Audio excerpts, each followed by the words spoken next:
Good morning, everyone. Whoa, kind of loud. Hi. My name's Terry Davidson, and I'm the director of the Center for Neuroscience and Behavior at American University. I'm pleased to be the first to welcome you to this symposium on the therapeutic use of psychedelic drugs, legal policy, and neuroscience perspectives.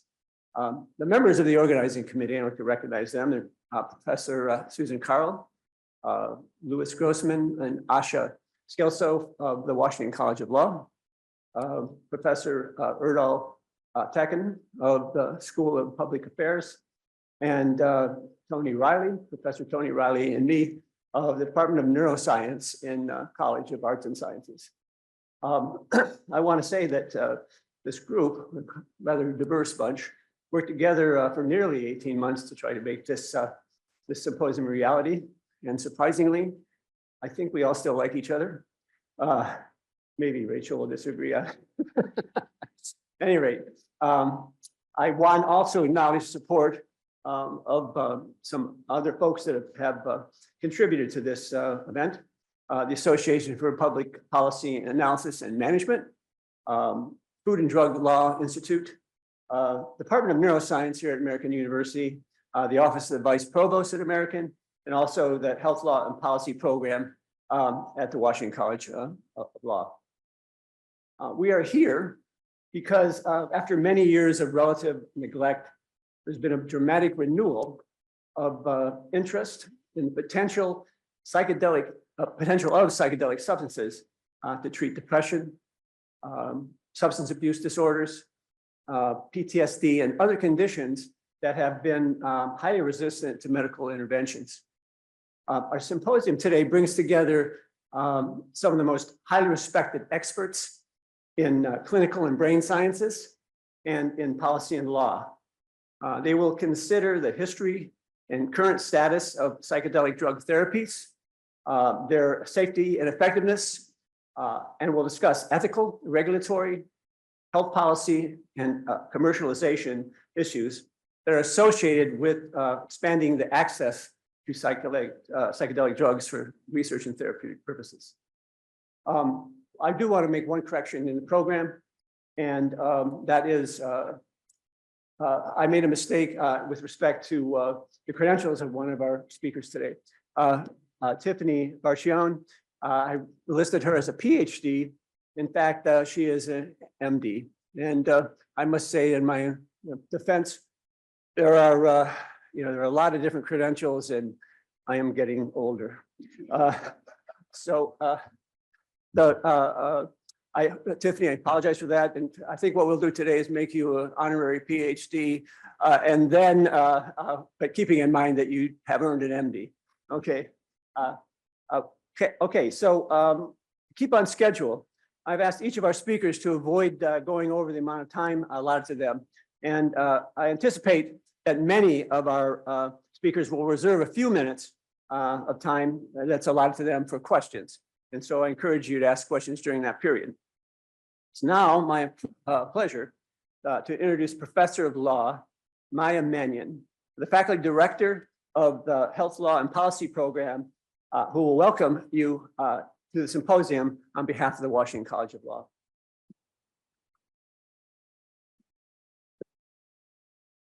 Good morning, everyone, and thank you for joining us today. On behalf of myself, our director, Asha Skelso, and the Health Law and Policy Program here at the Washington College of Law, we're so thrilled to welcome you to this symposium on the therapeutic use of psychedelic drugs.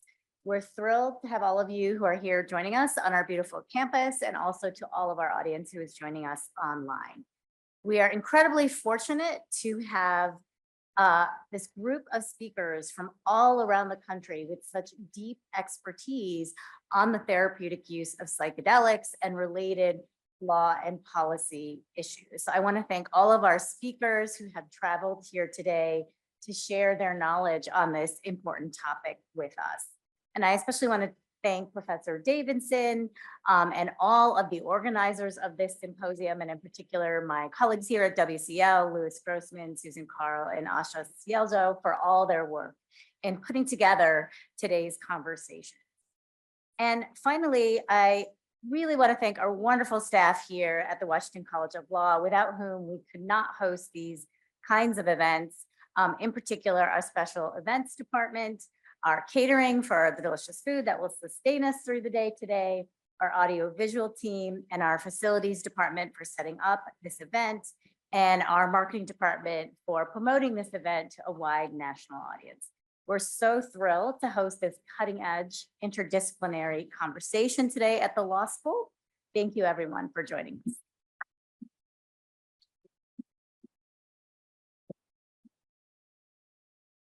Okay, it is now my pleasure to conclude the welcoming portion of this program with a few words from Acting Provost Professor Vicki Wilkins, who is Acting Provost here at American University.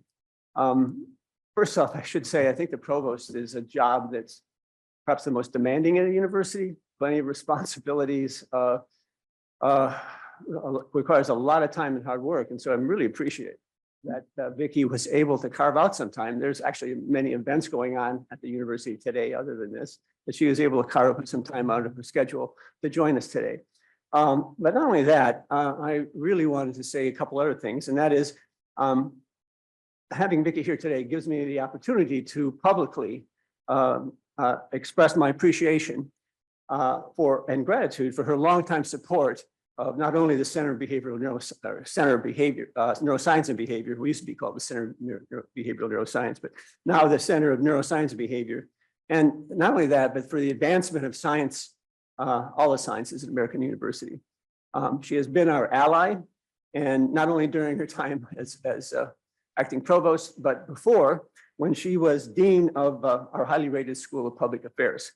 And she was also instrumental in developing this joint neuroscience law and policy initiative that led to the organization of the symposium. So it's my pleasure to introduce Acting Provost Vicki Wilkins.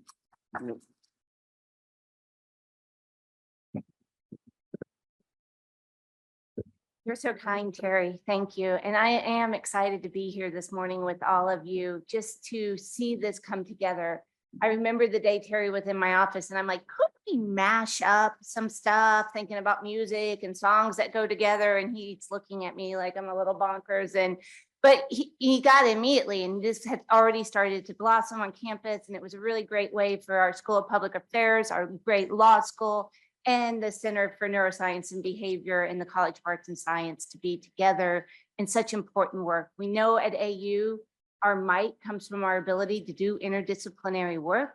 And we have the advantage of being the right size to make it happen. I think many of us know large institutions where silos really do inhibit this kind of flowing and information and the power we need to really address the most pressing problems of the day. And so I'm proud to be part of this, and I'm just so excited to be here. And I want to say to everyone participating, either as a panelist and speaker or anyone in the audience, thank you. It's a very important topic, and we're glad to have you with us today for it.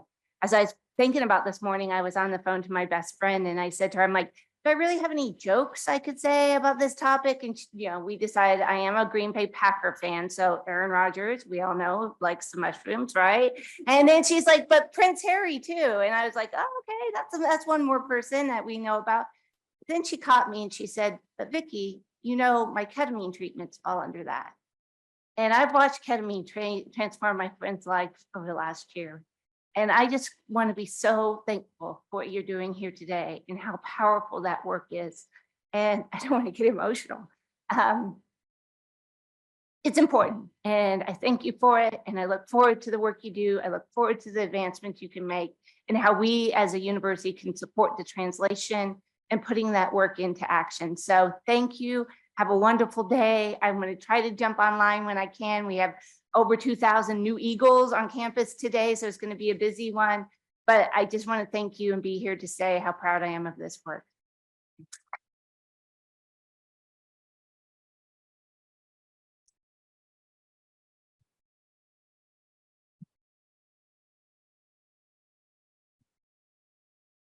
Hi, everyone. I'm Louis Grossman, professor of law here at American University and co-organizer of the conference.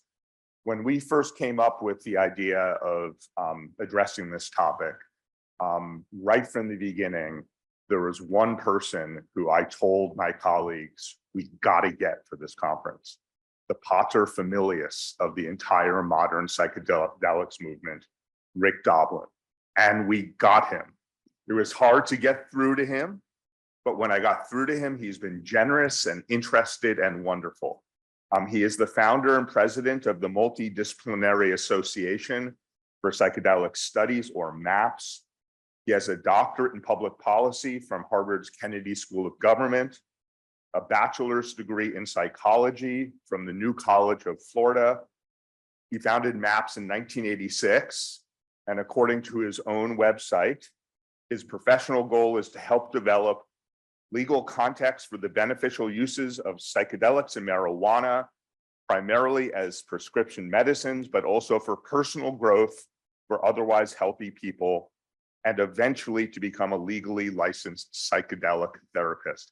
I had the pleasure of dining with him last night, and he is a real pleasure to spend time with, and you are now going to benefit from the opportunity to spend time with him. So, Rick, come on up.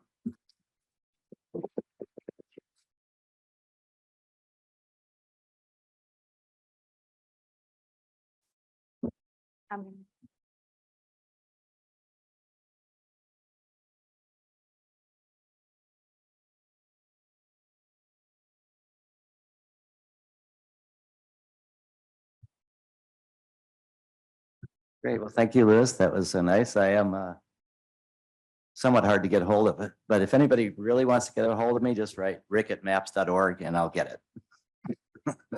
I have a couple of people helping me with the emails.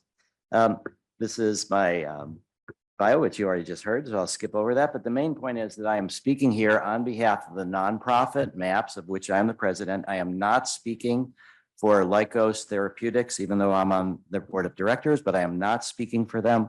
I'm speaking for the nonprofit. Lykos was, well, MAPS was started in '86. We've raised about $150 million in donations. Over the years, we're a victim of our own success. We helped create many for-profit psychedelic companies. It became more difficult for us to raise donations, so we ended up having to take investments. We just completed a $100 million Series A. MAPS, the nonprofit, is the single largest shareholder, though we're a minority, and we appoint 6 to the 8 of the Lykos board members. This is our logo, and this is by the psychedelic artist Alex Gray. And the image that you're seeing is hands helping hands with the psychedelic swirl in the background. And what that is meant to communicate is that this is not about drug therapy. This is about psychotherapy, that the drugs help the therapist be more effective. So the psychotherapy psychedelic combination is the treatment. And what we're emphasizing is the foreground really is the therapist. People can take MDMA or psilocybin and be worse off if they do it in circumstances that are not supportive for them to process whatever's happening. So it's really not just here's the drug. I do think that ketamine, which was approved without psychotherapy, there's the better ketamine clinics provide psychotherapy with the ketamine. And I would encourage people not to go to any kind of ketamine clinic that doesn't also provide psychotherapy. It's a classic pharma play in that when you don't provide it with psychotherapy, the results fade faster and you need to buy more ketamine. So it's not about necessarily what's best with the patient. So again, psychotherapy is a key part of all of this, although there are pharmacological effects that work independently of the psychotherapy. That's also true. It's MAPS 38 years we've been at this. Monday was our 38th anniversary, and it happened to be the universe decided to celebrate, and it was the total eclipse of the sun. So me and 35,000 other people were at the eclipse in Texas, which was pretty incredible, even without psychedelics. Now, what I want to share now is how incredible the moment are that we are in now. The last time that psychedelics were fully integrated into Western culture was over 1600 years ago with the Eleusinian mysteries. When we think about Socrates and Plato and Aristotle, and Archimedes, everybody who helped form democracy, who were the pioneers of the Greeks and the pioneers of Western culture, participated in the Eleusinian mysteries. And there was a psychedelic drug as a part of it, and it was to teach them the death rebirth process. And in 396, it was crushed by the Catholic Church because they wanted to be an intermediary between people and spirituality. It was a power play. And so they wiped out this pagan, supposedly pagan ceremony. And so when we think about what we're trying to accomplish and how delicate it is and how careful we have to be, we need to think of the sweep of time. Psychedelics were used thousands of years ago by the ancient Europeans. There's an incredible book called The Immortality Key about early Christianity and spiked wine. There was so early Christianity intersected for a couple hundred years, almost 400 years, with the Eleusinian mysteries. And so early Christianity began with, at least the thesis here is that the wine that was drank was spiked with psychedelics. The people that made the documentary, The Social Network, which is the most popular documentary ever made, are making a documentary now about the Immortality Key. So in the Middle Ages, we have the witch trials. These are mostly women, often about plant medicines. And so this just shows that still this prohibition against psychedelics continued. The conquistadors, when they came, this is what their sense of peyote, neither the sacred herb or any other can cause the mental images, fantasies, and hallucinations on which the above stated divinations are based. In these latter are plainly perceived the suggestions and intervention of the devil. So the Western world, when the Spanish came here, they wiped out psychedelics as well.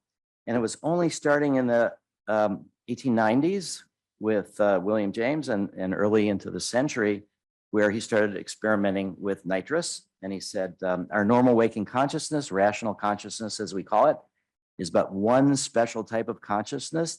While it's all about it, parted from it by the filmiest of screens, there lies potential forms of consciousness entirely different. No account of the universe in its totality can be final, which leaves these other forms of consciousness quite disregarded. There was a bit of mescaline research in the 20s and 30s and 40s. Then, as we know, a lot of this was taken over by the military and the CIA for mind control stuff, which was not helpful. Then there was the whole psychedelic 60s. And then there was the backlash. So really, when we think about the psychedelic renaissance that we're in right now, I think it's critical to think it's not just that this popped up in the 60s and it's that it has been suppressed in our culture for more than a millennium and a half. So one of the transition points was in 1990. MAPS was started in 86 as Timothy Leary. And so, pardon my language, but I asked him for advice. This was a benefit for MAPS. And I said, what advice do you have for those of us that want to work with the government to try to bring psychedelics into medicine? And he said, fuck the government. He said, I am so beyond asking permission for anything, but I'm really glad you're doing it. And so that's where he then held up my hand. So my mission has been to try to bring from the underground up into medicine and also in terms of drug policy reform. But the key turning point, when we look back at why are we here now, it's the courage of the FDA.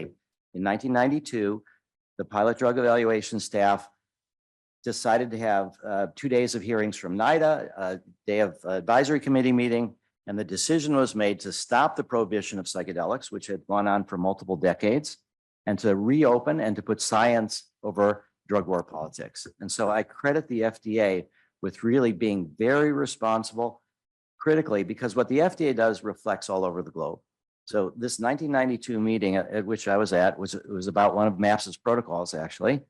And then we got permission to do our first phase 1 dose response safety study. So this is the history of the nonprofits that really began this before all the for-profits arrived. So the first one was MAPS in 86. And then we had the 1992 meeting by the FDA. Then Dave Nichols started Hefter Research in 93, Bob Jesse in 94, the Council on Spiritual Practices. Amanda Fielding founded Beckley Foundation in 98. And then in 2014, Bill Litton and Malian Absegur founded USONA.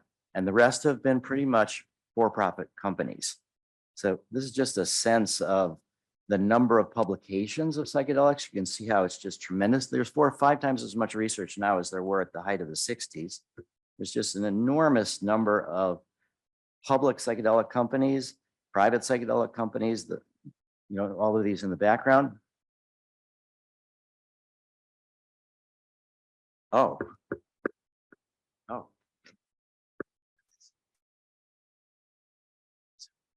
Pardon, pardon me. Yeah. You know how many people are online? Up to 70. Share.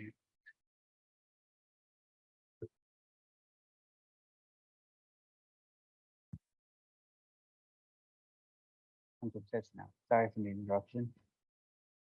There we go. Just gonna check the audio. Speech.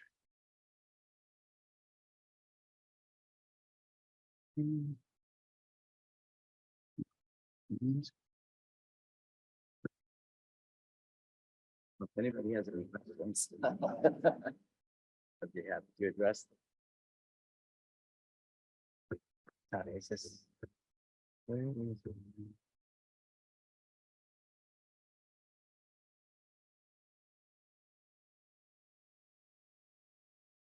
Come.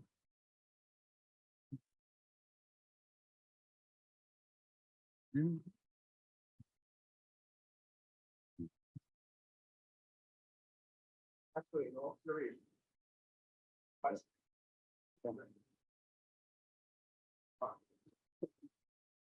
There you go. All right. We're good. Well, actually, I had forgotten my master's. 90. Okay. Almost got the We should be job, good. but in the end, EA said they would refuse to work with you because I There we they go. sued them. To try to All right. keep MDMA legal, and so. All right. Testing 1, 2, 3. Test 1, 3. Okay. We're good.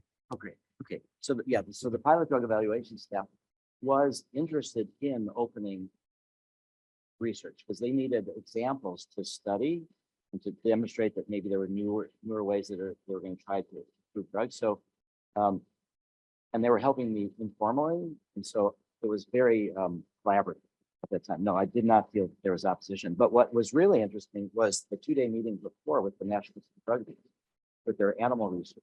They had stopped funding human research, but they were funding animal research. And the researchers said that their research was becoming increasingly irrelevant because unless you could correlate animal data with human data, you don't really know what it means. So we even had the National Institute on Drug Abuse people say, let's open the door to study. So it was very collaborative.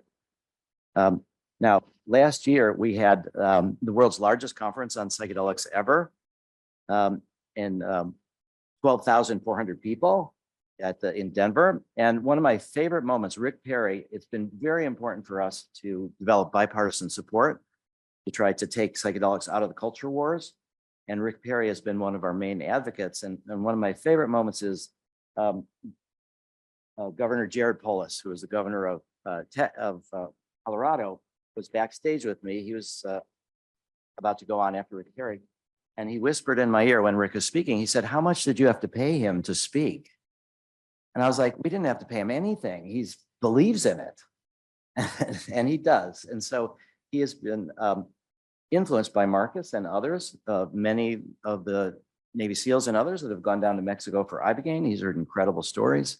So he is now, out of compassion, is very much believing in the support in new psychedelic research.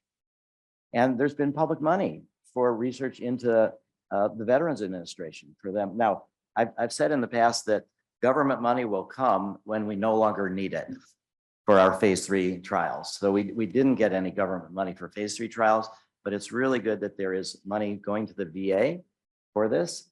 And then also Congress passed and Biden signed money to go to the Department of Defense, which I think is critically important. So here we are right now. We've 2 phase 3 studies that were completed. We submitted the new drug application to FDA on December 11th.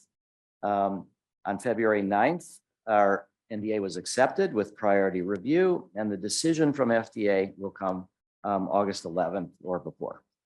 So we are on track to see what FDA has to say about this. There's one thing about MDMA-assisted therapy for PTSD that's distinguished from the work with psilocybin and LSD, which is that all of the work in the 50s and 60s and the last 20 plus years with classic psychedelics have shown that there's a correlation between the mystical experience and therapeutic outcomes. And we have used the same mystical experience questionnaire, and there is no correlation for MDMA for PTSD. So we're not trying to help people have a mystical experience. We're not trying to steer them in a particular way. And the therapeutic approach is this inner-directed approach. We support whatever is emerging. Now, because I said that this is really therapy facilitated by psychedelic, how are we going to reach the people? There's 13 million PTSD patients in America. And so what we're needing to do is train in tens and tens of thousands of therapists to be able to deliver this therapy to the people that need it. And that's going to be a really big challenge. The credentials of the therapist right now are that the first person needs to be licensed to do therapy. The second person needs to have a bachelor's degree and 1,000 hours of behavioral health experience. How that comes out after FDA reviews all this, we don't really know. But we do have our own training program. And one day we do hope that schools of psychiatry and psychotherapy will have their own programs. And we will say, yes, they teach the core competencies. Now, we did have a slight disagreement with FDA about the therapist credentials. And so we applied for a protocol to give MDMA to therapists. We got that. And it was complicated. 4 days is a double-blind placebo-controlled crossover. You either get MDMA or placebo, day of integration, then the crossover, and then another day of integration. And that was to prepare people for working with studies where there would be placebo-controlled. So then we said, let's eliminate the placebo and let's eliminate the day of integration after that. And we got back from FDA saying the protocol to administer MDMA as part of their training doesn't pass the risk-benefit test. The lead facilitator needs to be an MD PhD, and a physician needs to be on site, not just on call. So we ended up with this formal dispute, and it turned out, fortunately, we got the clinical hold removed. The lead facilitator doesn't need to be an MD PhD, but just a license, this 1,000 hours and a bachelor's degree, and physicians don't need to be on site, but can be on call. So I think that this was a really good discussion with FDA about what is really psychotherapy and who provides it, because the FDA doesn't regulate psychotherapy. Marcus, did you want to? Oh, okay. Okay. Now, I would like to see if we can keep the 2-person therapy team. We have male, female, but I think there's going to be a lot of pressures from insurance companies and others not to cover 2 people. But I think 2 people is better and it is safer. So I think there's going to be some discussions over time about the credentials of the second person. This is just one idea. Naropa Buddhist School has just started a program, a BA in psychedelic studies minor, but they're considering an associate degree, a 2-year program that would be psychedelic peer support. And I think that might be a model. We would like the second person ideally to be an apprentice and then potentially becoming a therapist. But I do think the 2-person team, if we could preserve it somehow, is really important. And there's been what I would say bogus claims, not to be, to be blunt. Mind medicine, I think, is thinking about stock price more than what they're actually doing. And so they've said total elimination of psychotherapy in LSD study. This was from Psychedelic Alpha. Well, I recently was with one of the therapists who worked on this study. There are dosing session monitors that are there, that are doctors, that are therapists, that are counselors. And this quote is that they might find it hard to shake a patient first mentality, potentially overstepping a study's protocol when they see it as in the interest of patients. What MindMed was trying to say is, oh, LSD, it's just like the 14th SSRI, and we don't really need therapists. And the implication is they're trying to go for to be able to prescribe it at home without any therapist there, but actually they have trained therapists, doctors in the room while people are doing it. So it's completely misleading. And I really, and they go up to 100 or 200 micrograms of LSD, which is really pretty large amounts of LSD. And so it's kind of a debate, and it's clearly something that pharmaceutical companies may want to minimize the therapy input. But and this was just a very misleading, trying to boost up their stock price, which worked. So this is the psychedelic therapy of the future. The clinics are not going to be, here's a ketamine clinic. I think there's around 2,000 ketamine clinics right now. They're not going to be MDMA clinics over here. The therapists all want to be cross-trained in all of the different modalities. And that's going to be the challenge. How do we do this, the training? So people are want to go to trained professionals and they'll say, oh, I'll start you with ketamine. I'll start you with psilocybin. I'll start you with MDMA. But how do we properly train the therapists? And one of the key factors of this is going to be, how do therapists legally have an experience of the drug that they're going to give to their patients? How do we arrange that?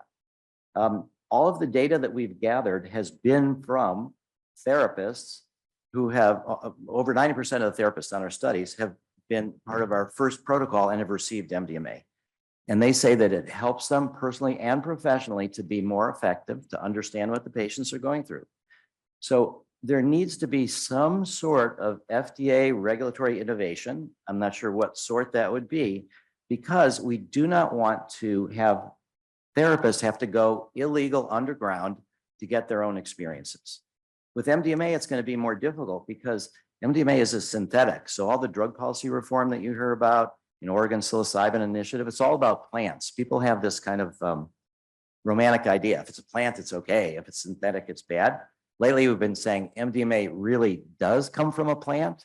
It just happens to be a manufacturing plant. So either we drive people underground to do stuff illegally, or it's off-label, but it's not going to work off-label because off-label is not covered by insurance. The drug is going to be too expensive. And it just is not going to scale. So off-label to try to get therapists experienced is not going to work. In the protocol that we had before, it was okay because we were training a limited number of people, but it's very expensive because you got all the data gathering, you've got all of this, you'd be FDA audited, you've got to really add a lot of expense. So it's not going to work either illegal, off-label, or in a protocol, or in these drug policy reforms that are happening on the state level, because MDMA is not included in any of these. So this is where regulatory innovation is going to have to take place some way, and I don't know what way, something in the label, something in the, somehow or other. I believe that there needs to be some thought about, because as I said, this is the first time in more than a millennium and a half that psychedelics are going to be mainstreamed in an official way. And the initial impressions that society gets about whether to continue this are going to be formed by the initial treatments of the initial patients. And we need to make sure that those are by as well-trained therapists as we can manage. Now, in Oregon, there's the Oregon Psilocybin Initiative. Colorado did that in November 22. Massachusetts is on the ballot. Polling looks like it's going to work. This is just an example of the Massachusetts regulated access. But again, this is a time for putting the patients first, training the therapist properly, and this has never been done before with a psychedelic drug therapy combination. So it's going to be a challenge for FDA to figure out how to do this. Here's another challenge, which is there's a lot of reports about MDMA for couples therapy. And I think this deserves to be researched, and it deserves to be made into a medicine in order for it to be covered by insurance. But there's no diagnosis for couples therapy. So Tom Laughlin actually said that there's nothing blocking FDA from approving MDMA for couples therapy. The challenge is to agree on primary and secondary outcome measures. So MAPS is going to start an academic pilot study. We're working on the protocol right now. So the challenge is how, it's not if couples stay together. That's not the outcome measure, because sometimes couples should separate and they may mutually decide that. So it's going to be about quality of communication somehow or other. So we're going to start this as an academic, but I'll over time, depending on if we got good metrics, we would like to do more research with couples therapy. The other big thing that's going to affect costs and scalability is group therapy. So Chris Stouffer has a investigator-initiated trial at the VA in Portland, Oregon, and it's going to be 4 therapists for 6 people with PTSD. They're each going to get 2 MDMA sessions. The first is going to be individual, and the second is going to be in a group. Now, we've just raised almost $2 million for group therapy in Israel. And this is going to be with 400 people. These are people traumatized together, and it's going to start with 2 therapists, 2 assistants, and 6 people with PTSD, all traumatized at the same time and place. And over time, they're going to try to see what's an appropriate ratio. Can they go up to 10, 8, 10, or 12 patients? And do they need more therapists? So I think this is going to be a key to moving forward to make it more accessible to people. This is another little challenge. In that we have 12.9 million from Michigan for a study in 320 veterans with PTSD with cannabis. Now, cannabis is palliative. It doesn't have the potential to get to the root cause like MDMA. Our choices, we'd rather people go to MDMA or psilocybin or anything that gets to the core of the issue, or ibogaine. But that this should be studied. And right now, we are not being permitted to study smoked marijuana or vaporized marijuana, meaning plants heated up, the flower heated up. So we're raising money right now for our lawyers to do another formal dispute. And I think there needs to be some way that we study real world, what people are actually doing. And I understand the challenges of administration through the lungs, but I think this is another example of where we need to have the FDA think a broader way about how do we actually understand what's going on. And there are many people that think about, oh, I don't want to do MDMA. It's hard. I'm going to have to confront my trauma. I just want to control the symptoms. That's what we've got with all the SSRIs. So I think it's an important thing to study, and hopefully we'll be able to figure out how to move forward this project. Now, this is open ibogaine. I've gotten very discouraged, I would say, by how things change when you take investors and how money becomes more important than what's best for patients. So in Kentucky, this didn't happen. It's not happening, but they proposed for a while that of their $840 million that they're getting in the opiate settlements from the farm industry, that they put $42 million towards ibogaine research. And I thought, aha, that is great. Maybe we can get public money, donor money, and develop ibogaine in an open way, complete open science, no patents, and turn it immediately into a generic.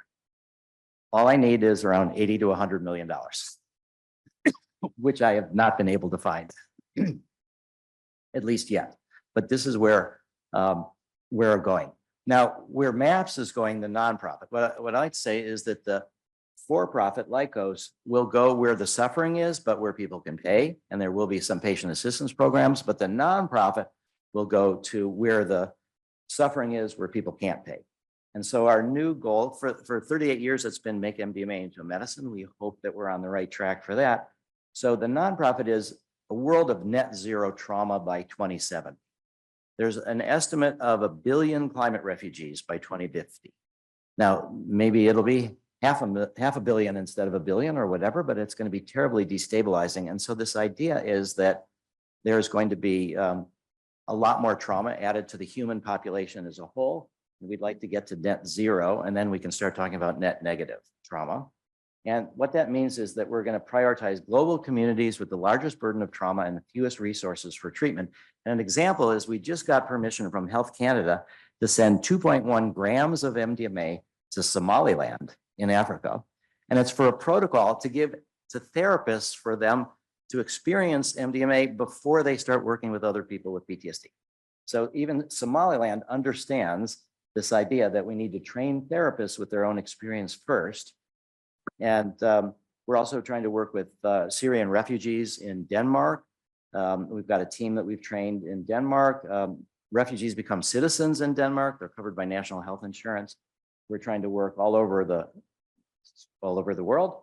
And I'd like to just invite you to think about coming to Denver in 2025 in June. This is going to be our next big conference. We're hoping for 20,000 people.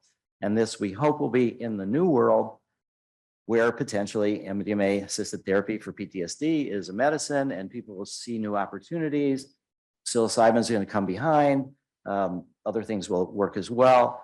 And so we want to really think about how do we chart the future in a way that is really, again, putting the patients first, training the proper therapists, and then trying to make this something that our society can accept rather than repress as been in the past. So I'm very, very hopeful. And this conference is also giving me hope. And I'm really proud and delighted to be here with you all today. Thank you.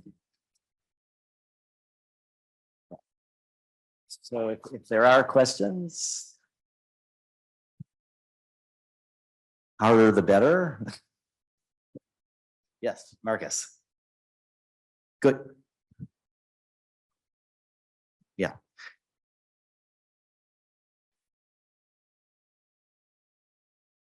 I think you're totally right, because more than half of Americans would have trouble with $1,000 unexpected expense. And this is going to be very, very expensive. It's 42 hours of therapy. And if we talk about two people, just the therapy cost is a lot, not even to speak about what the drug is going to cost.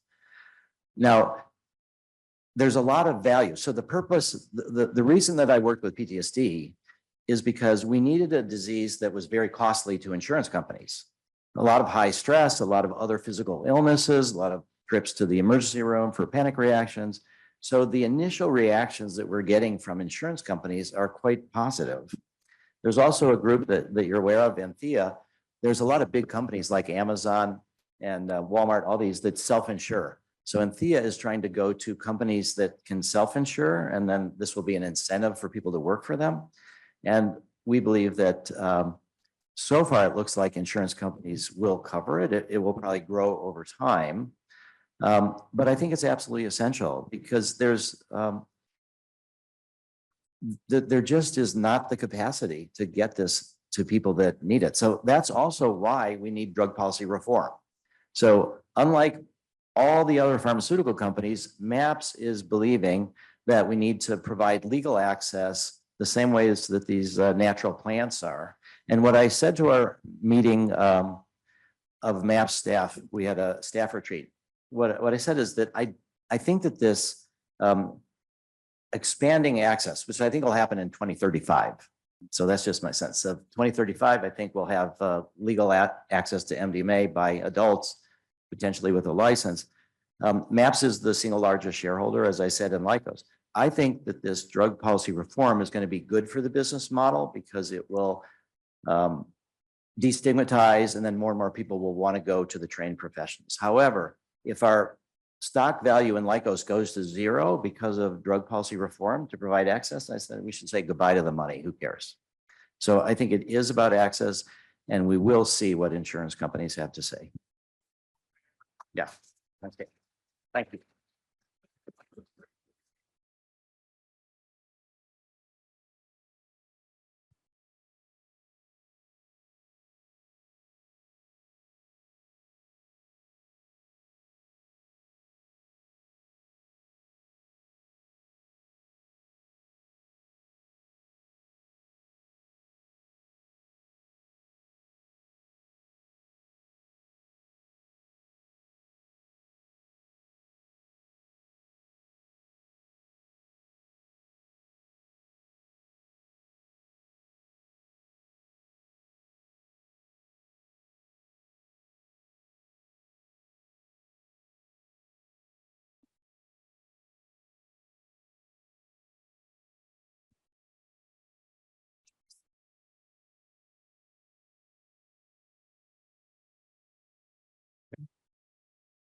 Good morning.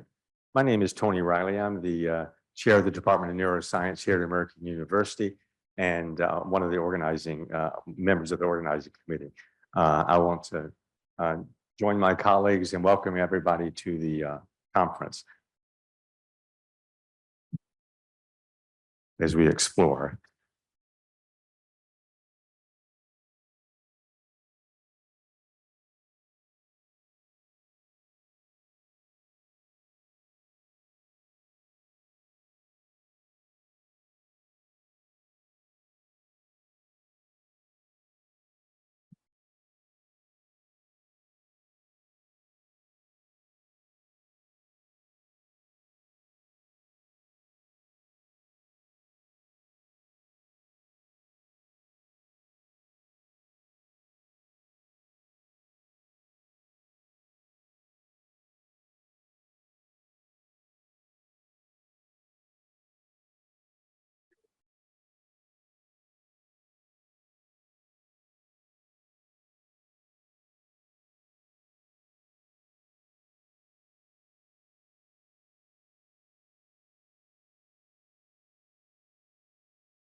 Well, I guess I can go ahead and give the introduction while this is going on.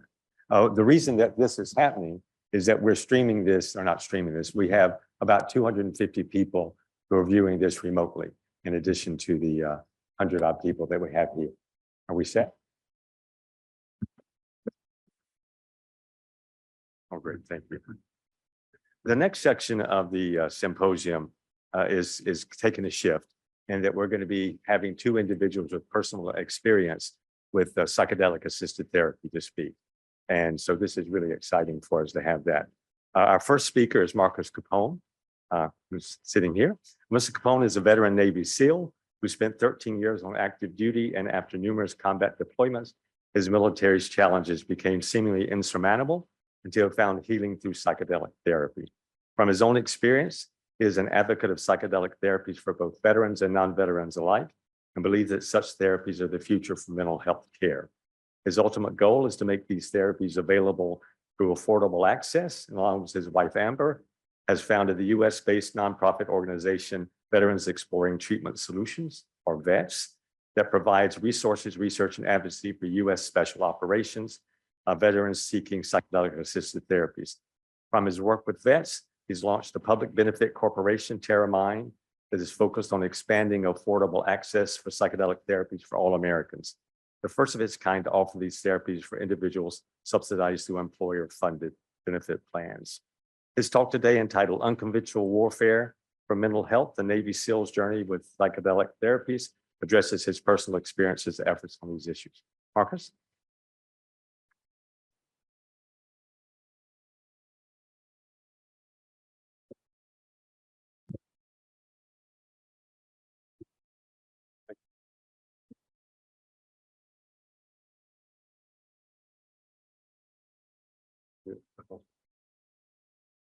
All right.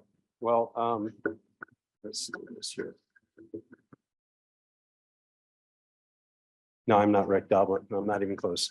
But thank you. I want to start out by just saying first, thank you to Tony, Cherry, Maya, Vicky, Lewis. And you are the real leaders. We need individuals like you to step out and take some risk. And I commend that you have put on the symposium. We need more of it, not just for psychedelic therapy, for mental health in general, still stigmatized. And so I commend you for doing this, and thank you for having me. I'm grateful to be here. Rachel, thank you. I know what it's like. I have ops and chief of staffs, and I know how hard y'all work in the background, staying up very late and not complaining. So thank you for doing that. Rick, I always love speaking after you because you do such a good job, but Rick and I become friends for a number of years, and MAPS was they were our fiscal sponsor when we started out, and I'll never forget that. And we may have differences of opinions on how things will go, but we're both going to get to the same place pretty soon. I love this picture of my family because this was after 2017. It was not like that before 2017. I'll talk a little bit about it, but you know, I really struggled when I returned home from multiple tours overseas. And I just think this is a great picture because this is us now. I mean, like, life is good. But for about 7 years, life was not good. And I hope this plays. Rachel, just good. This is a short video, it's 4 minutes. It allows me to not have to think of 4 minutes of conversation, but it kind of explains everything we're doing. And I think they've done a great job. I'm Marcus Capone. I spent 13 years in the SEAL teams. I was the first class to graduate BUDS or SEAL training after the towers came down in 9/11. We were going to war, and we just didn't realize what we were in for the next 10 or 15 years. My name is Amber Capone, and I have been with Marcus since I was 17 years old. Not only was he tall, dark, and handsome, he was also really easygoing, laid back, super charismatic, just really easy to love. We shot a lot of bullets. We blew up a lot of things. There's some times where you have no time to think. You're engaged, you're running, you're climbing, you're shooting. I don't think you think about down the road, you know, what that potentially can do to you. I've been to too many memorials and funerals friends and colleagues, associates, whatever you want to call them, teammates.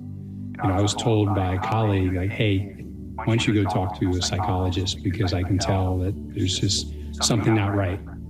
And I did, and that's the first time I got put on an antidepressant, and then another one, and then a focus medication, and then a sleep medication. And so in 2013, he was medically retired. I thought that we would just pick up where a normal family would. Nothing could have been further from the truth. You think you're done and life is going to be easy from here on out, and it was the complete opposite. He was depressed. He was anxious.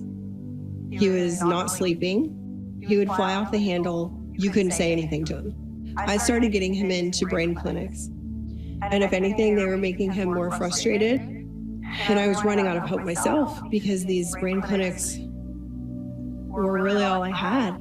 In 2017, I hit a breaking point. I had thought about suicide at that time. I heard about this treatment from a dear friend of ours. I knew that it worked for someone that we loved and respected, and he felt like Marcus would benefit from it as well. When I first was told about doing psychedelic assisted therapy, I didn't even know what that meant. And I remember saying, I was walking out the door, I remember saying, don't think I'm going to come back after this weekend like a new person, because that's crazy. And man, was I wrong.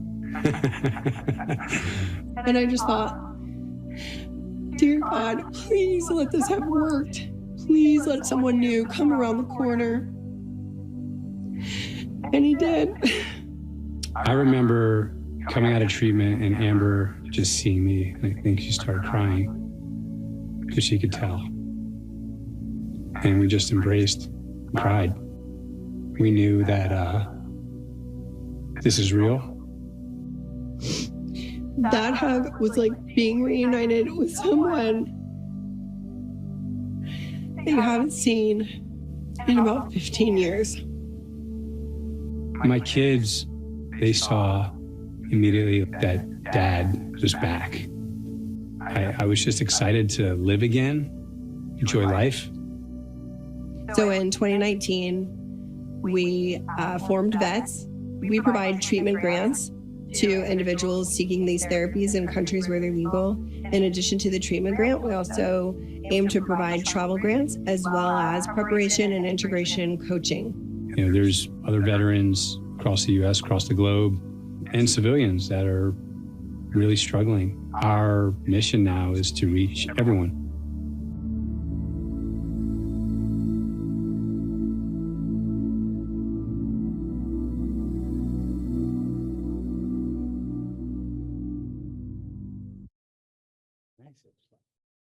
No, I think it gives a great highlight of, everything that was going on in my life. When I got asked to speak here, I'm not gonna lie, I was a little scared. I saw a lot of PhDs and MDs, and I was told that you're not really supposed to put like MBA or MS after your name. So I was like, okay, well, I just fill up a page with some things that I've done over my life. I went to college on a football scholarship, finished my MBA at UC Marshall, and San Francisco School of Business.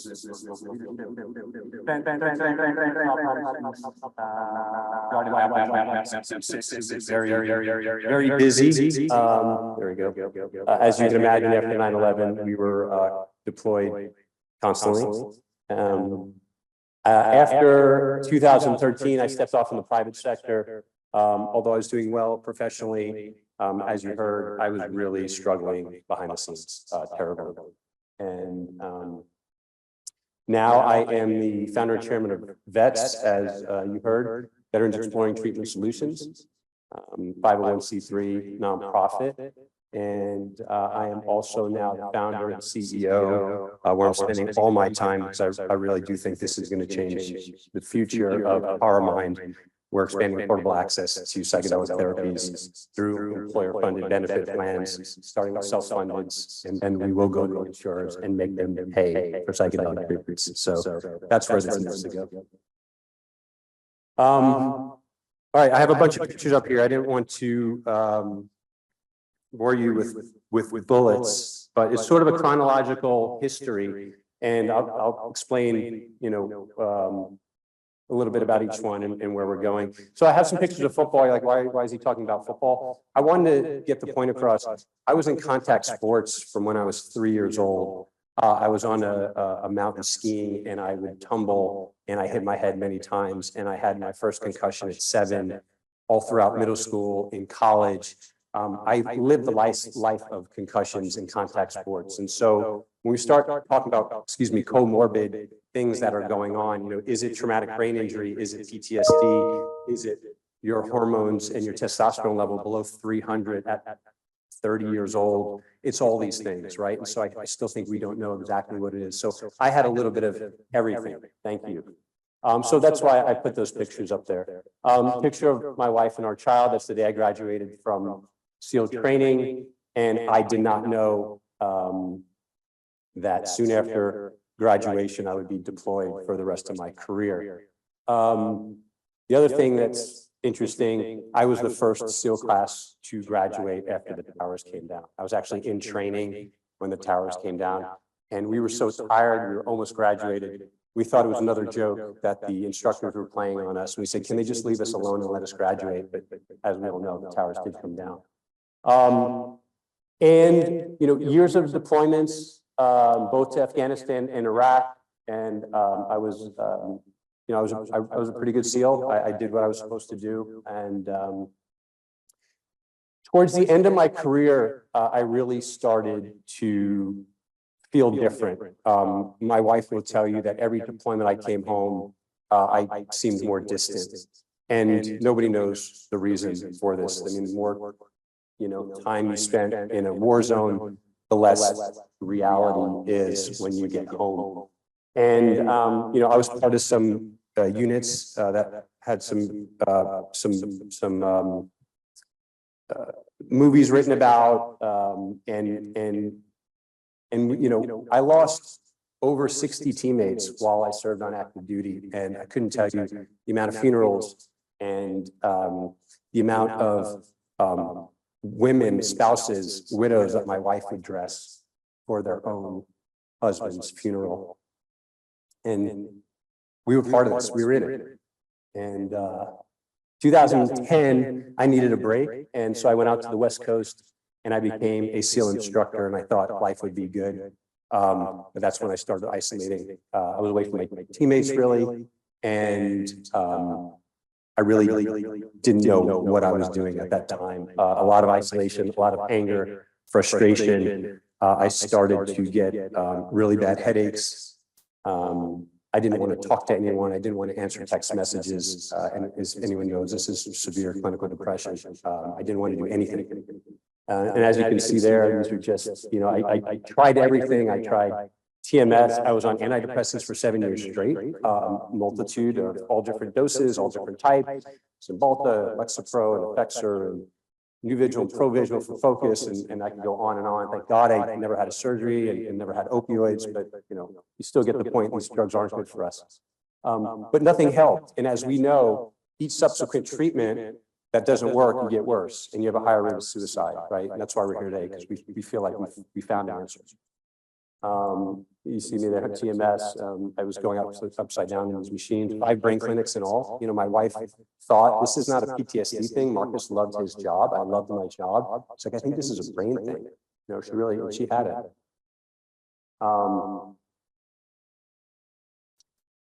And so years of failed treatments, and there just came a point where I thought I was a burden on my family. I thought they would be much better without me here. And I considered taking my own life at that time. And we have to realize that that's that little voice in our head, the ego, that's not real, right? We are not our thoughts, and we have to continue helping others to let them know that, because I hear this all the time, the same thing. I'm a burden on my family. You're not a burden on your family. You're just working through some things that we have to fix. And so I love this because someone tell me, that's me in the middle, my ibogaine experience. One of them, with a pill in my hand, ibogaine pill. Does anybody, what does that resemble? And this is not brain surgery. Like, what does that look like to the right of me? A little picture up top. Brain. It's a ibogaine seed.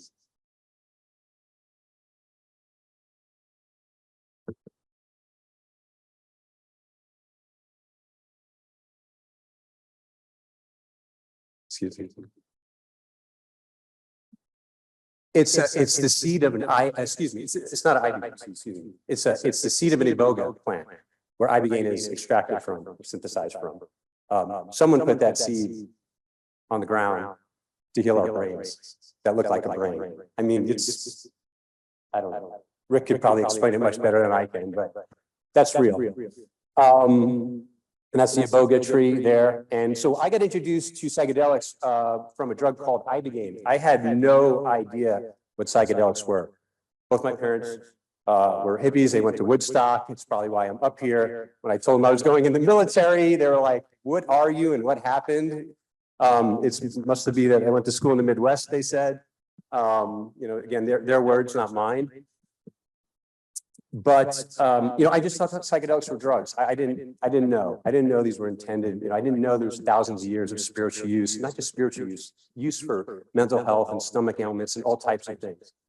And the more I read, the more it made sense that this is something that can heal me.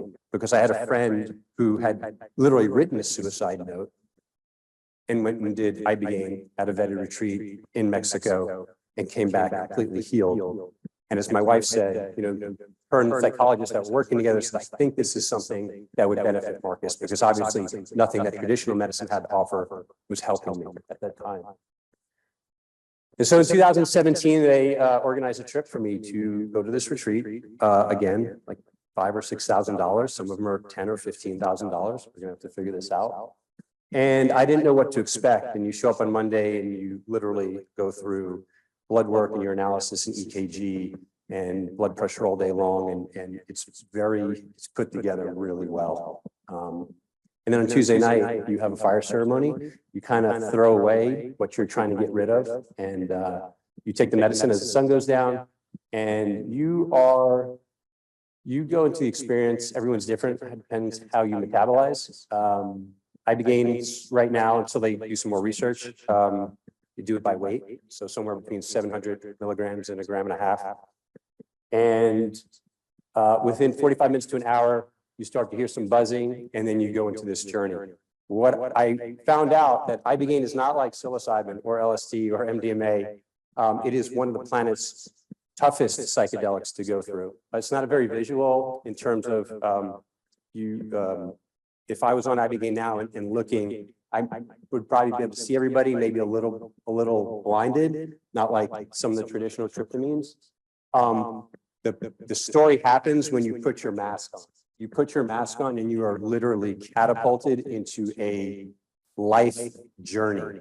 And everybody's different, but this is about a 6-hour, extremely intense trip that reaches down in your soul and literally pulls out everything that is bothering you and shows you. So think of how much psychotherapy is going on in a few hours, right? We're trying to, I have friends that are still seeing therapists for over 20 years and I'm going, why? Why? And so when you talk about proper preparation and the integration, that support afterwards, you need the support here. I revisited everything that happened from my childhood up until present day. That's what ibogaine does. And ibogaine does a really good job it's a teacher, it's therapy. And so the easy way to look at it is, if you're an individual who is angry and you yell at everybody, but you think that's okay, what ibogaine will do in your journey is it will put you in the perspective of the person that you're yelling at. And then you'll see yourself yelling at you. And how's that going to feel? And you sit there and you go, this is uncomfortable. Why is this person so angry? And then you look up and you realize it's you. And you just literally transformed yourself by realizing that you're a jerk. And maybe you should fix something. And that's what happens all night on ibogaine. For me, it was a little bit darker, a lot of wartime, a lot of demonic, and it was not fun for me. When I woke up, I went through this horrible experience of teaching I just felt like literally the world was lifted off my shoulders. I felt like I was, I felt like I was healed, I was reborn, I was reset. They say it's like a reboot almost if you're a hard drive. I felt like I was healed from the drug, but then afterwards I really needed my therapist to help coach me through, weeks of, well, I visited this and what did happened here? Can you please help me explain that? And so it is so important that we pair the proper support around these medicines. And so here we are today. Vets, mission's real simple, end veteran suicide. Done. Just like no trauma, zero trauma by 2070, and veteran suicide, right? Let's do it together. Vets provides resources, research, and advocacy for individuals seeking psychedelic treatments. We provide the resources. We are closing in and we will hit this year 1,000 special operations veterans funded per treatment at $5,000 per individual since 2019. We get upwards of 10 applications a day. It's really sad when you read these applications because they are all everything who's in therapy can imagine and worse. Tons and tons of childhood trauma, tons and tons of sexual childhood trauma, men, women. It's really sad not to be able to write grants, but we only have so much money. We have amazing prep and integration. We have 10 full staff that are all trauma trained therapists. They're all psychedelic trained at places like Europa and CIIS. They work with these individuals. They're unbelievable. I am talking a lot about ibogaine because that's what I experienced. I didn't talk about 5-MeO-DMT. That was a medicine that was given to me a few days after at this retreat. Another extremely powerful psychedelic. They call it the God molecule. Very difficult to try to explain to somebody that you had an ego death. You watched the universe expand from the start. You got fully disintegrated. You felt one with everything. And you realize that we're not alone and this is just temporary. And so that sounds extremely crazy for most people. I promise that's the experience that you get on 5-MeO. But we do support, we support all the research and we support all the psychedelics. So we write grants for psilocybin. We haven't written grants for MDMA because it is truly illegal everywhere. And as a vets organization, a 501c3, you have to do really everything by the board. And the book, because I'm sitting here talking to lawmakers regularly and I can't tell them we're doing this underground and that underground. We're trying to push this movement. We write a ton of ketamine grants for individuals that have major depressive disorder, obviously treatment resistant. In the US, the one thing we can do, IV ketamine, which is as we know, more effective than what's FDA approved. And then of course, 5-MeO-DMT. And then DMT, which is the active in ayahuasca. We've raised over $15 million to date. Again, this is busy. It's a very busy nonprofit. We fund research, and so we have partnered with Stanford, Ohio State, other academic institutions. There's an interesting study that was published recently in Nature Medicine. The principal investigator there was Dr. Nolan Williams, who runs the brainstem lab at Stanford. And the results are pretty astounding. You could, of course, go online and read it yourself. The study was just ibogaine for 30 individuals who had traumatic brain injury. Most of those individuals had multiple suicide attempts also. And when you read the scores before and after, pretty remarkable. I mean, north of 70, 75, or 80% on many scales. That's subjective in nature, but I think what's really interesting, what's coming out next is the fMRI data of the before and after the individuals went and did ibogaine. And I think that's really going to blow people away. Some of the individuals at Stanford potentially think this could change the future of psychiatry, that we've never had a drug that's actually allowing the brain to grow in areas that are deadened and need to grow. We're doing a ton of advocacy work. We helped HB 1802 in Texas, which was the first psychedelic research bill ever to take taxpayer dollars and put them towards research. As Rick mentioned earlier, the NDAA, we were working behind the scenes with the legislators who were writing the the actual words that went in there. There's a reason that it's psilocybin, MDMA, ibogaine, and 5-MeO-DMT. But that's $15 million. So that's happening for active duty. If someone would have asked me a year ago, and they did, when do you think active duty will have access to psychedelic treatments? I said, 10 years, maybe. This is happening. That's signed the $860 billion defense bill. We have $15 million. So go ahead and get your grants in so you get access to that money. And then we're consistently working on federal and state legislation.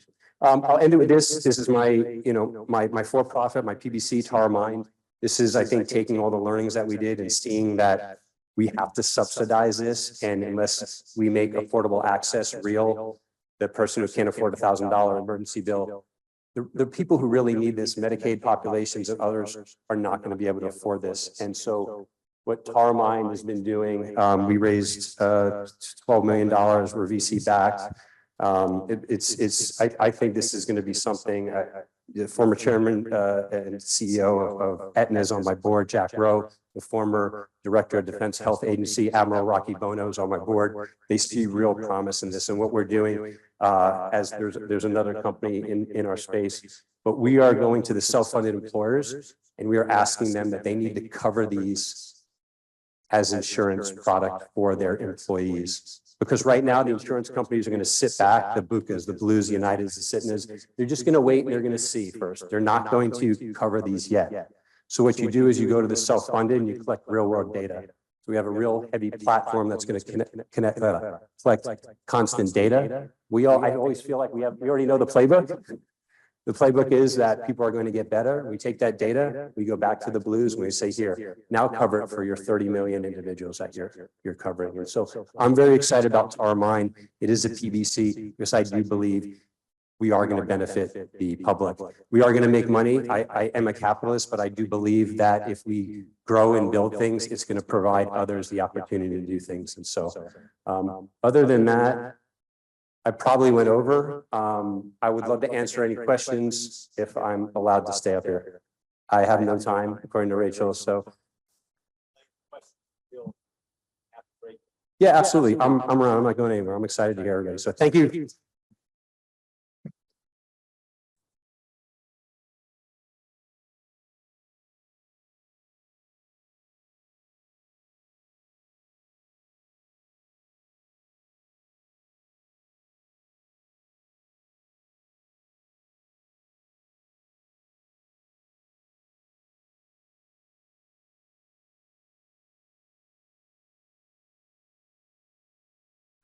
Thanks. Our next speaker is John Costas, John Costa, and it's another description of experience based individual experience based with psychotherapy.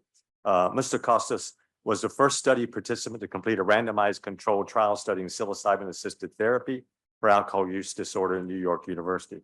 And I had dinner with John last night, and I got this story, and it's really a passionate, interesting story.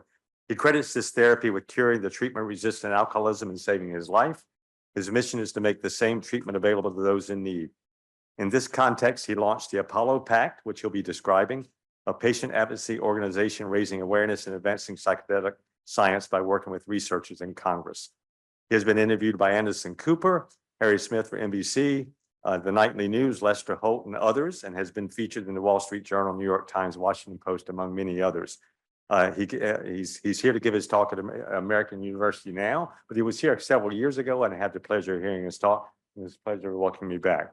His talk today is entitled Patient Experience, the Last Resort for the First Study Participant. It describes his experience with psychedelic therapy and his advocacy efforts for this use. Welcome.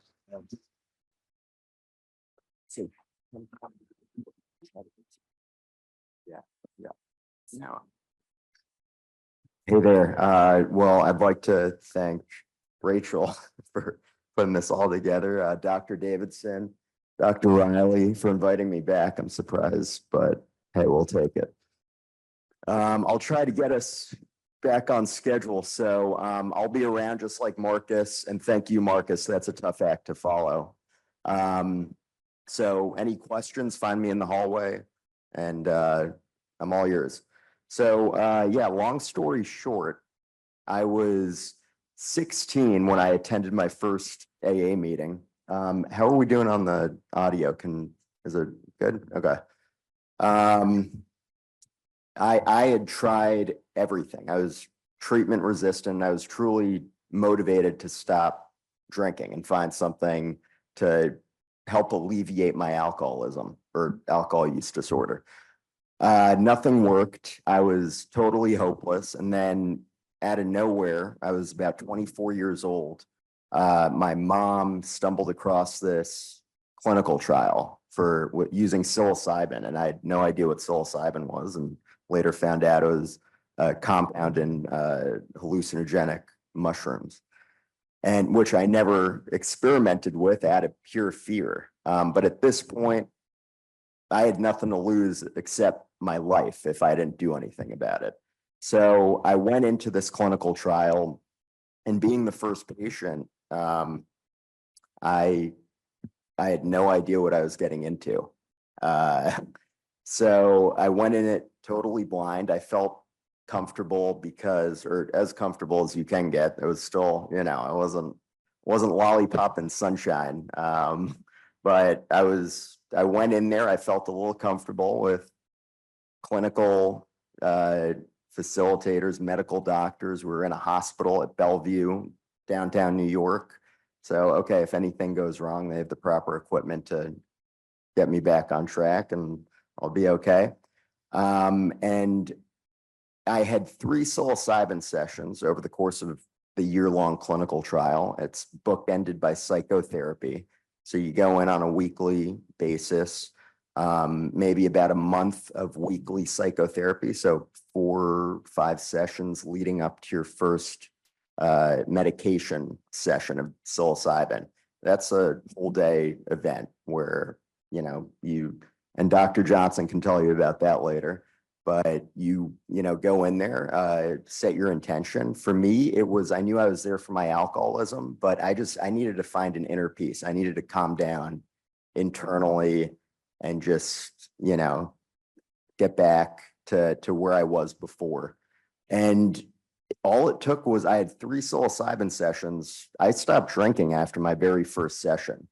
And, I'm treatment resistant going into this thing. So I was shocked at how well this worked. This surpassed my expectation I thought best case scenario, this would help manage my cravings as they occurred. This totally eliminated it. Granted, I'm the best case scenario, so don't go around doing this outside of a clinical trial or anything. These are powerful compounds. And I was shocked at how well this worked and frankly, how easy this was. I did not need to check out of work. I did not need to get off the grid for 30 days and go to rehab. I was still working. I would go to the doctor once a week, see the team. And this was the easiest form of treatment that I had done, and obviously the most effective. So since then, we've been, I went to the doctors and I'm like, how do we get this to more people? What can I do to help?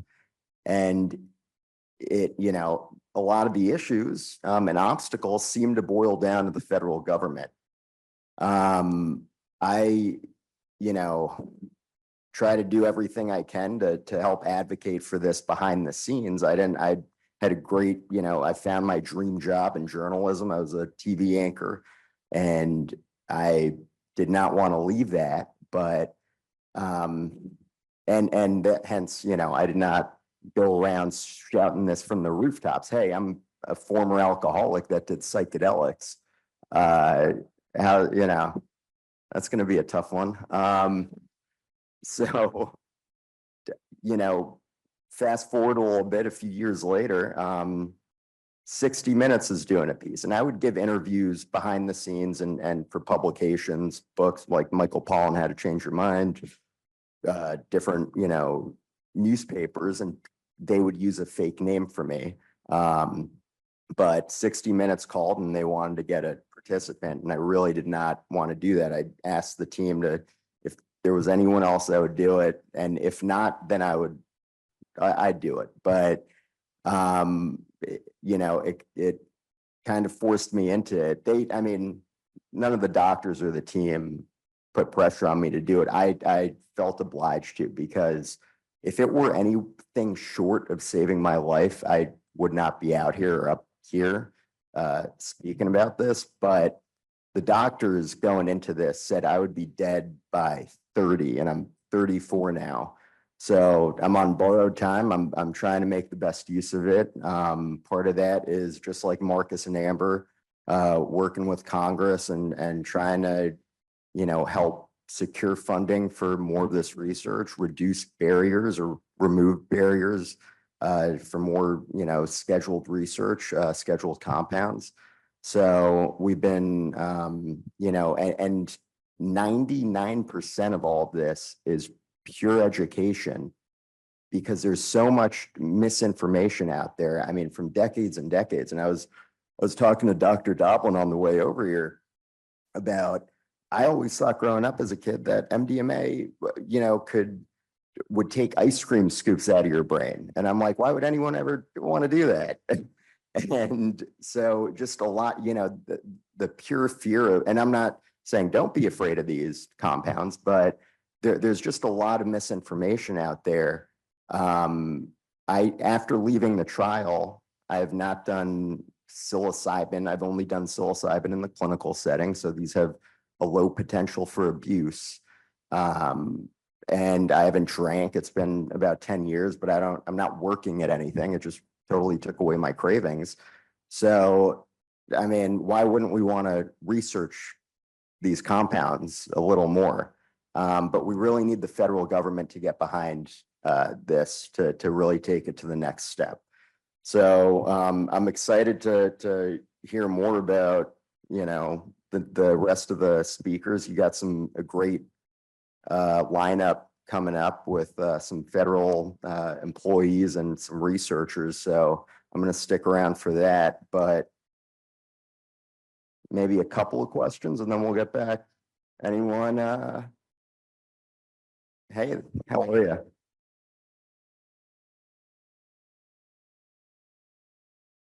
Yes.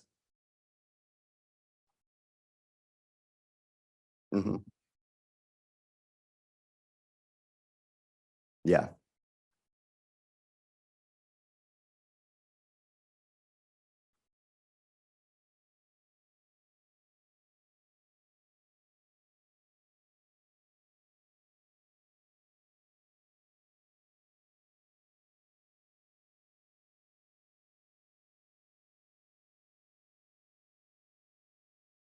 Yeah.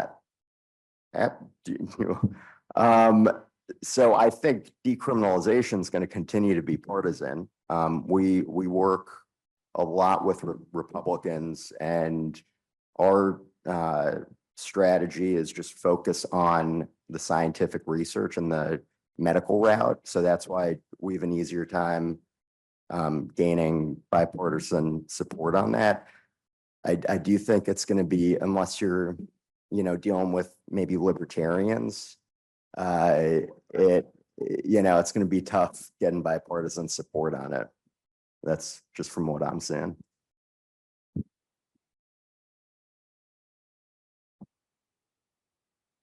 Hello? Oh, there we go. I was gonna say one more tech issue.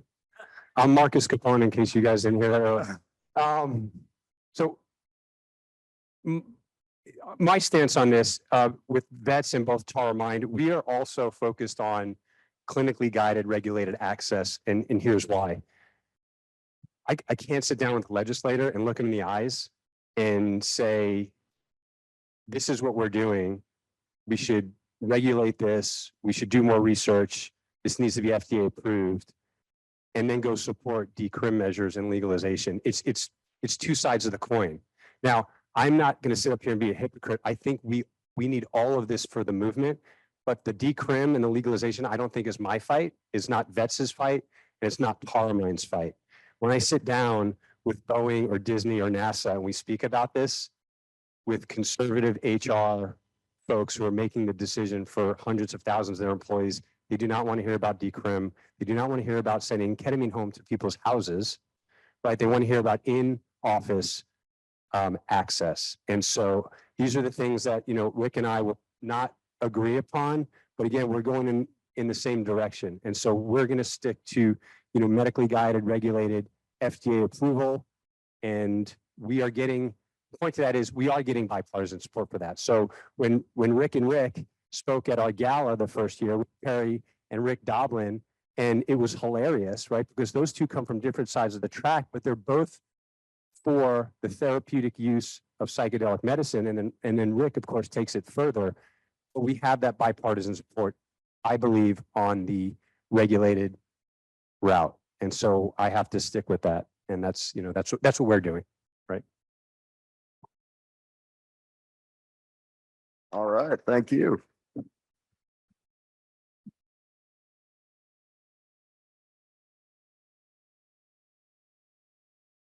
So everybody, we have a chance for a break. Sorry about the AV difficulties. It makes me a little concerned when AI takes over, what might happen. But anyway, I think if we can get back at 10, I guess it'd be 10:35, we could try to get back on schedule a little bit. By the way, thank you so much, Rick, Marcus, and John. It was really outstanding. I really appreciate your coming to hear what you had to say. Okay, there's some, I think there's some refreshments in around here somewhere as a restroom. So anyway, please come back about, make that about 10 minutes.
Welcome back. In our first two talks, we heard personal reports on psychedelic therapy. We'll be shifting gears a little bit now, and we're going to be examining individuals who are running clinical trials, as well as assessing the mechanisms involved in psychedelic therapy. Our next speaker is going to be Matthew Johnson. For the past 20 years, Dr. Johnson has conducted groundbreaking research on the potential of psychedelics in clinical therapy. First at Johns Hopkins and now at Sheppard Pratt. He's played a major role in the modern day revival of psychedelic research. His work has shown the expanded possibilities of psychedelics for a range of issues, including tobacco smoking cessation, as well as the treatment of cancer, distress, and depression. Importantly, has also been interested in and published extensively on safety guidelines, psychedelic risk, and ethical issues associated with psychedelic research. His receipt of the first grant in almost 50 years from the U.S. government to administer psilocybin as a treatment for tobacco addiction was a milestone for the treatment of substance use disorders. Dr. Johnson's work with psilocybin illustrates careful and systematic assessments of its efficacy in treatment, and his talk today entitled Psychedelics, a New Paradigm in Mental Health Treatment will describe his history with and concurrent work on psychedelics and therapy. Matt?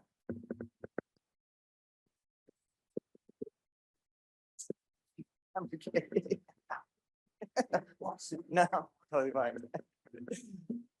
Hi, everybody. Well, first I want to, thank Dr. Riley, Dr. Davidson, Rachel, all of the organizers. It's really an honor to speak here, especially with so many of the other wonderful speakers today.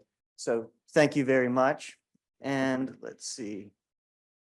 There we go. So before going further, just by way of disclosure, I've served as an advisor over the last few years to some companies developing psychedelics through the FDA pathway, although nothing I'm going to show you today directly focuses on the work of those entities. So we've heard a bit about this from Rick's talk, but the earlier era of psychedelic research in the last century, really, from the 40s to the 70s, really with most of the work happening within the 1960s, kind of creeping up in the late 1950s. But there was real excitement around, and this was principally LSD, the therapeutic potential, but also some of the early excitement was that these could be important tools for understanding brain function. That was around the time when it was discovered that serotonin didn't just show up in the gut, it showed up in the brain, and lo and behold, this compound that had profound psychological effects at minute doses looked structurally very similar to serotonin. So a lot of threads there, but in terms of the therapeutic findings that were investigated in those days, I would say the most promising things that were published were for cancer-related distress.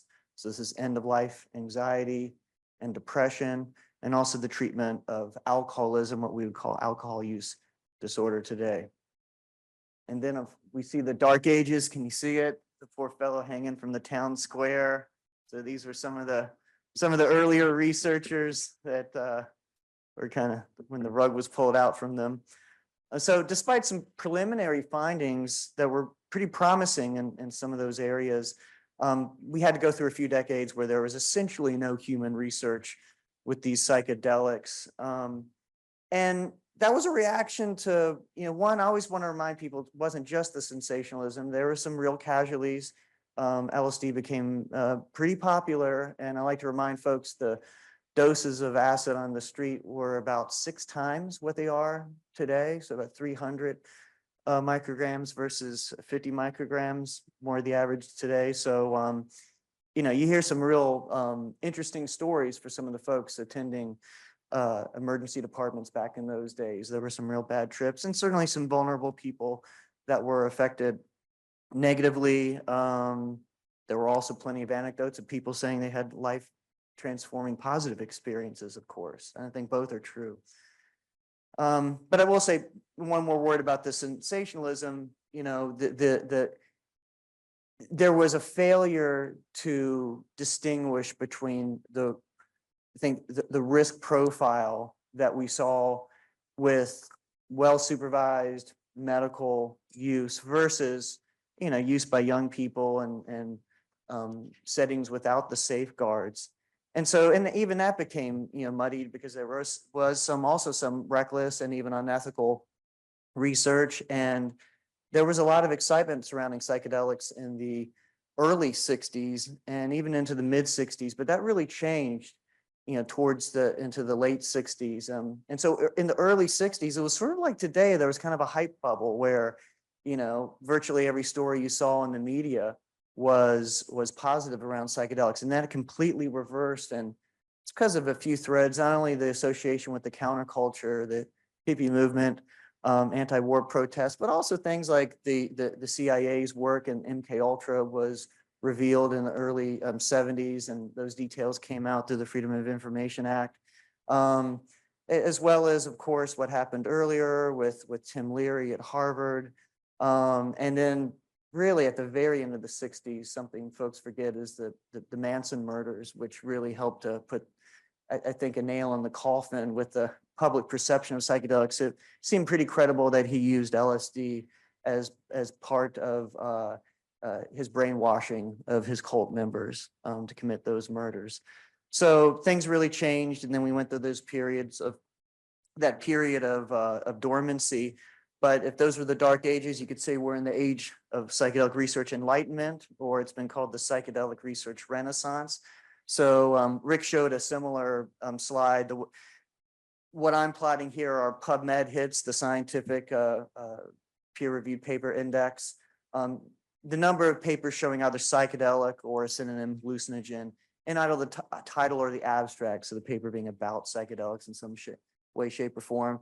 And you saw this like baseline of 5, 10, 20 papers a year, bouncing up and down, for decades. I'm showing you going back to 1980, and I was lucky to get in the field when that pretty stable baseline was still happening in 2004, and then in subsequent years we've seen this exponential like increase. And while certainly a good amount of that is non-human research, chemistry, anthropology, I would say the big impetus for some of that excitement, even in all those other areas, are some of the really impressive clinical findings, some of which I'll share with you today. So I do want to emphasize and talk a little bit about, this is a new paradigm, at least compared to what current psychiatric treatments. Of course, it's not new in the sense that this was explored back in the 1960s, as I mentioned, but relatively, it's different in several fundamental ways that folks sometimes need to be reminded of. So rather than daily medication to treat symptoms, the treatments that have been published in the clinical research have all involved anywhere from 1 to 3 medication sessions, separated by at least a week or so. And these are supervised. It's not just the medication session. There's during the session itself, it's an introspective experience for really all of these, both MDMA and psilocybin. There tends to be a little more talking, about 50-50 during an MDMA experience, consistent with its psychopharmacological profile as basically being part stimulant. Psilocybin, more time is spent introspecting, but a huge amount of the time for both compounds is spent with eye shades on, listening to headphones. That's called psychedelic therapy. That basic model goes back to 1959 when it was first published in the scientific literature. A high dose of the compound with the eye shades, asking the person to direct their experience inward. It's not just the psychedelic session. There's preparatory meetings to prepare the person for what the drug experience may be like, to establish rapport with the people who will be helping them through the experience. And then so-called integration sessions, which are these follow-up discussion sessions in the days following the psychedelic treatment. And the really exciting paradigm shifting aspect is that in the field, we're seeing not just symptom reduction, during the experience. I mean, that would be of limited utility, right? Well, you're going to be less depressed or, but while you're actually tripping, so that clearly you're not going to do that every day. But the really impressive thing is that so many of these studies have shown strong symptom reduction in the weeks and months, even in cases multiple years following these administration sessions. So something's very different is going on. And I think even though there's lots of threads, both biologically, psychologically, and behaviorally, I think the big thing that's going on is that psychedelic therapy works by psychotherapeutic process. You know, whether or not there is formal therapy or not, so whether you have something like cognitive behavioral therapy as part of the formal treatment process, even when people, and I've done surveys on this, even when people have taken a psychedelic just for fun or on their own for exploration, and they stumble upon one of these transformative experiences that leads them to stop drinking or overcoming some other addiction. I think what the data is telling us is that it's psychotherapeutic process. In other words, there's radically different perspective taking. They look at themselves from a different vantage point. There's a review of life priorities, and they have a vision for a path forward. So these are some of the so-called common factors that we know bode well for successful psychotherapy and psychotherapeutic research. And so I think that's how it differs, you know, like why in the world would someone be better, you know, a year from now from their session? The drug was metabolized within a day. You know, you could speculate on some epigenetic effects and other mechanisms that might be biologically mediating things. And some of these things might be two different sides of the same coin, but I think the main thing is that you talk to people, they've learned something. They can tell you, this is how I was before. This is what I learned about myself. This is how I changed the way I was engaging with the world, thinking about myself on a day-to-day basis afterwards. So it has that narrative component. And so all that to say is I think one of the exciting things about psychedelics is they're essentially bringing psychology back into psychiatry. You know, clearly this is a biological treatment. It's a medication with profound acute effects on the brain, but the long-term therapeutic effects are psychologically mediated. I don't like to give any talk about psychedelics of any length without mentioning there are some real risks to psychedelics. Here I'm focusing more on the classic psychedelics like psilocybin. I don't have time to go into all of these risks, but I would refer you to some publications I've put out there over the years in 2008 and more recently in 2018, describing some of the known risks for psychedelics and what we can do to address them, and hopefully you know, how they could be, how we can address these risks in part as part of a REMS program by the FDA if these treatments are approved. Couple things I'll mention, of course, it seems pretty credible through clinical observation over the decades that some people with schizophrenic psychotic disorders like schizophrenia can be destabilized, or people with a identifiable predisposition for psychotic disorders can be destabilized. Another biggie, though, that's there for really anyone, no matter how healthy, is the bad trip, the fear, panic, and confusion that can potentially lead to dangerous behavior. That's not to be underestimated. I've been in well over 100, sessions, in the room with people, and at a high dose with psilocybin, you get about a third of folks will have some degree of a challenging experience or bad trip, and it truly is not to be underestimated. The only other risk I'll mention here is that that's typically there for drugs of abuse, and this is a drug of abuse. In other words, it can be used in a harmful way to the user or others.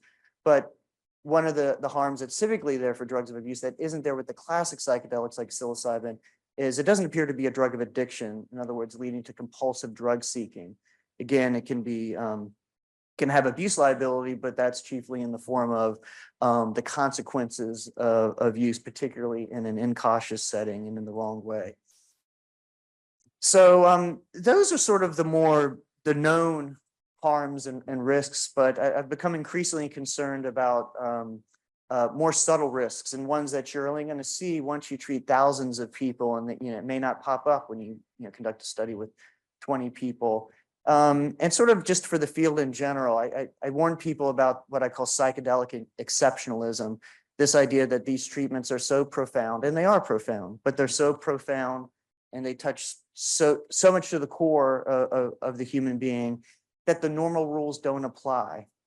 And this can lead to all sorts of ends justifies the means type of thinking. It could lead to cutting corners. It can lead to people violating normal professional ethics, for example, sexual relationships between patient and therapist, this type of thing. People are in an extremely vulnerable position when they're receiving these treatments. These are intense interventions, and research has shown that people are more suggestible in these treatments. So we have to be very cautious surrounding that. I mentioned sexual violations and other violations. I think just generally the power dynamic between a treatment provider and the patient can be so dramatically magnified compared to other treatments. I mean, oftentimes people will say this is a spiritual experience and sometimes the most meaningful experience of their life. And so when you give professionals, you task them with the role of being the intermediary between the divine, God, whatever, someone might want to call, how they would want to characterize their experience, and them, you're putting a lot of power in that person's hands, and that comes with an incredible amount of responsibility, and that can go wrong.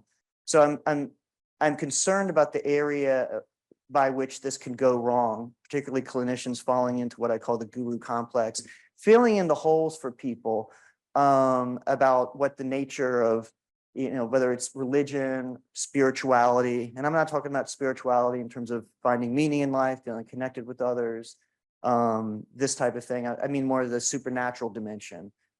Where did reality come from? Does God exist? And as far as I'm concerned, any client's answer to those questions is just as valid as, the therapist answers. And so it's important to really let the patient drive the bus when it comes to these things, not to impose materialism and say that, the person's experience of Jesus, for example, wasn't valid, but simply to let the patient make those interpretations, if any, and not to color them coming in. And so a general concern about cult-like behavior that will be popping up in this area. We are going to see it. We've already seen cases with ketamine treatment providers sleeping with their patients and setting themselves up in this sort of spiritual guru-like role. And you're going to see this. Now, hopefully, through appropriate regulation and professional training, this will be minimized, but we will see it. And so this is the type of stuff that I'm warning is going to happen, and we just have to stay ahead of it. So now I'm going to review some of the clinical findings, sort of 1 or 2 slides per study, just to show you some of the impressive findings in the field. First, cancer distress. The first modern study on that with psilocybin was Charlie Grobe at UCLA with a small randomized study of advanced stage cancer patients using about a moderate dose, about half the dose of most of the modern psilocybin studies, but nonetheless finding some evidence of long-term reductions in anxiety and depression in those patients. This was a paper published by colleagues and myself at Hopkins, used about a larger dose, about twice the dose that Charlie used. 51 patients all had life-threatening cancer. They all had a DSM disorder that was associated with either depressive symptoms, anxiety, or both. And I'll just quickly show you these. This is the Hamilton Depression inventory and the Hamilton Anxiety inventory. And people came in these 2 different groups. Everyone received both a trivial dose, which is a placebo-like dose. That's the blue group. They received that first. And then everyone received that trivial dose and then a high dose, and we simply randomized the order that they would receive them. So the blue group got the trivial dose first. The red group got the real dose first.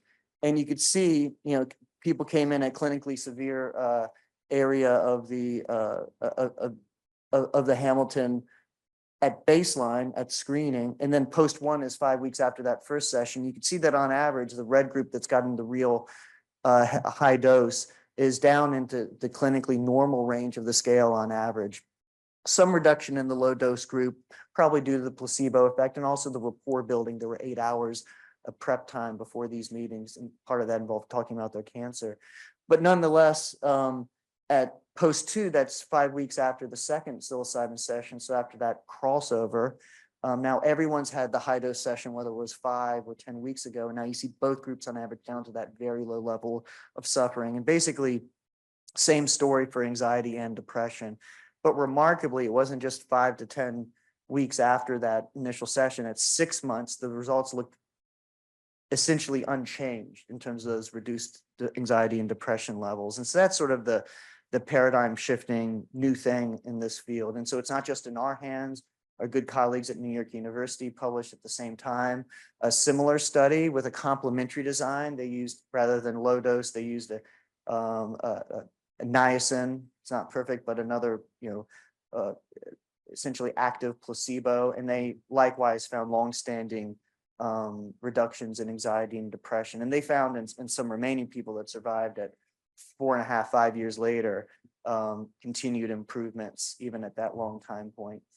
And then moving outside of cancer-related depression, we move into major depressive disorder. So what we all think of as depression. And so the first study published there was a pilot by Robin Carhart Harris when he was at Imperial College London. And so this is another measure of depression, the QIDS, and people saw some pretty large reductions that appeared to still last in to some degree up to 3 months after treatment in this pilot study. We published sort of in our work at Hopkins then a sort of an entry-level randomized study. It's really not a perfect design. There's some real problems with it. The randomized waitlist control. So you randomize one group to get the real treatment. It's not blinded, but the other group, you randomize them just to wait. Excuse me. But we found, as I'm showing you here in the yellow group, this is another version of the Hamilton Depression Inventory, some large reductions in depressive symptoms after their 2 sessions. And in the wait group, there was no change. What I'm not showing you here is that after the crossover, the wait list group was then given the opportunity to receive the psilocybin sessions, and then they saw reductions that were similar in magnitude. And I say it's not a perfect design because there, at least in the addictions literature, there's some evidence that randomizing someone to a wait list group actually prevents them from getting better when they normally would gotten better had you done nothing. So some concerns there. But then kind of bouncing back to the other side of the Atlantic again, Robin's group published this double dummy comparison with escitalopram, an SSRI that's approved in many nations for the treatment of depression. And I think pretty positive results. It wasn't designed as a non-inferiority study, so it was underpowered for really a comparison. But they fell short of statistical significance in the primary outcome measure, as I'm showing you at the top, the QIDS. But notably at every single time point, arithmetically, the scores were lower, the depressive scores were lower for the psilocybin group compared to the SSRI group, and again, this is an approved and effective antidepressant. But nonetheless, on a host of other measures, including this measure of well-being shown at the bottom, there were very clear, not just clinically significant, but statistically significant improvements of psilocybin over the escitalopram group. Then the largest study in the field that's ever been, really largest psilocybin study ever published in the New England Journal. This was by Goodwin and colleagues, 233 patients. They looked at a high dose of 25 milligrams of psilocybin compared to 10 and to 1 milligram. And they found some beautiful dose-related effects and at least with the high dose groups, significant reductions in depressive symptoms out to 12 weeks. So very promising. And then most recently, a smaller study published using a different design with a double-blind placebo comparison rather than using a low dose. And so you found very large differences between psilocybin and placebo. And so that's wraps it up for major depressive disorder, but now we move into the related bipolar 2 area, so another affective disorder. This study was recently published by my colleague Scott Aronson. It was a small pilot, but the concern has been that with bipolar, you're going to instigate a manic phase. So the goal was to reduce depressive symptoms. And you could see here on the MADRS, another depression inventory, very large reductions in depressive symptoms. And I think most importantly, there was no indication that any of the patients that a manic phase was instigated. I'll now move into the addictions work. So a line of research I started about 15 years ago, took a number of years to run that first study on the back burner, but it's been going on a while. So this line of research using psilocybin towards smoking cessation, I'd had clinical research experience with smoking going back to my grad school days, so it was sort of an interest of mine. I also wondered, hey, do you really need to kind of hit rock bottom like one does with alcohol and opioids and cocaine, et cetera? Or can you get it from a more sort of, I don't know, garden variety type of addiction like smoking? Not to dismiss how addictive smoking is, but there's not the quality of life destruction typically like with some of these other drugs. So can you really bring it to bear on this form of addiction? And so it was a 15-week program. We used CBT, cognitive behavioral therapy, as a psychosocial backdrop. Basically, most talk therapy treatments for smoking cessation are CBT based, and yeah, so up to 3 psilocybin sessions. Their quit date was the target quit was their first psilocybin session. So we assigned their target quit date several weeks ahead of time. And the results are very promising. At 6 months, 80% of this small sample of 15 people were biologically confirmed as abstinent. And that held up to 30 weeks, or an average of 2.5 years at 60%. So this is very high. It was an open label pilot, so we had to be certainly limited on our conclusions of causation. But in terms of whether it was worthy of follow-up, I mean, I think it very clearly was. I'm showing you here another outcome, the most stringent.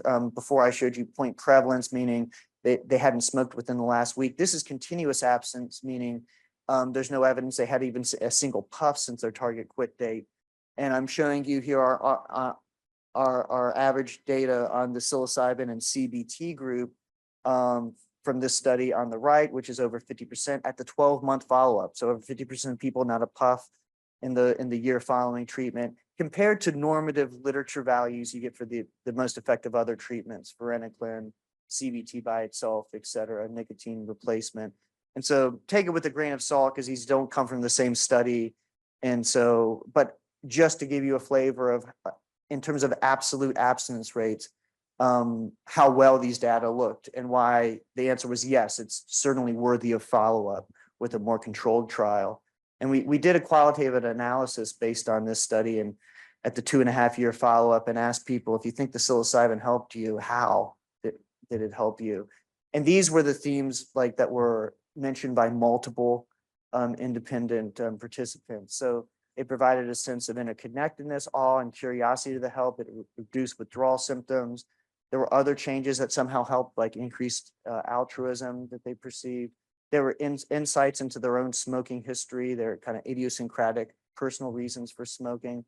And some quotes from, I'll share with you from that qualitative analysis. I understood my identity is this construct. I learned to be more grateful. The session was telling me, here's what you need to do to not get so depressed, which is really interesting given what we know about the comorbidity and between affective disorders and addiction, and the role of emotional regulation in addiction. Seeing that which happened during the psilocybin experience, and being reminded of that life is an unspeakably marvelous adventure of existence, and I'm more accepting of myself. So this is a subset of quotes, and certainly there were some things people said about smoking in particular, but I just wanted to highlight these because, you know, none of these quotes mention smoking. And so it sort of demonstrates how big an event this was in people's lives. And in some sense, it really dwarfed this, the goal of quitting smoking, not in a way that made people trivialize, like, oh, who cares if you smoke or not? It's no big deal. But really seeming to, the magnitude of the experience made the goal of quitting smoking seem very surmountable, like compared to the magnitude of what they experienced, and this kind of resetting that, of course, they could quit smoking. You just have to decide to do it. And so that led us to this randomized comparative efficacy trial, which, rather than a blinded study as this second step, I thought that was the step that I needed to convince myself that we were really on the right track to really compare it to a known standard. So this is nicotine patch treatment. So we took 82 people and randomly assigned them to one psilocybin session in this case, which is scaled down from the 3 sessions in our pilot. and then compared it to a standard course of FDA label nicotine patch treatment. And these are, you'll have to stay tuned. We finished up the 6-month follow-up. We'll be publishing those data soon, but I'm showing you when we were about 2/3 of the way through the sample. I'm showing you some data here based on 61 people, where up to 12 months, the biologically confirmed abstinence rates were 52% with psilocybin compared to 27% with patch at the 12-month follow-up, which 27% is very good compared to standard literature values for nicotine patch. So in the context of an unblinded, randomized, comparative efficacy study, I think we did a very credible job with our control group, beating typical treatment response, but nonetheless being dwarfed by our response for the psilocybin group at 1 year. That led us, thankfully, to land a multi-site a grant from NIDA, which is currently underway, which is using niacin as a placebo in a study with 66 people. And then moving into alcohol use disorder, this is the study that the line of research by Michael Bogenschutz that John in part spoke of.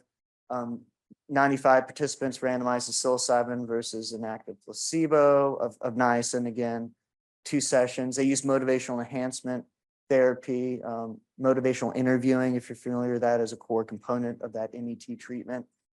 So another kind of accepted psychotherapy and addictions treatment other than cognitive behavioral therapy. But they found longstanding evidence of reductions in drinks per day and reductions in heavy drinking days in the psilocybin group compared to the control group.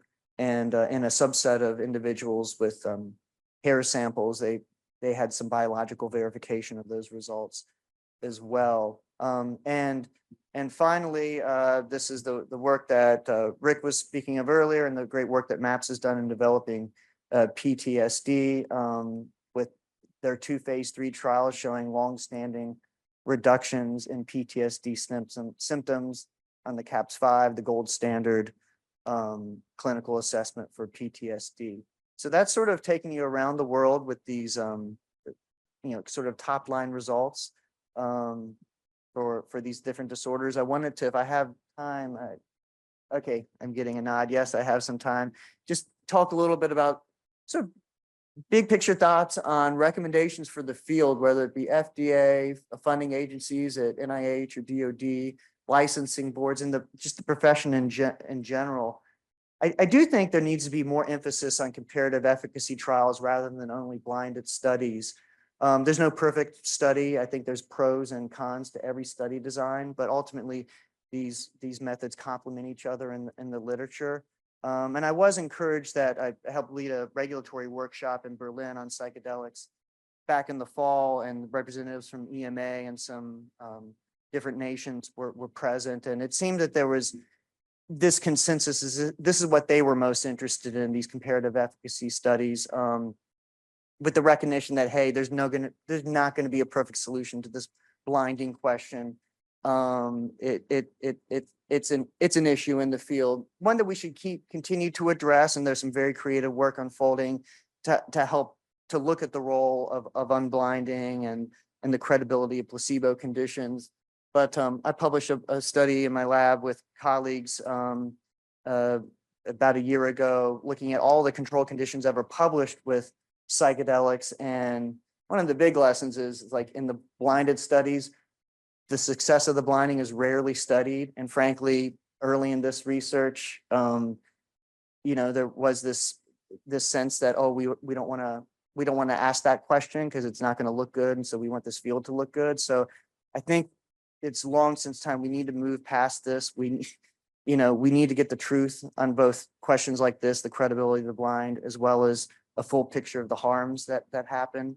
And we did find in the 14 studies that had actually assessed the blind that 95+% of people correctly guessed what assignment they were in. And in fact, that was all driven by sometimes people in the placebo group thinking, or in the comparison compound group thinking, oh, maybe I got the real thing, but never in the people that got the real thing do they say, oh, maybe that was a placebo. So, we can do a better job. But I think a complementary of research designs is helpful. There needs to be research on the inclusion of nominal therapy. This is one of the big questions in the field.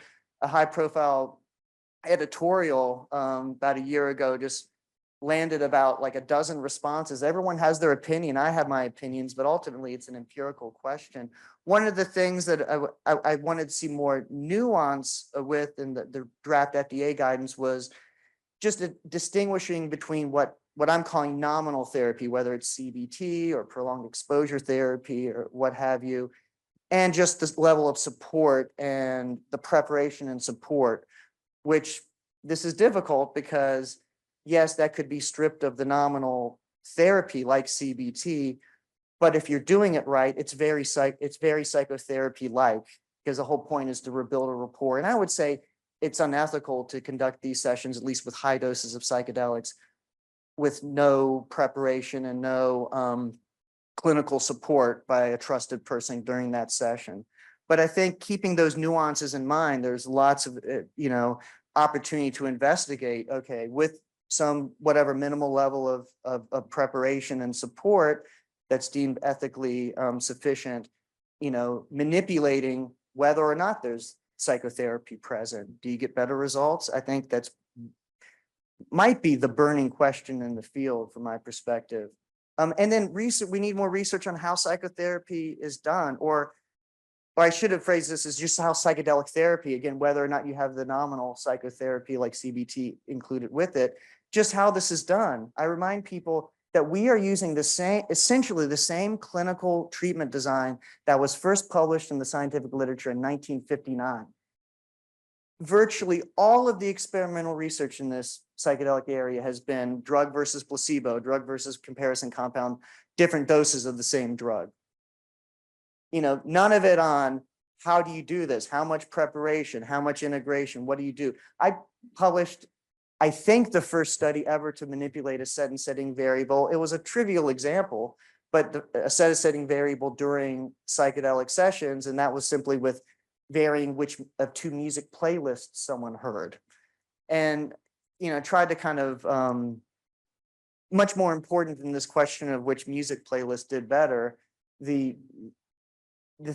something we tried to emphasize in that publication is that, we need far more experimental research on how this is done. Should you have music at all or not? Should you have the eye shades or not? Should you have the nominal psychotherapy or not? How much preparation do you have? We all use this term of integration, which is essentially a discussion the next day after, and depending on the study, other sessions. But what about homework assignments? What about if we really are opening up a critical period of enhanced neuroplasticity, as the rodent work suggests?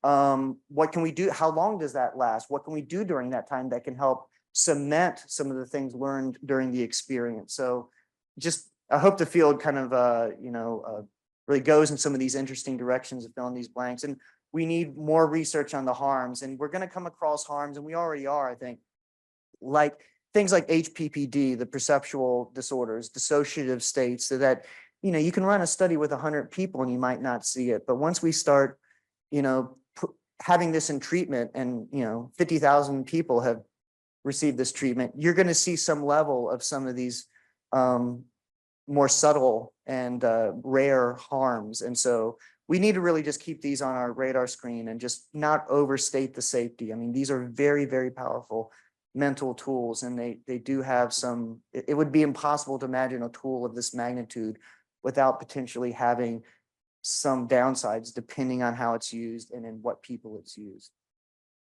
And we continue to need to have supportive and comfortable environment. But as I suggested earlier, I would say, and at least, and I'm talking to secular researchers here, I'm not talking to religions who use these compounds, including the Native American Church or the Santo Daime or UDV, or to really any other use. I'm talking about within the use in psychiatry and clinical psychology and social work, in the practice of medicine. I really suggest that we really need to avoid providing religious metaphysical instruction. Again, let the client or the patient drive the bus, because I'm very concerned about this development of cult-like behavior surrounding these psychedelics. Again, we're going to see the development of this. And we really need strong professional training and I don't think we really know what form that's going to ultimately land in and when this was well established and regulated. But I would just hope that those programs are as empirically informed as possible. And certainly we need a strong risk evaluation mitigation strategies program, a potential part of FDA approval for these compounds that really keep some of these harms in mind and minimizes patient harms and cult behavior. And with that, thank colleagues and funding sources for some of the work that I showed you. And we have time, we might have 5 minutes or so for questions. Yeah.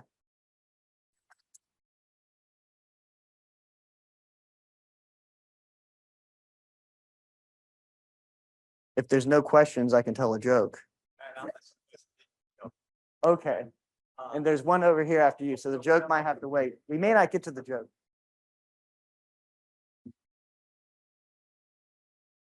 To reach that. Thank you for the really great talk. And I'm actually a graduate student in Dr. Riley's lab. So I was very interested about the comparative efficacy studies. And I was wondering, maybe relate to some of those emphasis on specific preparation that need to be added on those studies. I'm wondering in clinical trials, what are comparative efficacy in terms of like culturally sensitive, racially sensitive components, instead of just, kind of advocating therapy that might be effective for one group because there is larger recruitment, but it's not really effective to other minority groups. Right, right. So that I would put that in the category of something that's just very ripe for investigation. And so one could conduct research on, like, say, a tailored, approach. Of course, you'd have to have the right distribution from people from different subpopulations in order to get a meaningful answer. So it would be a difficult question to address, but to see whether that's the tailoring, whether that tailoring is helpful or not. And I could imagine, depending on the nuances, it going either way. I mean, one of the clinically longstanding, sort of related to this, but longstanding kind of notions in therapeutic treatment of addiction is that you get better results from therapists who have gone through addiction treatment themselves. And just the scientific literature says, no, it's just not the case. It just hasn't held up. So sometimes a good idea may or may not, and yeah, so for example, there are certainly other cases where culturally tailoring things have not, shown in empirical research to make any difference, but it would depend on the nuances. But I think that's definitely in the category of something that we need studies on it to see if that can improve treatment response.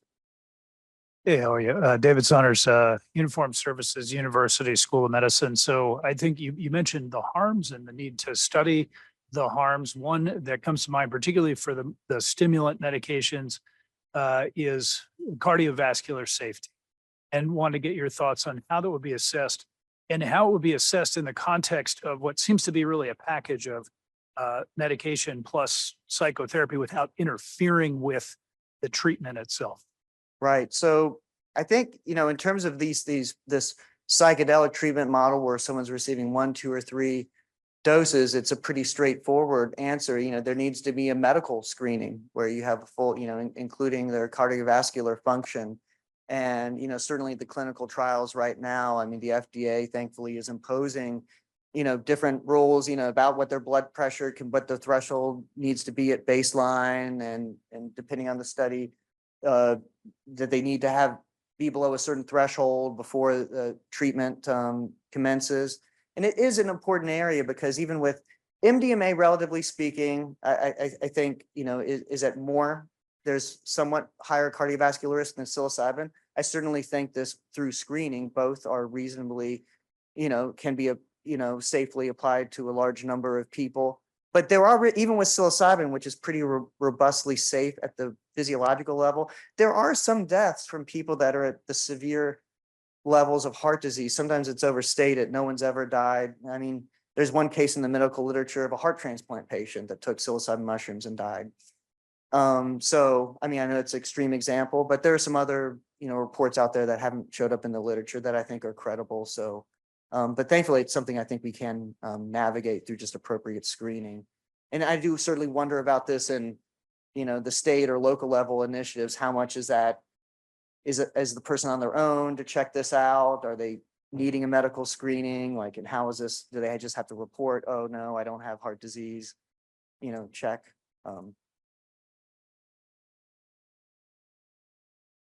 Right. Yeah, given that ibogaine can prolong the QT interval, that's a really extremely important question. And as a neuropsychologist, I don't have very strong opinions about. I know people have, know more on the toxicology, cardiovascular level, thinking that, ibogaine could never be approved. Other people believing, with the appropriate screening, now you have some work suggesting that giving the magnesium might offset that effect. And so, but yeah, it's definitely an important dimension to, particularly for ibogaine, to keep in mind. We have time. Two more questions. Oh, well, I hope it's okay if I ask, I actually have two questions, but one is from someone who's watching this online, a physician friend of mine. I think it She counts. texted me. I'll be quick. She texted me this question, but I'm going to ask mine first. I thank you so much for the summary of all this very vast data. I actually have a question about your own research with nicotine. Was that with cigarettes or was it with vaping? And if not, do you plan on doing research with vaping? Yeah, cigarettes. That was with cigarettes. And so I think it's a very credible, I think it could be made to work with vaping. Hasn't been done. I wanted to start with smoke. I mean, there's far more harms with smoking combustible cigarettes. So if I had to do one or the other, that's why I want to focus. But Okay. absolutely, it can be brought to bear. I believe it needs to be tested, but Okay. yes. And my next question, which is on behalf of my friend Neha, who is watching online here. Hi, Neha. She's a physician at Walter Reed and a researcher herself in infectious diseases. And she has a question on, since you gave the talk on a lot of addictions, is there any data on whether these psychedelics, any of the ones you mentioned, are themselves addictive? Yeah, so for the classic psychedelics, I would say there's no evidence that they're addictive. So by classic psychedelics, like psilocybin, LSD, DMT, mescaline, we know that through animal models of reward, pressing to get the injection of the drug. We know that through just large scale epidemiology. We know that through the way that they work or don't function in the brain, the mesolimbic dopamine pathway in the brain. There's, I would say, some addictive potential for MDMA, but pretty moderate. And if you count ketamine, same thing. I mean, none of these are anywhere near amphetamine or cocaine, but at least compared to psilocybin and the other classic psychedelics over here. And I kind of put cocaine and amphetamine, even, outranking the opioids in terms of true addiction potential. These other ones like MDMA and ketamine, they're over here somewhere. It's pretty rare you get people who have a daily use pattern with MDMA. And even there, it's really complicated because we know so much of the stuff on the street is not even, it's methamphetamine, it's some of the cathinone compounds. So we don't even know if those reports are pure, are really MDMA. And it could be compounds that we absolutely know are addictive. Hello, everybody can hear me. My name's Kadeem. I'm only in high school. I'm so sorry. Everybody better? My name's Kadeem. I'm only in high school. This was I wanted to thank you personally for having us. This was a really very cool experience. You guys were using crazy big words that I'd never heard of. But yeah, this was really, really cool. I had one question, just when you were talking about psychotherapy and not really pushing onto a specific ideology or some kind of thought onto the patient. If a patient were to come out of the psychotherapy and come out, I was kind of confused on whether it would be like a blank slate kind of situation where like they're not thinking about anything and they're looking for something, or would they come out with that kind of idea? And if they were to come out with some sort of metaphysical or religious idea, what would you do as the person running the experiment? So thankfully, maybe it's because of the way I've presented myself, but I've never had, out of dozens of people when I'm helping to guide one of these sessions, really say that, tell me, fill in the answers for me. Does God exist? Or, so my sense is that people, they may have opinions, they may have experiences, and they may want to share it, but it's not like they're looking to the therapist or the guide staff, whatever we call them, to fill in those blanks for them.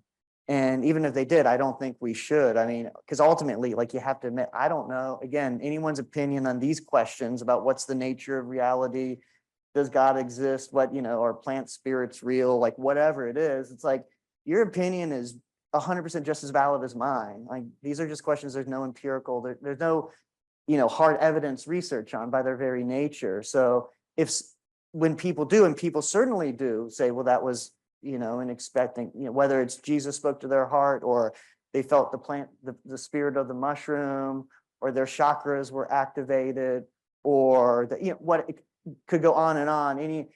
Your also job is not to say, well, no, that didn't happen. That was just hitting the serotonin 2A receptors in your brain, and that's what was happening. It's like, that's not your job. We don't, so, while keeping in mind clinically, whether they're talking about something outside of normative or belief systems versus if they're sounding schizophrenic, and now the radio, Jesus is talking to them through the radio every day, telling them to do things to people, with that exception, it's like, it's up to them to interpret, if at all. Some people don't have any metaphysical interpretation of these things. Thank you. Thank you. And thanks for coming. I was really excited. I was lucky you guys, large group of folks, showed up right before my talk. And so I'm glad to have some young energy in the room. This is great.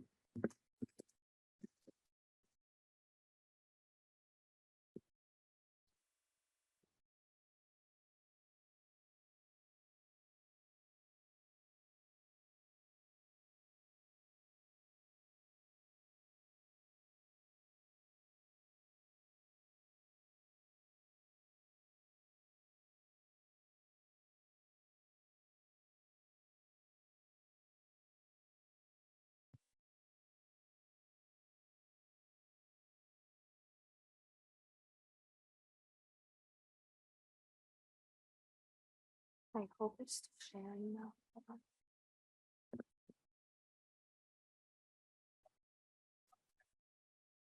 Oh. I see.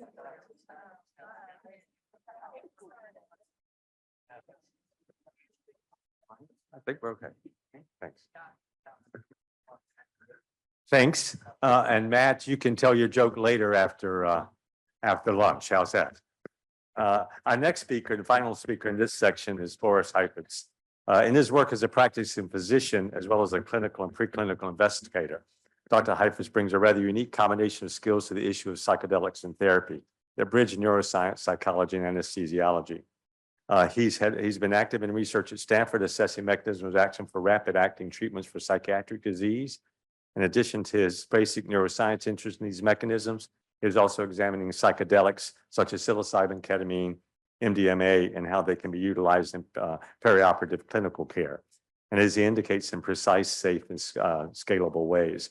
I had the pleasure of attending one of his seminars on psychedelics and therapy, and was struck by the marriage of basic and applied neuroscience. His talk, entitled Deconstructing the Psychedelic Experience, Therapeutic Mechanisms of an Emerging Drug Class, describes his important interface.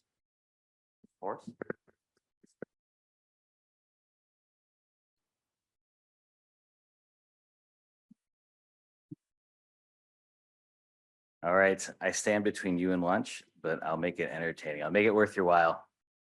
So thanks for the introduction, and it's a pleasure to be here. I love that there are high school students in the audience. I'm going to try and keep it approachable, but there's going to be a lot of data here, so you'll get a full exposure to the full range of clinical and animal research. And I want to start. I'm really glad to I stand on the shoulder of giants. I first met Rick 25 years ago, fresh out of college, working hourly to read animal studies on MDMA and help on the investigational new drug application. So it's exciting to be here now. Anyway, what I really want you to take away from this more than anything is that psychedelic therapy, as you've already heard in all of its manifestations, ketamine, ibogaine, MDMA, psilocybin, it's potent therapy, right? And there's a signal there. There's a reason why people are so excited about it. And any potent therapy has to carry risk. And I think, Matt, you did a wonderful job of of getting into that. And I just want to make an analogy to other fields of medicine. I'm not a psychiatrist. I'm an anesthesiologist. I work in the operating rooms and I see some of the most advanced medical procedures, I think, anywhere. And let's think about heart disease for a second. You have high blood pressure, you get a beta blocker, then you get a statin, then you maybe get an ARB, and then maybe it doesn't go that well. Then you get a stent, then you get a left ventricular assist device. This is a highly invasive procedure. And then ultimately you can get a heart transplant, right? Think about the intensity of treatment that we're willing to apply to a disease where we know there's a terrible outcome if you don't treat it. Now, think about psychiatry. Why do we not apply the same intensity to something like PTSD or depression? We know that the severe depression, severe PTSD has the same mortality and morbidity as heart disease, diabetes, any of these other disorders. It's time that we apply potent therapies. And I think that's really where psychedelic therapy comes in. Now, that said, they carry risk. And I'd like to give you another overview of medicine. So in I think 1962 was the first heart transplant patient. He lived for 57 hours. Now, I think they did a dozen of them last year across the way. The median survival for a heart transplant now is 80% live at 5 years, right? So how do we get to that point? If we want to advance psychedelic medicine, which is a crude but powerful tool, we need to understand mechanism. This is really my pitch to you, is that it's not enough just to say that these work. We need to understand how they work, and we need to do it systematically and rigorously. And that's how we're going to really get to the point where, in 30 years, we cured some forms of cancer. We can take these therapies in that same direction, but not without a lot of work. So we need to test all of these ideas that are coming out. And again, this is where we rely on preclinical research. You haven't heard much about animal research and its role in psychedelics because it's really hard. How do you know when a mouse is tripping? Right. So, but there are things that we can do, and I hope to convince you that there's value in this as well. And then this really deserves a fair amount of effort. So you've already heard again about kind of the range of psychedelics. And one thing that I would just like to point out, these are some of the early studies with psilocybin and MDMA. That you've already seen, where you have these massive effects on depression there with psilocybin, PTSD for MDMA. And what do you notice? I mean, well, what I notice is that they have something in common in that they're rapidly active and they're durable, right? And even though the receptors they hit are completely different, they seem to share something in common. And I think that's really what binds this class together. And we haven't heard a lot about ketamine, but I'm going to put it in there anyway, because I think it really belongs in the same class. It's psychoactive, it acts quickly, and it has some durability. Now, people will argue about whether it's a bona fide psychedelic, but I will tell you that, yes, I think it is. I think it belongs in the same group, and I'm going to discuss each of these in turn. So how do we go about and deconstruct psychedelic therapy? And I'm thrilled that I don't have to review this because we've heard so much about the complexity of this type of therapy. This is from Ali Fiducia. This is one of the MAPS designs for MDMA. So this is not take an antibiotic and go home and let's see how it goes. This is complicated. And you've already heard about all the factors, psychotherapeutic factors, all of the setting, things that we don't really understand, multiple dosing that are going into creating these results. So how do we actually break that down? And what, again, you've also heard about is we do have a framework to understand how psychedelic therapy works. And this should guide research into mechanisms. So we have preparation, the drug administration, and integration, right? And I think, again, you've already heard a bit about what each of those phases mean. So what am I going to talk about animal work? So this is really where it gets interesting, I think. These things are hard to study in mice. Preparation and integration, like how do you talk a mouse through, what happens on a trip? So let's start with something a little bit easier, drug administration. Drugs get into the brain, whether you're a mouse, a rat, a monkey, or a human. And we can study some of the processes, the component processes that happen. This is from a review I wrote with David Olson. And what you see there listed is, these are the things that an enormous body of literature that I won't be able to talk about, but each of these things, extinction of fear memories, social approach, cognitive flexibility, these are things that happen under the influence of drugs that we think have some role in mediating their beneficial effects. So let's understand how that works. And I want to start this section by talking about MDMA and social approach, that pro-social and pathogenic effect that people have been so excited about. And this is the words of Sasha Shulgin, who I had the great fortune of meeting while he was still alive. But this is an interview for the New York Times.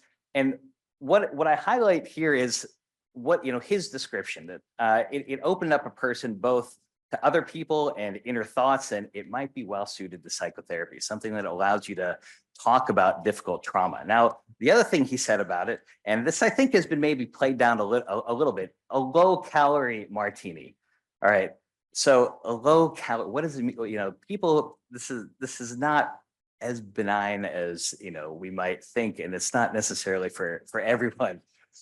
In that, if as a survivor of 90s rave culture, I could tell you that there are people who will misuse MDMA. That if you yes, it's not as nearly as addictive as cocaine or amphetamine, but exposed to enough people, you will start to see issues. So if we can target these medicines to people who are not at those risks, like that's an improvement. That's how we iterate and innovate medicine. So how do we do this in mice? Well, this is, I'm going to take you briefly. This is probably the most dense part of this talk, but separating out, right? So we mentioned that there are different effects of MDMA. So how do we separate out those things that are euphoric, maybe more of a party atmosphere in the middle, maybe a little bit of a kind of meth experience on the end, and then that therapeutic part and on the far end. Like this is all MDMA, and it's very context dependent, right? Where you take the drug seems to have a big effect. So can we understand those things in a mouse? And this was probably the hardest part of my postdoctoral training, is getting mice to love each other. This is a very simple test, but basically why are we even doing this? What we're trying to do is we're trying to model this basic human effect that we hear about and see if we can see something in mice so we can get at mechanism. And just really briefly, this is a test where a mouse either spends time with an empty cup on the left or with its buddy on the right. And that graph there is the sociability index, right? So bigger numbers are more social. And one of the coolest aspects of this, the thing that really convinced me we're studying social behavior, is this experiment here. And what you see as you go from left to right is that who are we giving the drug to? And you see when both of them get the saline, the control, there really isn't much of a pro-social effect. Even when you give the mouse under the cup MDMA, the other mouse starts to get more social. And if you give them both MDMA, they're both most social. Whether that means the therapist should be taking MDMA as well, I'll let the FDA decide. But it's, again, this looks like a social behavior, and this really convinced me that we're working with a social model, a model of MDMA's pro-social effect. So again, that was the hard part. It was a little bit easier to look at the psychostimulant-like properties of MDMA, and we're looking at some, classic kinds of behaviors on the left, just locomotion. It's a stimulant, right? So mice run around more when you give them more MDMA. And there's a simple test called place preference, right? How much do you like the place where you got the drug? And that's what you're seeing there. You show their baseline preference. That's the pre on the top. And then you give a mouse MDMA in one area, you give saline in the other area, and then you see, did you like the place where you got the MDMA? And what I'm showing here is that we're able to separate out these behaviors. At a low dose, MDMA is pro-social. I showed you that before, and it's not particularly rewarding. As you get to higher doses, it becomes much more rewarding. Like it's an amphetamine. It's related to methamphetamine. So this is promising. This is the kind of the foundation for getting at mechanism, is that we're able to model human-like behaviors in a mouse system and show that we can start to separate them out. And maybe what if we could just target that pro-social effect? What if we could make something that opens people up for an hour right? While they have high intensity therapy. That's where this is ultimately going. And I'm going to just show you again where this has gone in mouse work. And I'm not going to dwell on the details here, but just to, again, give you an overview of the kinds of techniques we apply. One thing that we can do is we can look at where in the brain is this happening. And we can look at what are the molecular mediators. Here we're blocking the serotonin release by MDMA in the nucleus accumbens, which is a major reward center. And what you see here is that when we have this very focal, specific block of serotonin release in one area of the brain, we're able to block that prosocial effect. When we do a paired experiment where we give MDMA directly into that area, we're able to regenerate the entire prosocial effect.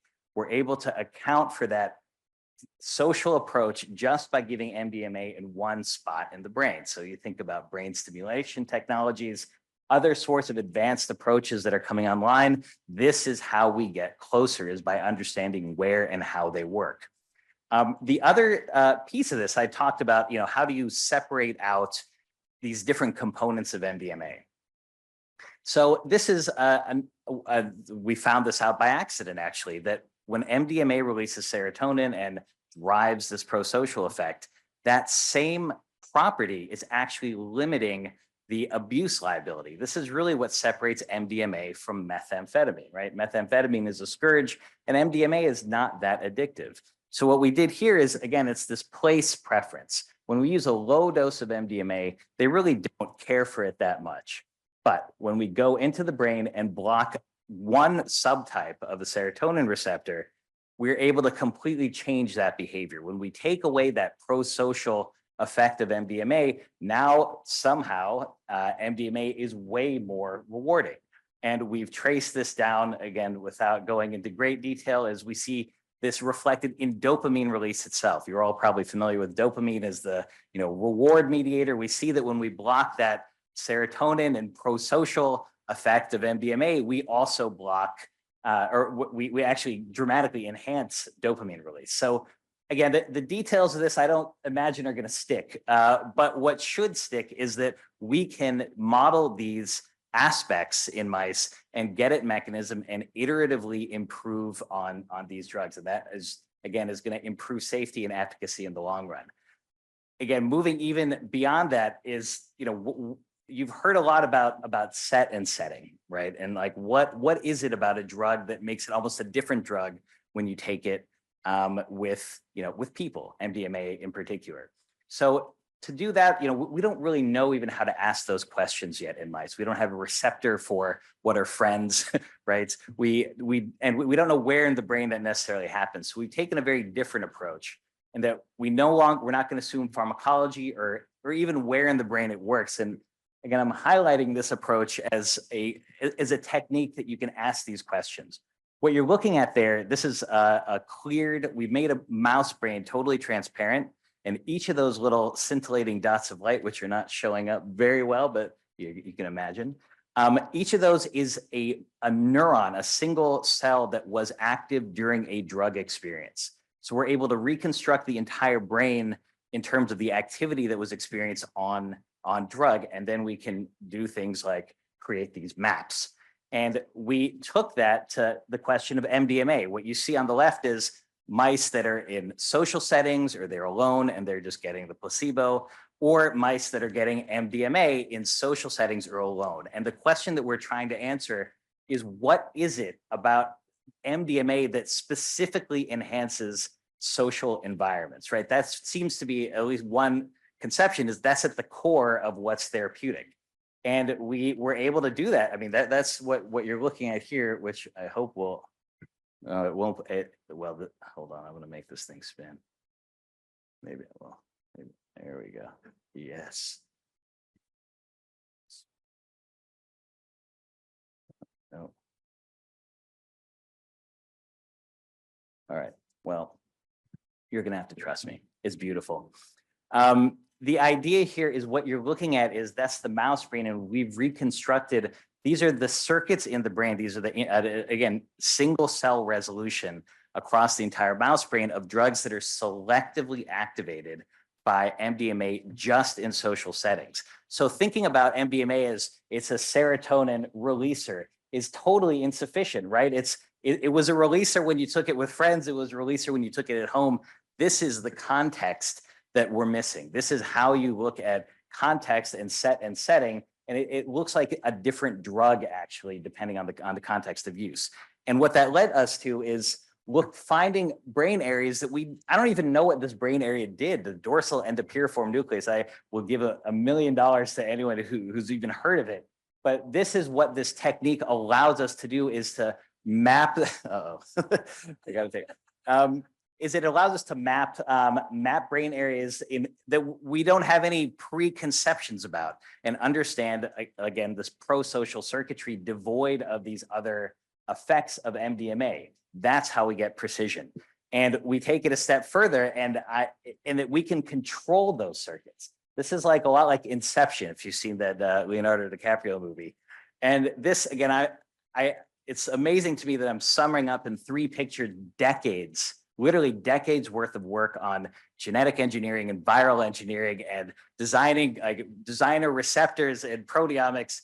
What we're looking at here is a special mouse where when we inject a virus into this nucleus that we identified, the dorsal endopiriform, we can capture those neurons that were active, right? So those neurons that were active while a mouse was on MDMA with its buddies, we can capture those neurons and we can turn them on or we can turn them off at any later date. And what you're looking at here is one of these experiments where this is the control experiment. And when we shut off just that one part of the brain, we basically remove that social enhancement, right? So again, this is proof to us so far that this is how you get at really refining these types of therapy. And of course, the next step would be, how do we get this into humans, right? And again, thinking about all of the advances in technology that we have now, that would be where we want to go with this in terms of really honing in on that pro-social effect of MDMA. So I want to switch gears now and talk about some of the other issues, right? We talked about integration and preparation and the setting, and it raises a question, and this has come up in a couple of times in terms of like, how do you really separate any of this stuff out, right? We have all of this preparatory psychotherapy, and then we have the trip, and then we integrate changes. And so one of the questions I think should be, well, and a lot of people asking are, how much is it the trip and how much of it is the biochemistry, right? Can we just make 1,000 neurons bloom in your brain and that encodes resilience? Does there need to be a whole, extravaganza, like a 6-hour session with that, or not? And people have done some really amazing work. This is work from David Olson's lab. Again, Lindsay Cameron is the lead, where they actually engineered a psychedelic drug that does not have hallucinogenic effects in mice, right? So we don't know for sure, but this has been followed on by, again, like just groups around the world that are devoting immense resources to getting at this question. Now, some people look at this and say, why are you trying to profane something sacred, taking away the experience? And my answer to that is it's a testable idea. If we want to enshrine the idea of experience and the trip itself, then we need to test the converse. That is the only way we get at mechanism, and that's how we move forward. Delix, I have to give them credit, that they are doing the human trial of a potential non-hallucinogenic compound. So in my own research group, we've taken a little bit of a different approach to this. And what if you could remove the trip from a drug experience?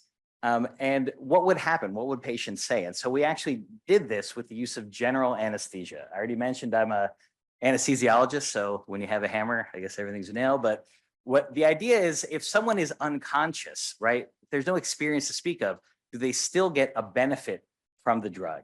And we designed this with actual psychiatrists, Laura Hack and Alan Chasberg, and it's designed to look like a psychiatry trial done in the operating room. Right, we use the same criteria for entry. You need to have moderate to severe depression. A lot of these were treatment resistant. We we screen you, we did detailed psychiatric interviews. And then on the day of, you're there for surgery anyway, you get induced with anesthesia. And we gave either ketamine or placebo, exactly the same dosing as every trial for the last 15 years. And then the outcomes we looked at are the same ones that everyone else uses. The MADRS in red, that's the Montgomery-Åsberg Depression Rating Scale. That is the gold standard right now for how do you measure depression. So what did we find? The first thing I'm delighted to say is this, I think, is the only blinded study of a psychedelic class molecule that's been done, arguably, maybe not. But what you're looking at there on the left is what did people guess they got? And that was kind of the point, is that they weren't there for it, right? So they don't know what they got. They woke up and they didn't have an experience really to refer to. As far as they knew, no time had passed. They did have surgery though. And what were the main results? And this was a surprise. So let me walk you through what you're looking at. First, in blue, or in orange rather, is the ketamine. The ketamine group, you can see that their depression scores were high, and then they got that infusion during surgery. And then the days after, 50% response, 30% remission. This is, I could write to the FDA and get breakthrough status for, for that size effect. That is the same size effect we've been seeing in all of the ketamine studies. And it may not have escaped your attention that the placebo group showed exactly the same effect size. Does that mean that ketamine doesn't work? That's not what I'm saying at all. I think the most important aspect of this is non-drug factors. Look at the size of the placebo response here. This is what happens when you instill hope in people, when you talk to them, when you tell them their mental health is important prior to a big stress like surgery, and then you follow up with them, right? Something big did happen to these folks. They had surgery and anesthesia, which I can promise you on its own is not an antidepressant, right? But what we're seeing is that the non-drug component of this is pretty big, and it's actually on par with a lot of the effects that we see in a lot of psychedelic trials. So that should give us some pause, at least, about what, how do we separate out the drug-specific effect? If you're going to expose people to the risk of a drug, you want to make sure that it's not, that you can't, just do an extremely well-crafted placebo. And just indulge me here. This is like the most exciting fan mail I ever got. Anyway, people thought this was great. Some people thought it was great. Some people I wasn't particularly too fond of also thought it was great, which gave me pause. The study is brilliant in its design. All right, I'll stop. I also got some other feedback. This is one of the worst studies I've ever seen in psychedelic science. This conclusion doesn't represent how psychedelics work in the field. Of course it doesn't. It's a mechanistic study. My other favorite is the study is terrible. It should never have been published. The only, and I do mean only, thing that this study showed is that any mechanism for ketamine treatment requires consciousness. This is a test of that exact question. This is like, that is what we are getting at here. And that's, I think, why this is important. Now, to be fair, we didn't expect the result. And so we cannot fully interpret the data. I'll just, a lot of questions come up, like, does anesthesia block the ketamine effect? And is it really even a result? I don't think it does. And the larger point is it's not about the ketamine effect. It's about the placebo effect. Look how big the non-drug factor is. Do general anesthetics and surgery have antidepressant effects? A lot of people go right, there has to be a magic switch where you just make the depression go away with a chemical. That's not what is happening. I'm happy to talk about that afterwards. So the other question is, are these effects dominated by what we call expectancy, right? And I really want to emphasize for a minute, placebo is a dirty word, right? If I tell you that you got the placebo and you were in a trial, your first reaction was like, wow, I hope I didn't say anything embarrassing, like I got better, right? It's like the assumption is that if you respond to placebo, there was nothing wrong with you to begin with. And I really want to challenge that, and that instilling hope is not a trivial thing. And instilling this much hope is also, again, we did it by accident here, just due to the intensity of the intervention, but that is a real process. It has a real physiology. That's what we should be looking to understand. And so just looking at the expectancy scores, all we can really say, because we didn't ask the question, is that we reorganized our data based on what people thought they got. And we asked them at the end of the study, what group do you think you were in? And all this really shows us that the people who got better thought they got ketamine, right? The people who didn't get better thought they got placebo. What does that tell me? It tells me that people had prior ideas, some that we had given them, that ketamine is good, right? When you promote a therapy in the real world, when you're treating a patient, you treat the patient in front of you, you tell them the treatment is going to work, right? This is, I think, proof that we did that. They thought that, well, I must have been in the ketamine group because ketamine is an antidepressant. So again, these are important. We shouldn't be minimizing these factors. We should be leaning into them. This is part of the process of change. And I'll just say, as an interesting counterpoint, a arguably better study was done in China, which was published before ours and annoyed me to no end. But they're using S-ketamine. They didn't test the blind. They didn't do all the stuff that you're supposed to do. But it was a larger study, and they actually saw a separation between ketamine and placebo. They did not get the placebo effect. And Teresa Lee, our lead author, she actually plugged ketamine into Baidu, the search engine that most Chinese nationals use. And you can see some of the comments. This is really different than what you get in the US. Musk is a zombie on drugs. Is my black, like this picture on the bottom is actually someone who's had, very severe complications of long-term ketamine use, which is bladder disease. You have to have your bladder replaced, actually. This is a terrible outcome, but we're starting to see it in the US.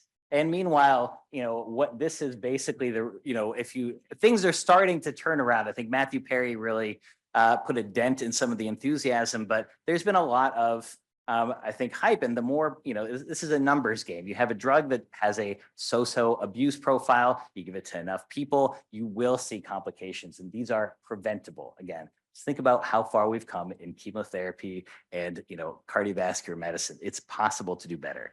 So, we ran this trial and we've been thinking, well, we should totally do this for psychedelics, except, we learned a lot and that we should try and control expectancy. And, we have all kinds of technical challenges, like how do you tell when someone is done tripping if they're under anesthesia? So we've actually solved some of those issues. But this last part, this gets into another question. We're talking about the trip and the drug, and this is sort of an accidental discovery. But the next part of this is really going to focus on psilocybin. So again, we start with the mouse because, the mouse can't tell us if it's tripping, but it can tell us, there are some things it can tell us. And we just did this simple experiment. We gave a mouse psilocin, which is the active version of psilocybin, or we gave it control, which is normal saline. And we either let it do its thing, trip with its friends, or we anesthetized it, right? We gave it anesthesia, and then after giving it psilocin. And the question that we're asking is, how much, is it just that anesthesia is turning off the brain and nothing's going to happen? Should we even bother to do this in humans? Because if anesthesia is just kind of nixing all of the effects of the drug, well, maybe that's not such a good idea.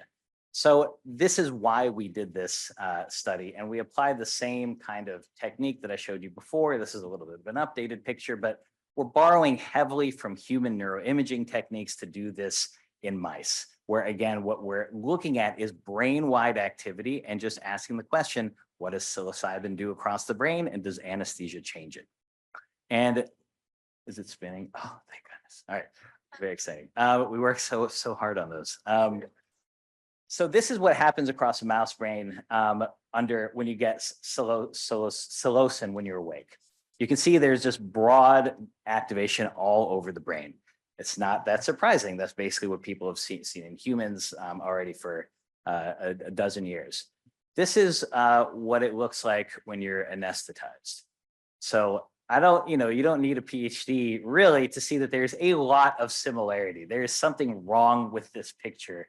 And my first thought was, did they screw it up? I mean, my postdocs are very smart, but maybe they forgot to turn on the anesthetic.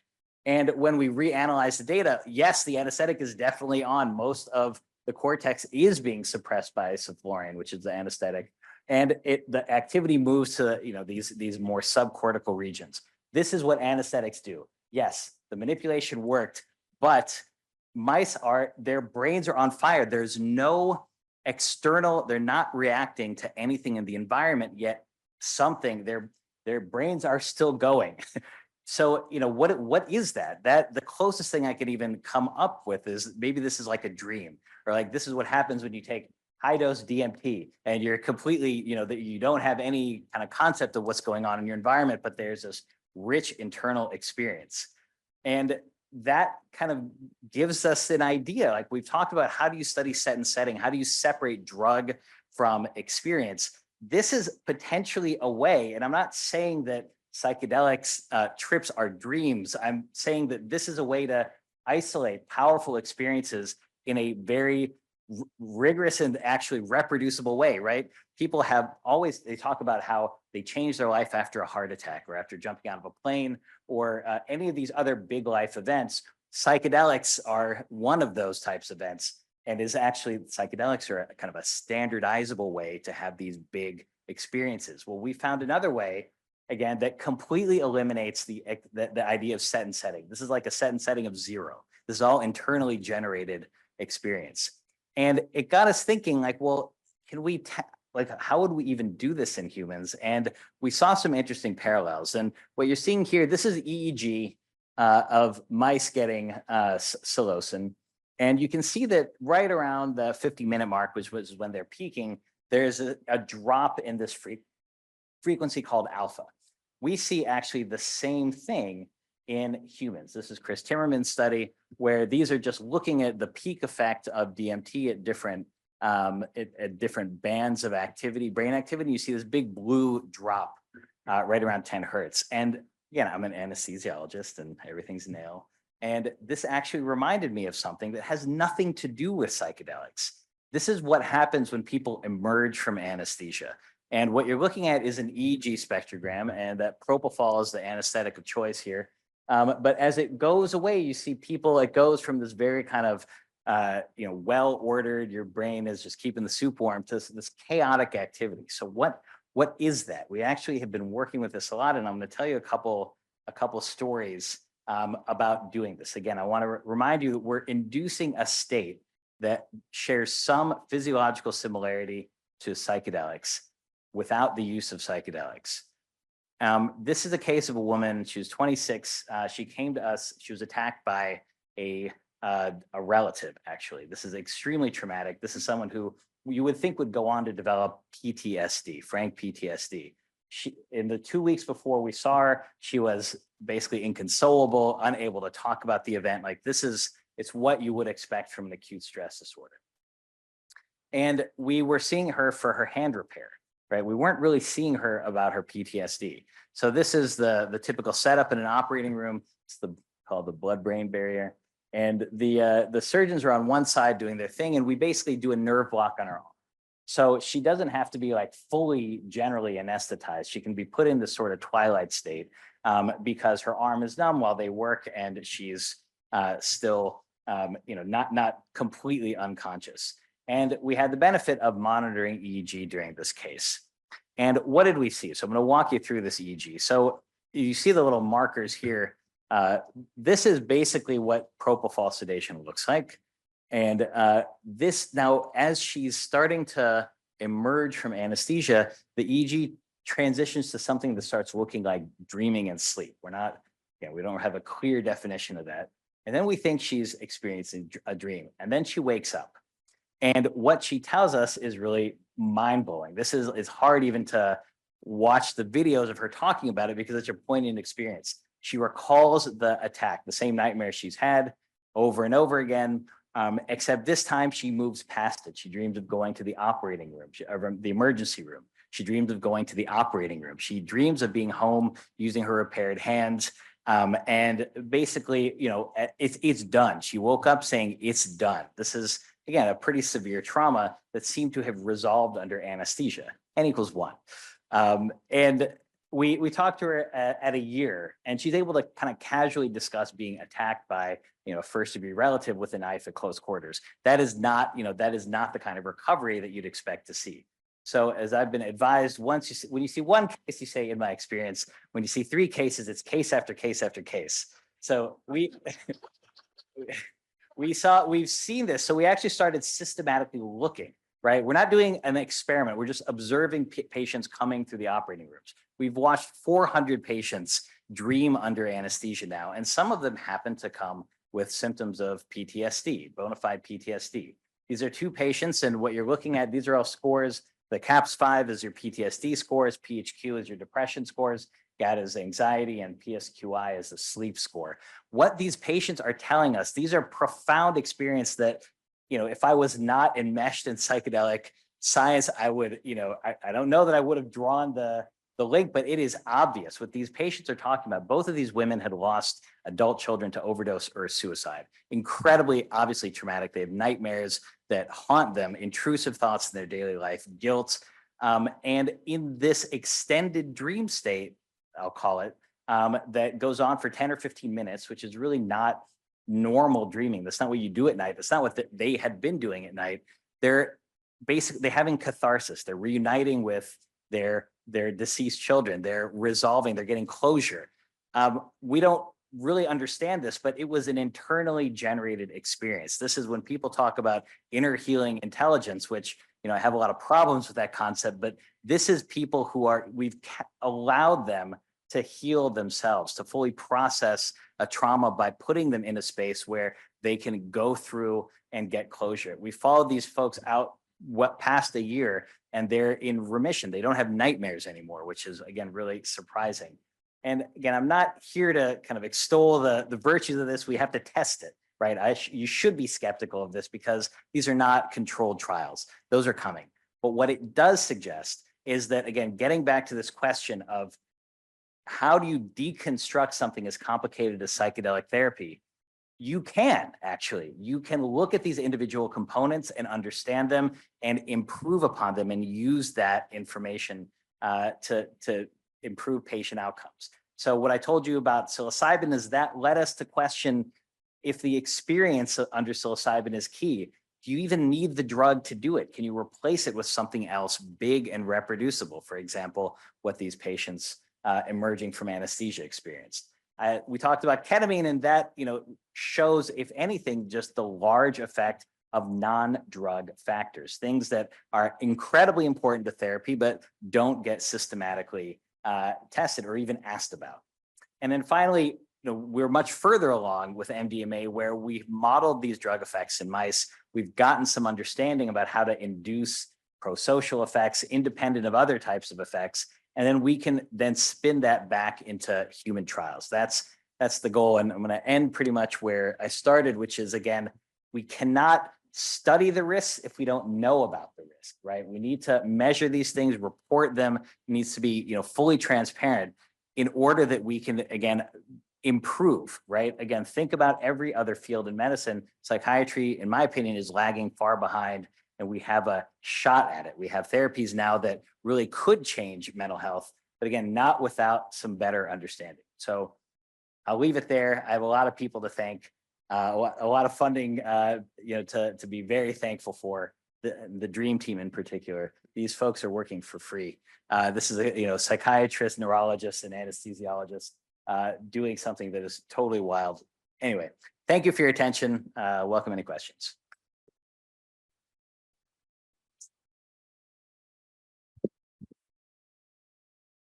We have time for a couple of questions. Katie, you want to go?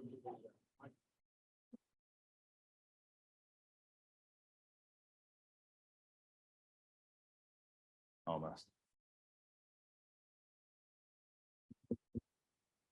Thank you. Wonderful, really wonderful. So the placebo is doing something. And, I'm curious if actually the infusion of something into the animal changes metabolism in a way that actually has an effect on the brain in some way. One thing that I think about that's really interesting is, in sort of even jumping about the different states, is people coming out of anesthesia, do they actually report being in a different state? Is the brain being pushed in and out of different modes, so to speak? And I, as a neuroscientist, I think of, the default mode network and things like this. So one question is, the anesthesia is doing something, and I'm wondering, the vehicle, the placebo, is doing something. And so I'm wondering if it is actually pushing something in terms of the changes in the brain activity. And then 2, in terms of using the animals, wouldn't it be possibly interesting to do more functional imaging in the animals rather than just static imaging and looking at the cells. Again, looking at these mode networks in the brain that may be actually being pushed in and out in different ways. Very interesting stuff. The second one is easier, is yes, absolutely. Let's write some grants. I mean, those are the right questions to ask, because we want to build a bridge from animal to human studies using the same sorts of measures we use in human neuroimaging. We want to use those in animal studies and look for correspondence, right? That's how you model something and study it. To your first question is, does just infusing something change brain state? This is sort of what I was getting at, is placebo is a real process. Again, if you do placebo right, it's not just here, take one of these and call me in the morning. That's the way they used to do it. But when doctors, I guess, had more credibility. But the real placebo is a process, right? It's not a one-time effect, and it involves conditioned responses. It involves changes in brain chemistry that we actually already know about. Things like endogenous opioid release. Like, these are real events happening inside your head that are linked in ways we don't fully understand to a therapeutic response. So how can we harness that and actually use it? So yes, they are, like, we just don't know enough about how that happens. So I have can you hear me? I have a neuroscience question. So really nice work. The mapping you did with FOSS, cell types, do you know by any chance if those activations you see in the mice are due to, for example, SST cells or CK neurons or other things that would be more interneuron-like as opposed to pyramidal cells? I'm so glad you asked. Right. We have no idea, but again, this is definitely what there's again, we'll get very technical briefly, is there's no good way actually to tell which neurons in the brain have the serotonin 2A receptor. That target is, we don't actually know where the trigger is when you look at cells. So the Allen Brain Atlas the Allen Institute has done a wonderful thing by publishing this atlas of molecularly defined cell types that we're starting to overlay with these, but we don't have that level of detail yet. Yeah, I'm asking, we have students from the class we teach here also, and we read some papers from Alex Kwan and background from Vita Magadam and just on the ketamine hypothesis. I was just wanted to follow up on that there. That really was the basis. Cool. So there's been a lot of, I'll just say this about that work. There's been a lot of very detailed work about, for example, the growth of neurons after exposure, the dendrites, neuroplasticity. Right now, there is, I would say, very little convincing evidence that those changes are linked to therapeutic effects. That's just the state of the evidence. It's not clear that they follow the same rules in mice that they follow in humans. You know how we study depression in mice? It is actually depressing independently. Is we put them in a beaker of water and see, like, how long does it take till you give up? It sounds good, but that's not actually, no drug has been developed on the basis of that test ever, right? So what we're missing is that, again, that translation, is understanding mechanism. So the first, where you started, which is which cell types, what is the physiology that happens? That's, to me, the bridge for how you use animal models to study psychedelics in humans and understand what's going on. Just if I can ask, the anesthesia effects, is it known at all regarding cell types there? It's pretty broad. It's pretty much every cell. Okay. Anyway, there are a lot of opinions about that. All right, but thank you. Yeah. We have one more question. Hi, my name is Elise. I wanted to know more about the dependency risks. Like, I know you mentioned something about selecting people who have low risks of becoming dependent on MDMA, but I wanted to know, like, how would that look? So I can't give you a great answer because I don't know enough about it. But MDMA, how much risk does MDMA have? You've already heard it's not, even though it is an amphetamine, so it's related to methamphetamine, it actually doesn't have the same abuse liability, right? So that's a good thing. But let's take an example that I do know a little bit more about. It's just ketamine. Ketamine's kind of in the same group as, not a lot of people find it rewarding, but some people really do like it. And when you give it to enough people, right, with few safeguards, you start to see very concerning patterns at a larger level of people getting it in therapy, then suddenly not having access to it, and then looking for it elsewhere. I'll just say this, that, China, where it's very difficult to get any information out about what's happening, they tried to put ketamine onto the international Schedule 1, meaning the most restrictive category for any drug. And this is a drug that's on a list of essential medicines. It's used in anesthesia, pain management. But what that tells me is that China had a massive problem with ketamine abuse that is the Western world had not really heard about. And we are in the early stages. If you just look at the numbers of adverse events, like it's going up. And it's a matter of, even if it's relatively safe, if you expose enough people without figuring out who's susceptible, you will get bad outcomes. And those are really, that's not good for patients. It's not good for the industry. All right, thank you.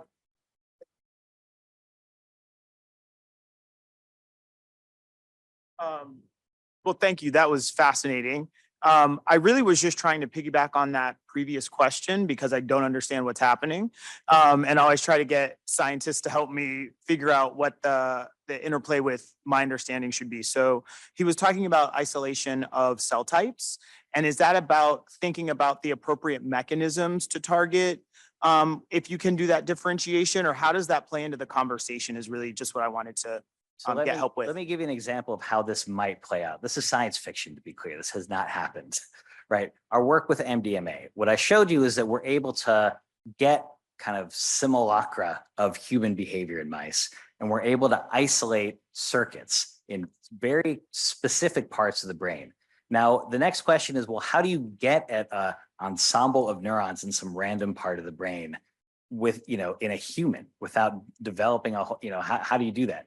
One of the answers is, well, if you know enough about the molecular composition of those cells, if you can identify them genetically and the receptors they have, you can look for a druggable target. You can start to develop new strategies. This is the story in oncology. This is literally their playbook, where you start with chemotherapy that basically nukes your entire immune system, and 30 years on, you have a drug that is so targeted that patients don't really have any side effects because it is so molecularly precise, right? And that is about understanding the cell type that is involved in the disease and in the therapy. Hopefully that makes it a little clearer. Thanks, Boris. Thank you.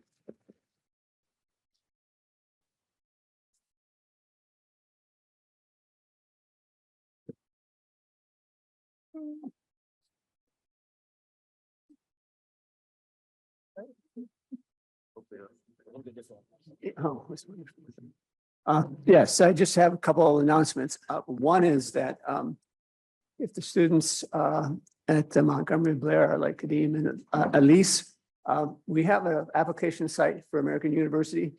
Please check off Department of Neuroscience. Also, we're serving lunch, and we're a little behind schedule. So I'm going to ask, instead of putting pressure on our speakers, I'm going to ask that you grab a lunch. It's outside. There are boxed lunches. Those of you who had dietary restrictions, yours will be by the check-in desk. The rest will be over this direction. Why don't you please grab your lunches, bring them back in, and we can get started as close as we can to 12:30.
So hi, everyone. If we could take our seats and get ready to resume the proceedings, I'd appreciate it.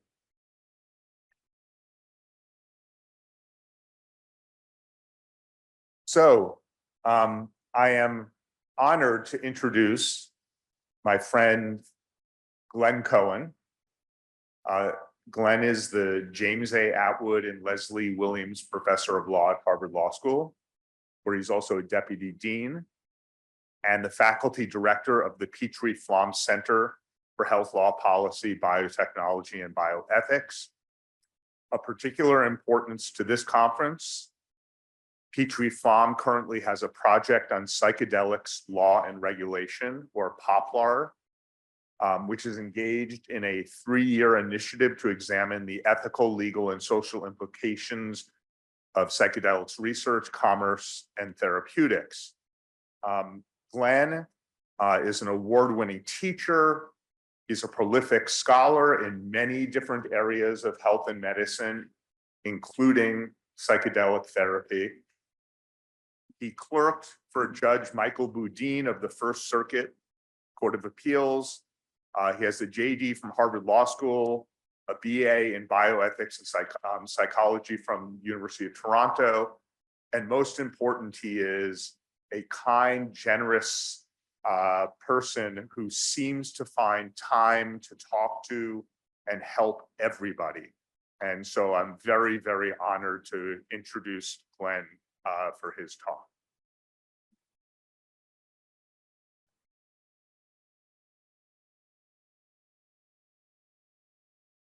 I get introduced a lot, but what a lovely introduction, I gotta say. It's so nice to be here and to see so many friends in the space. I know I'm competing with the brownies, and I would probably bet on the brownies, so I'll try to be fairly brief in my remarks, and don't worry if you need to chew. I've got no slides, so it's just gonna be me talking for a little bit. Is that okay on volume? I know there's a little bit of reverberation. Okay, great. So, there's a passage in the novel by Michael Cunningham, The Hours, a novel I've always loved, and it's a heartbreaking passage when Clarissa Vaughn observes, quote, "I remember one morning getting up at dawn. There was such a sense of possibility. You know that feeling. And I remember thinking to myself, so this is the beginning of happiness. This is where it starts. And of course, there'll always be more. Never occurred to me that it wasn't the beginning. It was happiness. It was the moment right then," unquote. Like I said, kind of heartbreaking. And I'm beginning to wonder whether the same might be said about the current regulatory moment for psychedelics. To be sure, I don't mean that this is just a completely happy moment or an unadulterated happy moment. There's lots of pressing regulatory questions we're facing right now that remain unanswered. For example, how best to manage intellectual property being claimed in this space. There are concerns about how this is going to exclude competitors, how it's going to lead to higher prices. To what extent is it proper to patent and exclude others in synthetic versions of that which has been naturally occurring, part of humanity's history? To what extent should intellectual property protect those outside of the composition of matter? So consider attempts to assert intellectual property over methods of administering psilocybin in a room with muted colors, the idea that you might have a patent over soft furniture, a bed, a couch, a high-resolution sound system, or a therapist holding somebody's hand. As my colleague Mason Marks and I have noted, critics allege that these claims lack novelty because the inventions they describe have been used for decades in clinical trials, in indigenous ceremonies, and in underground therapy sessions. Apart from IP, another unhappy corner has been the allegations of sexual abuse, including the exploitation of patients undergoing therapy during clinical trials.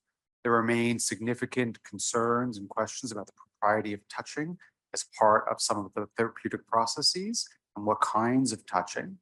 We had a paper that came out a little earlier this week in JAMA Psychiatry talking about the idea that while some forms of touch, like sexual touch, are always clearly inappropriate, there are forms of touch that with proper consent might be a comfortable and even maybe a desirous part of therapy.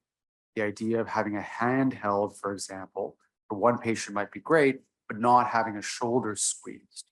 And how do we manage the differences in preferences of patients? How do we engage in an informed consent process that's dynamic?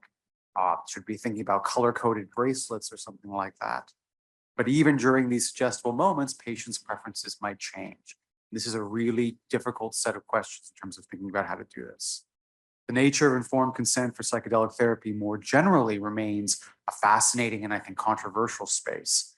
Alongside our paper, Dr. Applebaum has a great editorial.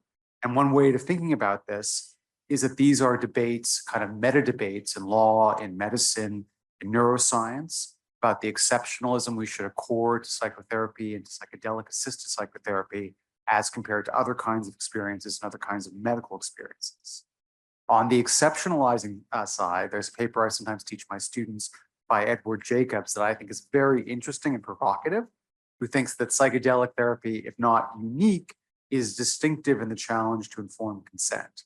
He argues, borrowing an idea from the philosopher L.A. Paul, this idea of a transformative experience, he argues that, quote, a prospective patient cannot undertake a rational reflection of whether psychedelic assisted therapy is right for them, given that materially relevant facts about the treatment remain epistemically inaccessible to patients before the treatment has begun. This is because of two features of the experience. First, the epistemically transformative nature of the acute drug effects, which can be so radically different in nature to previous experience as to be fully comprehensible only to those experiencing it. And second, clinical evidence supports the thesis that it can be a personally transformative nature, repeatedly recorded downstream change following psychedelic use, rapid and robust shifts to values, personalities, beliefs, and behavior, unquote. So he amusingly, well, at least I find it amusing, compares this to Paul's hypothetical about becoming a vampire. And the idea is that a person can no more give true, ethically sensitive, informed consent psychedelic assisted therapy, and they could consent to becoming a vampire, because we just don't know how radically different an experience that is. So I've got some doubts about this claim.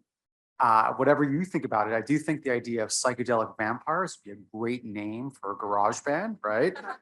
But still more seriously, and I think Dr. Applebaum is particularly correct about this in his editorial, this is a very evolving and dynamic space. We really don't know all the things we don't know about what patients need and how to communicate that.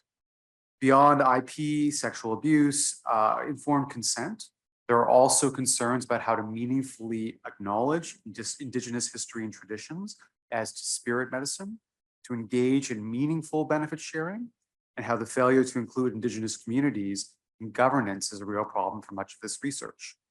What would it mean to take seriously the claims of some of these communities, not just for inclusion, nothing about us without us, as the disability rights community often puts it, but for true benefit sharing and possibly also veto power over some forms of research?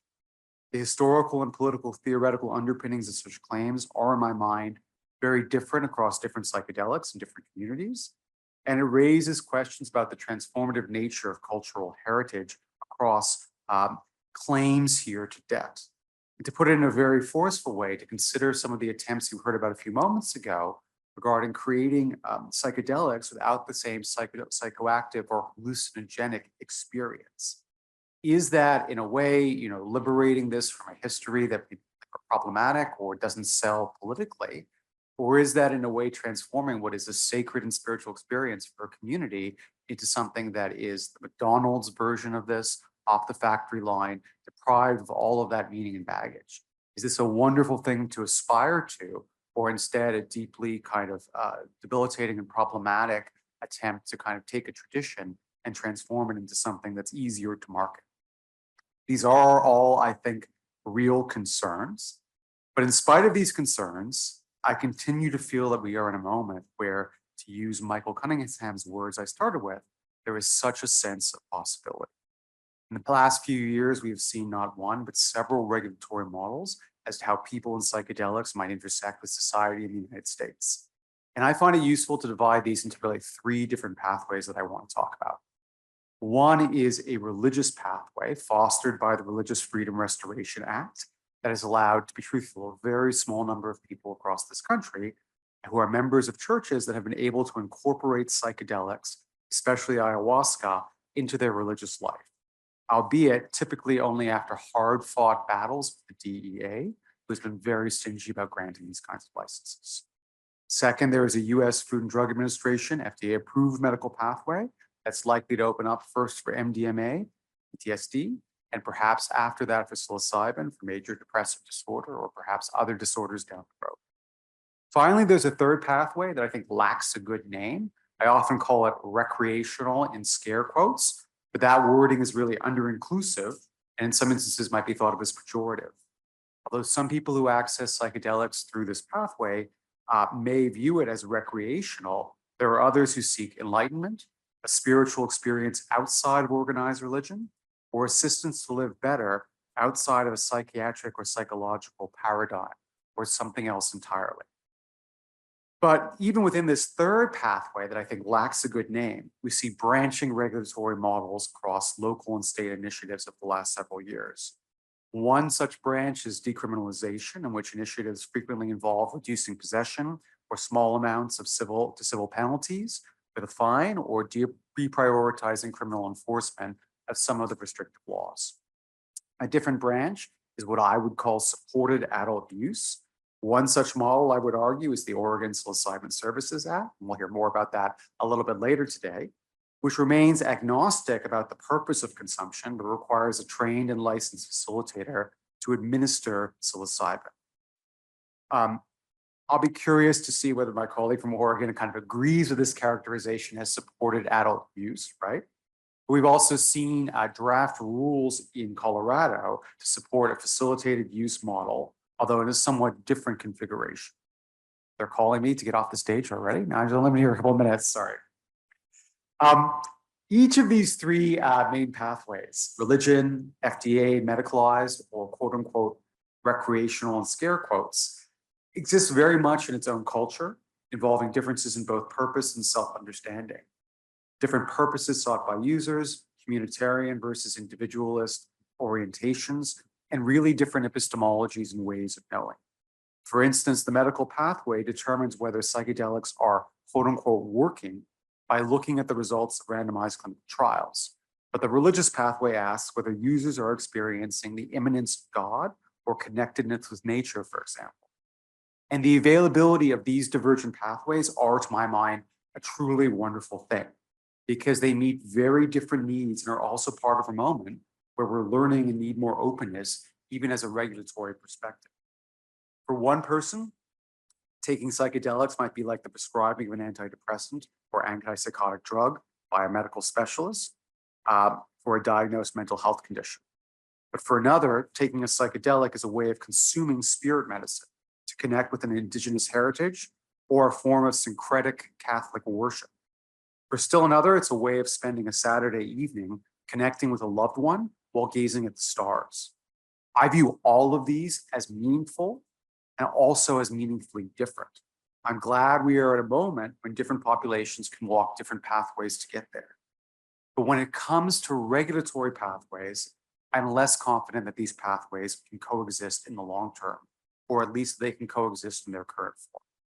In particular, I believe the likely FDA approval of MDMA and or psilocybin-derived products are likely to put pressure on that third non-medical, non-religious pathway.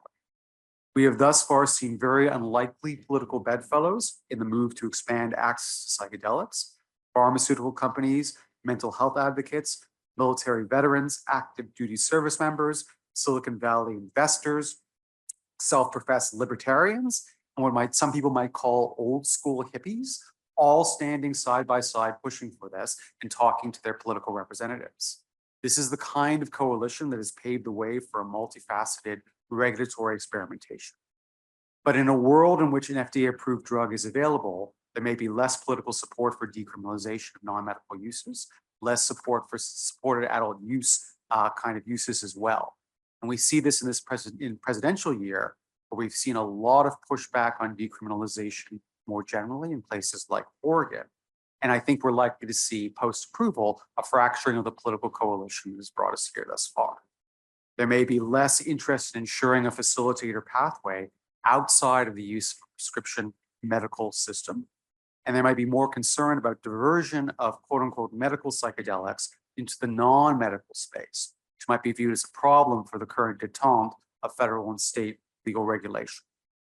On the flip side, diversion may also kill the market for facilitator services we're seeing in places like Oregon, given that these tend to be fairly expensive compared to having the pills from the street.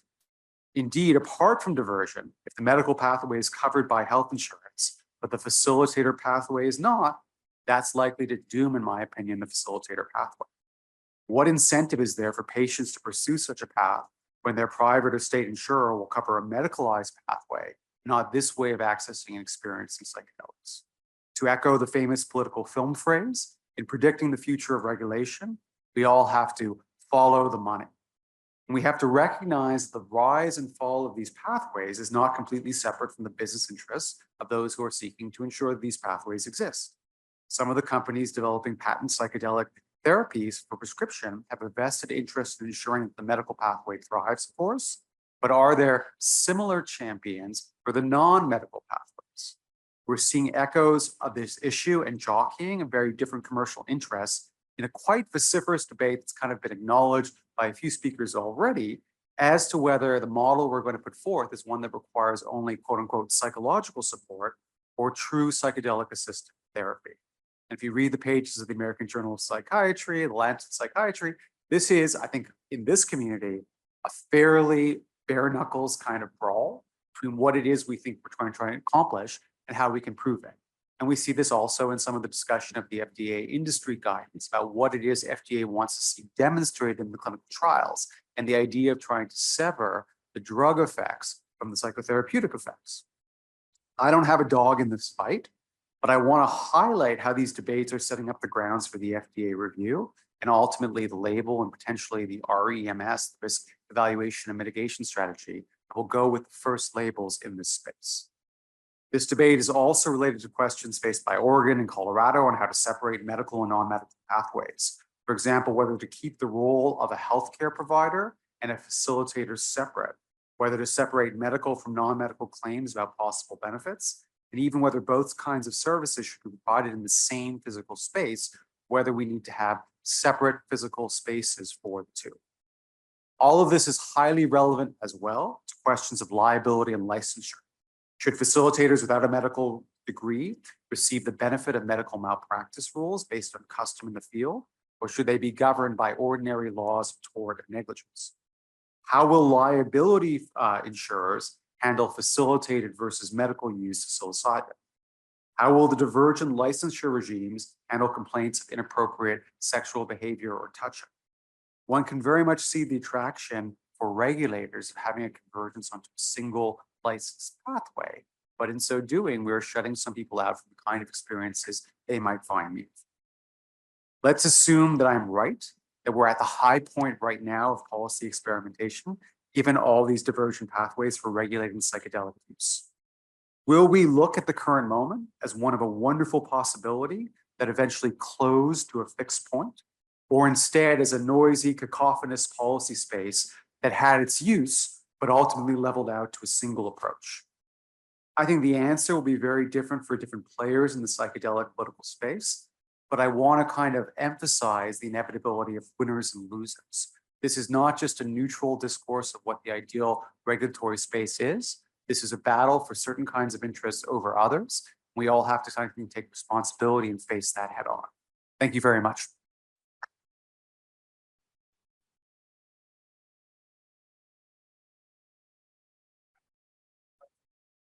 Ask the first one.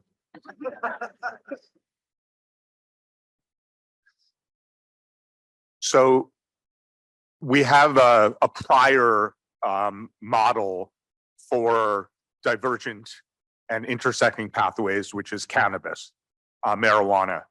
And the story for marijuana is that there was very little federal movement, but then California legalized it on the state level, and then state after state after state legalized it as for medical use, not FDA level medical use, but medical use. And that has that we're up to like 35 states now that have legalized it for medical use. But that seems to have opened the door for around 24, 25 states have legalized it for recreational use.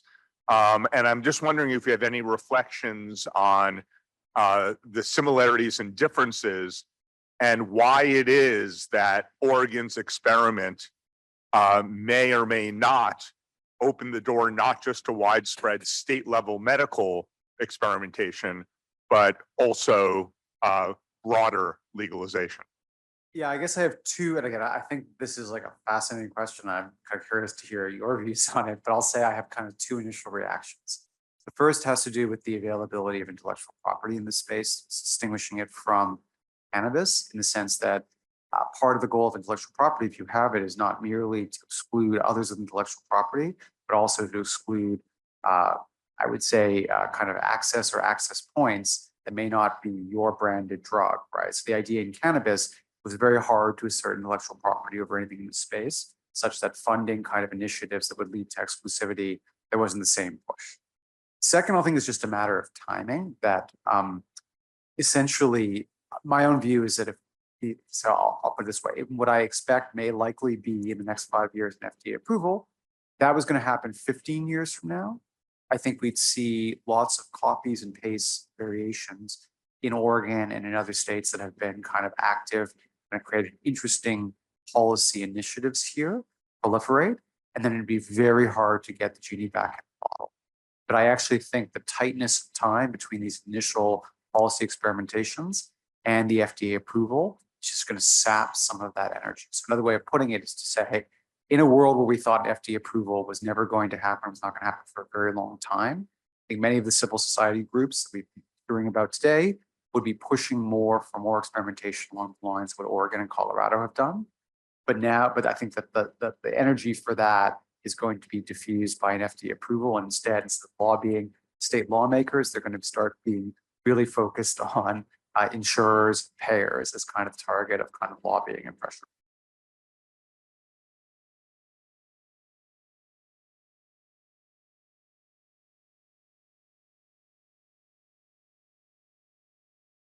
Well, my view is completely the opposite. Yeah. And so I do think that FDA approval limited to clinical conditions. So you talked about the quote recreational as for people without a diagnosis. And I think most people don't identify necessarily as depressed, anxious, So it seems to me that the FDA approval will be the best thing that happens to these other access. And so how do you think about it in that way? Yeah, so here's what I would say, Rick, is that I hope you're right, but I think I'm right. It's kind of the way I would do this in the following way, which is to say, my own view is that it's just going to be very hard for a state house to get a bill through when you can say, here's this population I'm really worried about, veterans with PTSD, people with depression, cost to us, and you can itemize it. Say, those people all now have access to prescription versions, to kind of the licensure version. And I have this remaining population that's harder to characterize, harder to price out what they're costing me, and also more likely to lead to political contestation about what their access is, and harder to distinguish their access from what the typical perspective of a drug user is. I just think it's a much tougher sell to various state houses. I wish it weren't so, but that's kind of my own view about what's likely. You're absolutely right. The population can benefit from the non-FDA, non-diagnosed medical condition is much, much larger. And yet I think politically it's a much harder sell. But what about this idea that there's going to be limitations in the number of therapists, limitations in insurance coverage, and that those will create more demand for people to have access in other ways? And also how much of this insurance is going to be full coverage for therapists? And so I think that those limitations, the access limitations from the FDA approval route, will create destigmatization of the whole concept and will drive demand and drive drug policy reform. I mean, again, it's entirely possible. So when I talk to my students about this, I think Mr. Grossman mentioned cannabis. I think also about Adderall is another interesting analog in some ways, the way role it's played in our society. And it is the case, I look at student campuses, we get lots of evidence about whether Adderall actually helps or not. But it's not the case that we have many people who think Adderall benefits them who don't have a diagnosis. We haven't seen the creation of non-diagnosis, non-FDA approved pathway for Adderall.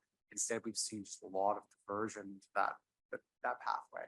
So I'm a little bit afraid that to the extent there is the unmet demand, that's going to be how it's going to be met. But again, I would be delighted to be wrong. And, you've been in this business a lot longer than I have, Rick. So I trust your crystal ball better than I trust my own. Great.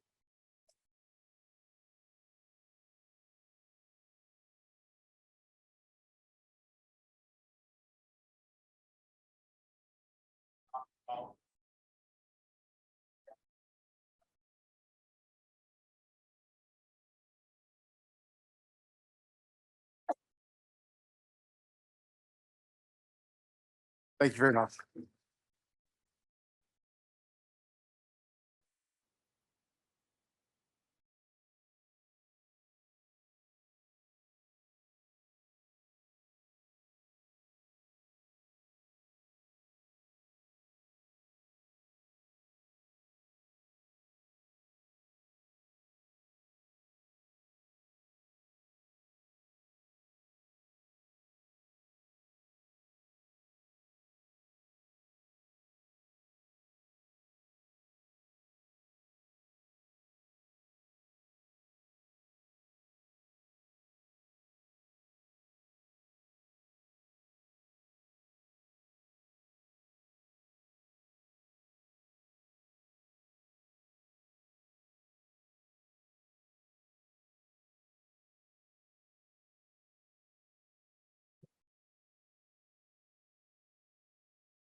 But I should be the first.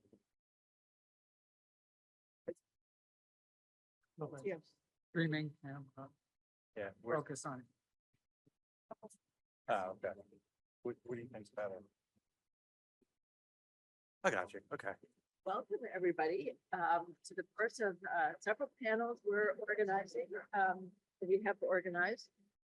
I have been asked to cut the introductions a little bit so that we stay on time. So I am not going to be able to introduce everybody in their with all of their accomplishments, or even most of their accomplishments.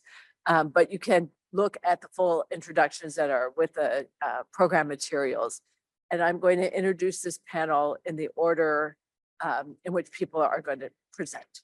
And so our topic is ethics issues in psychedelic drug research and therapy. And we've already started to hear some about that in the sessions this morning. Dr. Dominic Sisti is an associate professor in the Department of Medical Ethics and Health Policy at the University of Pennsylvania. He directs the Scattergood program for the applied ethics of behavioral health care and holds secondary appointments in the Department of Psychiatry, where he directs the ethics curriculum in the residency program and the Department of Philosophy. He was recently elected a fellow of the Hastings Center. His research examines ethical and policy challenges in mental health care, including long-term psychiatric care for individuals with serious mental illness and clinical ethics issues in correctional settings. And he also explores ethics issues in psychedelic research and clinical application. Dr. Paul Applebaum is the Elizabeth K. Dollard Professor of Psychiatry, Medicine, and Law, and Director for the Center for Law, Ethics, and Psychiatry at the Department of Psychiatry at Columbia University. He's also a research psychiatrist at the New York State Psychiatric Institute. He's the author of many articles and books on law and ethics in clinical practice and research. And his most recent research focuses on ethical, legal, and social implications of advances in neuropsychiatric genetics and neuroscience. He is a past president of the American Psychiatric Association and of the American Academy of Psychiatry and Law. He has twice served as chair of the APA Council on Psychiatry and Law and the APA Committee on Judicial Action, and now chairs the APA's DSM Steering Committee, as well as many other accomplishments. Dr. Amy McGuire is the Leon Jaworski Professor of Biomedical Ethics and Director of the Center for Medical Ethics and Health Policy at Baylor College of Medicine. She researches ethical and policy issues related to emerging technologies and innovative therapeutics, with a particular focus on genetics and genomics, neuropsychology, and the clinical integration of novel neurological devices. She's the founding director of the Ethical Legal Implications of Psychedelics in Society program, which conducts research to inform responsible policy translation for psychedelic medicines. That I'll turn it over to Dr. Assistant. Thanks.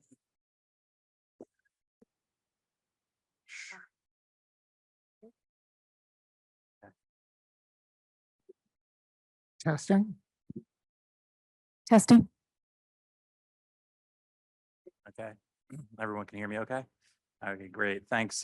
Thanks for that introduction and thanks for the invitation to be here. Just by way of disclosures, I've worked both pro bono and for money for Lycos, and I also have volunteered for Tactogen as a member of the Community Engagement Board.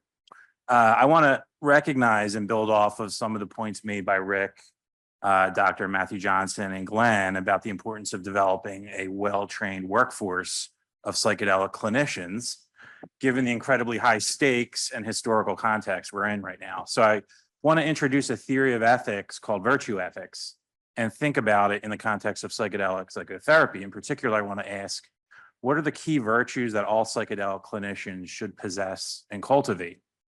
This is an important question given the patient population is vulnerable. They are individuals with serious mental illnesses often. Their vulnerability is then amplified during the course of a psychedelic experience, as Dr. Johnson mentioned. And this vulnerability continues often through integration. And we unfortunately know that there have been very bad episodes of abuse and boundary violations in the recent past, making it really important that we establish an ethics infrastructure for the field. But this starts with the ethics of individual practitioners, who, as Dr. Johnson also said, wield significant power. So I want to briefly explore this question: who are virtuous psychedelic clinicians? This is a tough question because virtues typically attach to well-defined social roles, but the professional role of psychedelic clinician remains ambiguous. One reason is that trainees are coming from many different fields of mental health care or have very little healthcare experience at all. Some may be coming from underground practice, where there are different ethical norms and expectations. Still others may be steeped in indigenous knowledge and draw their practice from traditional sources of knowledge. This is a unique combination of traditions and paradigms and has made it really challenging to develop consensus around certain ethical rules for psychedelic therapy. For example, and this was alluded to already, there's differing positions on the use of supportive touch during psychedelic dosing sessions, ranging from prohibitive to more permissive. Nonetheless, I think we can identify some key virtues to look for and develop in psychedelic clinicians. Given the fact that psychedelic assisted therapy will likely soon enter mainstream mental health care, it makes sense to look at the disciplines of psychiatry, psychology, social work, psychiatric nurse practitioners, and other allied mental health professions for models of virtue.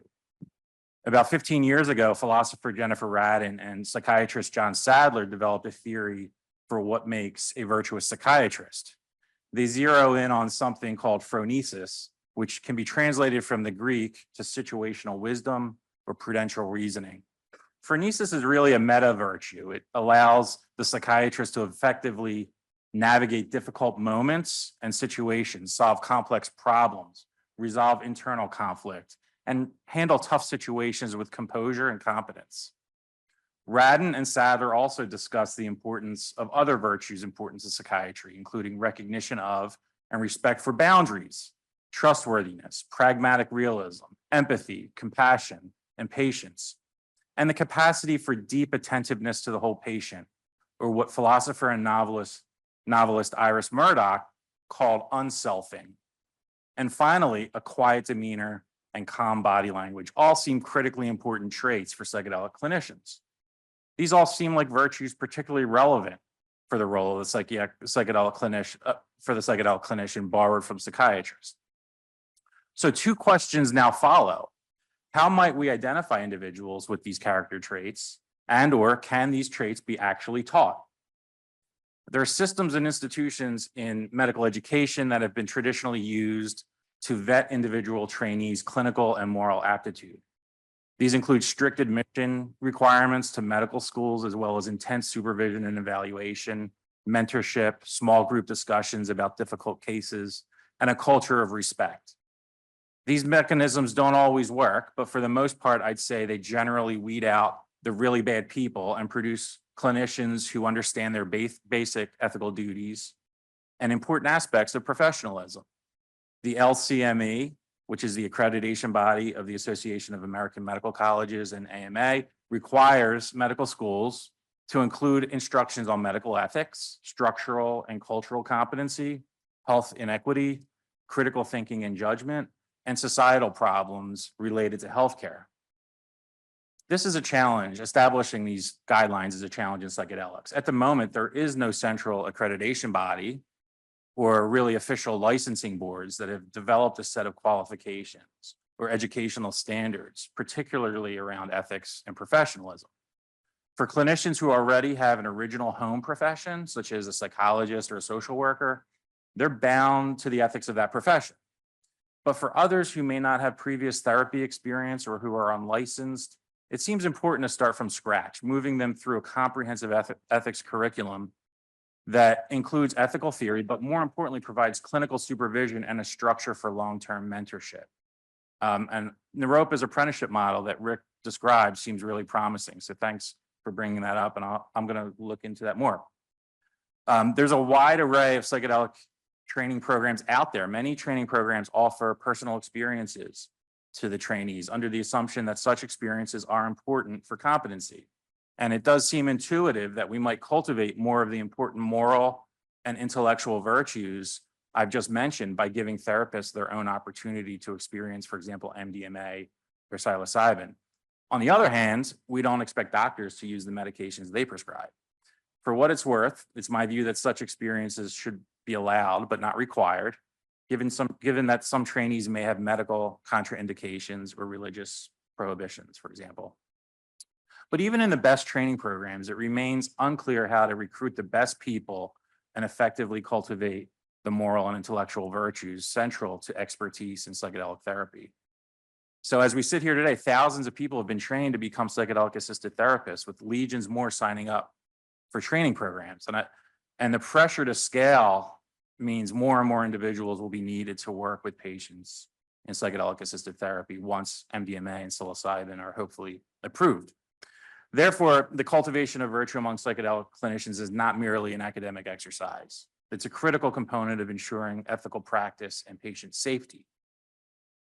The unique dynamics of psychedelic psychotherapy, coupled with the vulnerabilities of the patient population, demand a thoughtful approach to clinician training that prioritizes ethical sensitivity, moral character, and a nuanced understanding of the therapeutic relationship. Given the absence of a centralized accreditation body and the varied backgrounds from which clinicians come, the onus, I guess, falls upon training programs now, research organizations, and the psychedelic community more generally to champion, a certain set of virtues that remain to be established. This could take the form of developing a standardized ethics curriculum across organizations that are sensitive to specific challenges of psychedelic therapy, fostering mentorship programs that emphasize character development alongside clinical skills, and transparent dialogue within the psychedelic community and the public about ethical lapses when they happen. I'm biased, but I think that bioethics has a lot of conceptual resources to offer to help train up psychedelic clinicians. But also psychedelic science offers a really unique opportunity for bioethics to reimagine certain aspects of medical ethics. By integrating the insights gained from psychedelic therapy into broader discussions of medical ethics, we can build a more holistic understanding of patient care, recognizing the therapeutic importance of community, relationships, mindset, and physical setting. That's it. Thank you.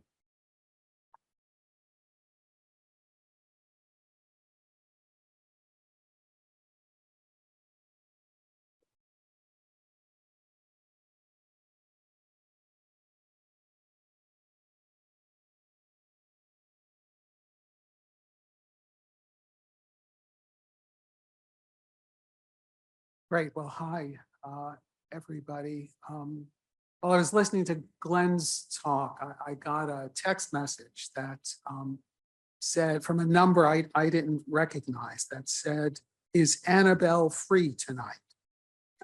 If any of you know the answer, let me know and I can respond. Otherwise, I'm going to have to ghost.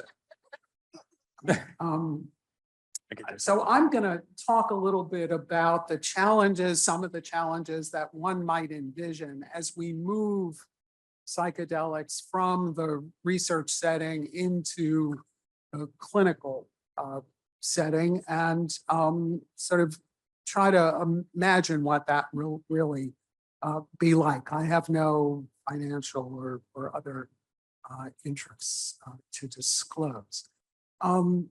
So we know from experience that there are a number of issues that can come up when you move a pharmacologic agent from research to clinical use, and oversight over that use is reduced compared with the clinical setting.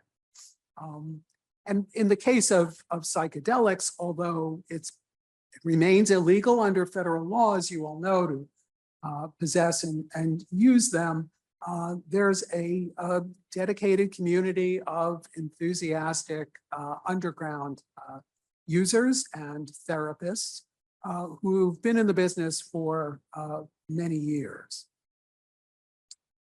And psychedelics emergence from that underground community, many of whom I assume will, move above ground and begin to offer their services legally when that becomes possible, raises questions about the relationship between their heterogeneous practices today, many of which lack any substantive evidence base, and how they will practice tomorrow, as it were. To what extent will this group of therapists and people who are influenced by them exhibit fidelity to that evidence base as opposed to relying on their own experiences? And will those experiences and their own use of psychedelics, we'll say more about that in a minute, shape how they use them with patients? So an interesting study came out last year in Psychedelic Medicine of 32 therapists who do psychedelic assisted therapy, inevitably underground, and found that 88% had taken psychedelics themselves and all had favorable views of its use. Now, Rick might say that's a great thing, that therapists should, in fact, experience psychedelics before they administer or supervise their administration to other people. But think about this.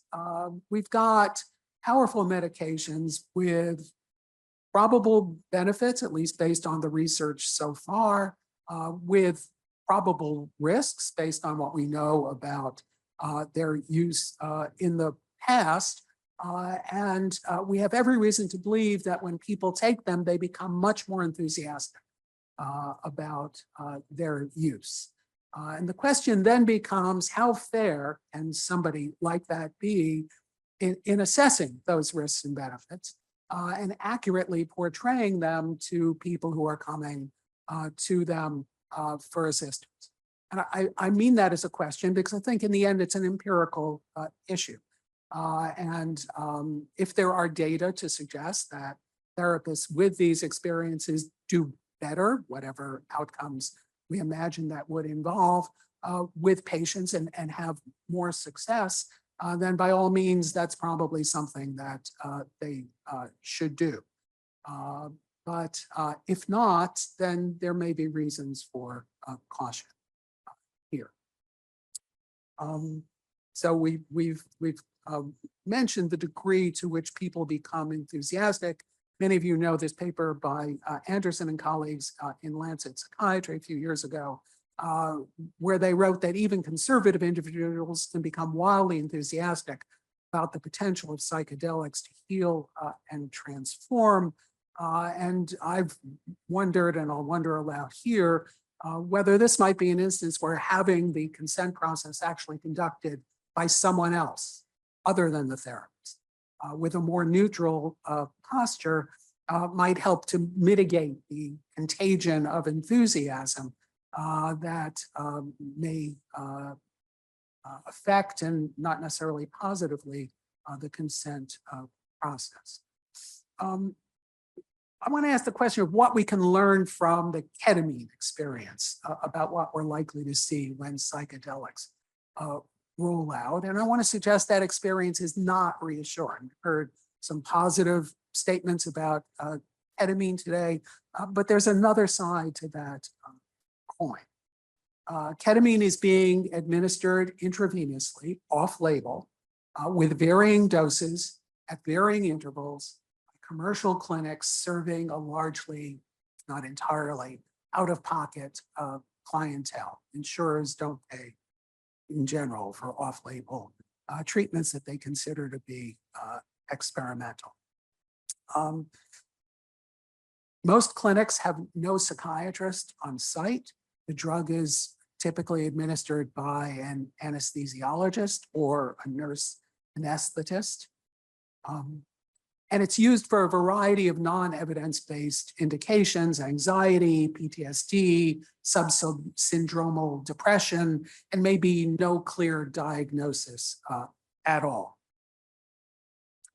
It's also, as you probably know, being prescribed orally via video conference, that is to patients who've never been seen and evaluated in person, sent through the mail with no oversight of how it's being used. And a couple of years ago, the Wall Street Journal had what I thought was a very disturbing investigative report about the people who obtained those prescriptions and the consequences, which included addiction to ketamine and its physical consequences, some of which were mentioned earlier, the most dramatic of which is bladder paralysis in people in their 20s who are going to have to catheterize themselves for the rest of their lives several times a day.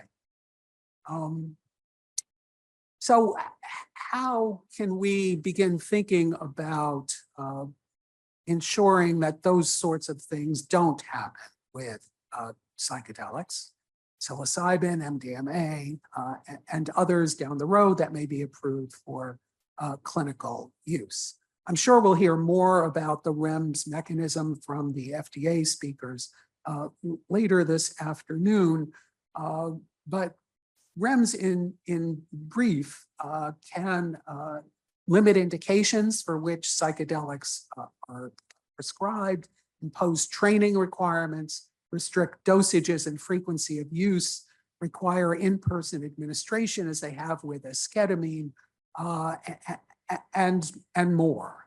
And indeed, that may be, at least for the initial period, and maybe longer, but at least for the initial period when psychedelics are introduced and while our experience with them accumulates and we know where the problems are likely to be, that may make a great deal of sense. In fact, it may be essential. And I'm told that as far as MDMA is concerned, that everybody involved in the process assumes that some sort of REMS will come along with an approval when that appears. Another concern about the rollout clinically is how good the database is on which clinicians will be relying in deciding who should get psychedelic therapy. Typically, when the FDA approves new medication for particular indications, we've got data on potential adverse effects. You see them in the prescribing information that comes in the packet and the boxes of medication you get. Physicians look them up online before using new medications with patients. And those data come from the clinical trials. And although that's true to some extent for psychedelics and to an increasing extent, we've got a problem here with regard to the exclusion criteria in many existing studies. And we're starting to see this broaden out a bit, the inclusion criteria, but this is still a major issue. So these are the exclusion criteria from the Carhart, Harris, and colleagues 2021 study that was published in the New England Journal of Psilocybin in depression. And I've just highlighted a couple of the ones that struck me as potentially meaningful when we translate these data into the clinical realm. Immediate family or personal history of psychosis, history of serious suicide attempts, suspected or known presence of a pre-existing psychiatric condition like borderline personality that could jeopardize rapport between the patient and their caregivers. Who exactly is likely to be seeking psychedelic therapy? People with major depression are roughly twice as likely as the general population to have a sibling with schizophrenia or bipolar disorder. 31% of people with major depression attempt suicide at some point in their life. And there's huge comorbidity, as these last two bullets taken together suggest, between borderline personality disorder and major depression. Put all that together, and I would suggest to you that a substantial proportion of the population that will seek psychedelic therapy, in fact, has been excluded from most of the existing trials to date. And that is a major problem when we think about rollout. Is there a solution? Well, yes, there's a solution. It would involve delaying approval until we have data collected under controlled conditions about the use of psychedelics in these populations, or conversely, excluding them from use with specific exclusion criteria built into REMS and FDA approval. And as many of you know, the largest study ever, which was mentioned earlier, published study of psychedelics by Goodwin and colleagues in 2022, had what I think is generally acknowledged as a surprisingly high rate of suicidal behavior in the high dose psilocybin group, 25 milligram group, not in the 10, well, less in the 10 milligram and not at all in the 0 milligram group. And interestingly, all 3 of the patients involved here were said to have histories of previous suicidality, suggesting that maybe that exclusion criteria may be meaningful, but there's a limit to what you want to draw out of 3 patients from a study that, although large for psychedelics, is not large as many drug trials go. I want to touch on 2 additional points before I conclude. There are also, and we've heard allusions to this and statements about this already today, unique boundary issues with psychedelics, right? They induce a state of suggestibility, perhaps vulnerability. And although the data on this are surprisingly poor, it is possible that those states of suggestibility may be prolonged beyond the trip itself into a period of time of unknown duration afterwards. And you all know about the reports of sexual exploitation, as well as the attempts that have been made to date to try to prevent that in the research setting by using male-female therapist teams. But that may not be feasible. You've heard that said already today. As we move into clinical settings, insurers simply may not be willing to pay for it. Patients may not be willing to pay for it if paying out of pocket, and exploitation then raises its head as a concern. We ought to be thinking about that and trying to figure out how we're going to diminish that risk. An approach that I think has been underutilized here and relates to Dom's comments about the virtues we would want associated with people who use these medications with patients. is the development of professional guidelines. Regulatory processes can't and won't address all of the issues that arise with psychedelics, but professional guidelines can help fill the gap and bring expertise from a number of fields to the process. This is beginning. Last year, the American Psychedelic Practitioners Association issued a set of guidelines. You can find them online if you haven't seen them yet, that I think are a good start here. They're not perfect in my view, but very few guidelines are perfect to all viewers.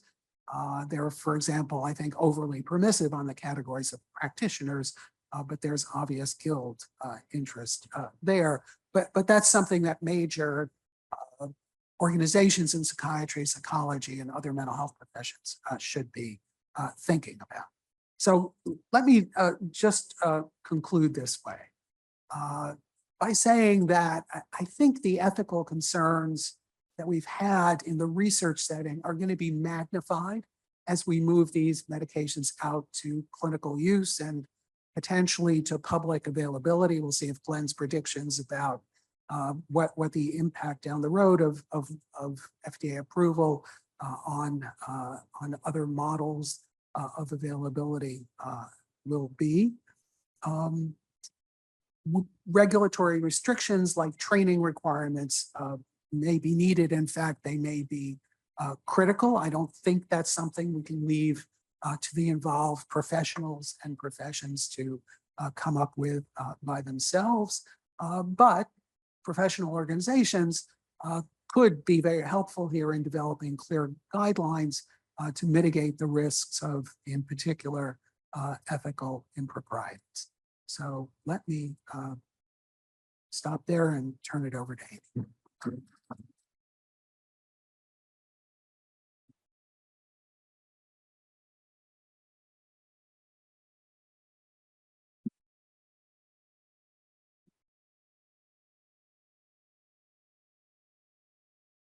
Good afternoon, and I just want to thank all of the organizers of the conference for including me. This has been a really fabulous and very interesting conversation all day.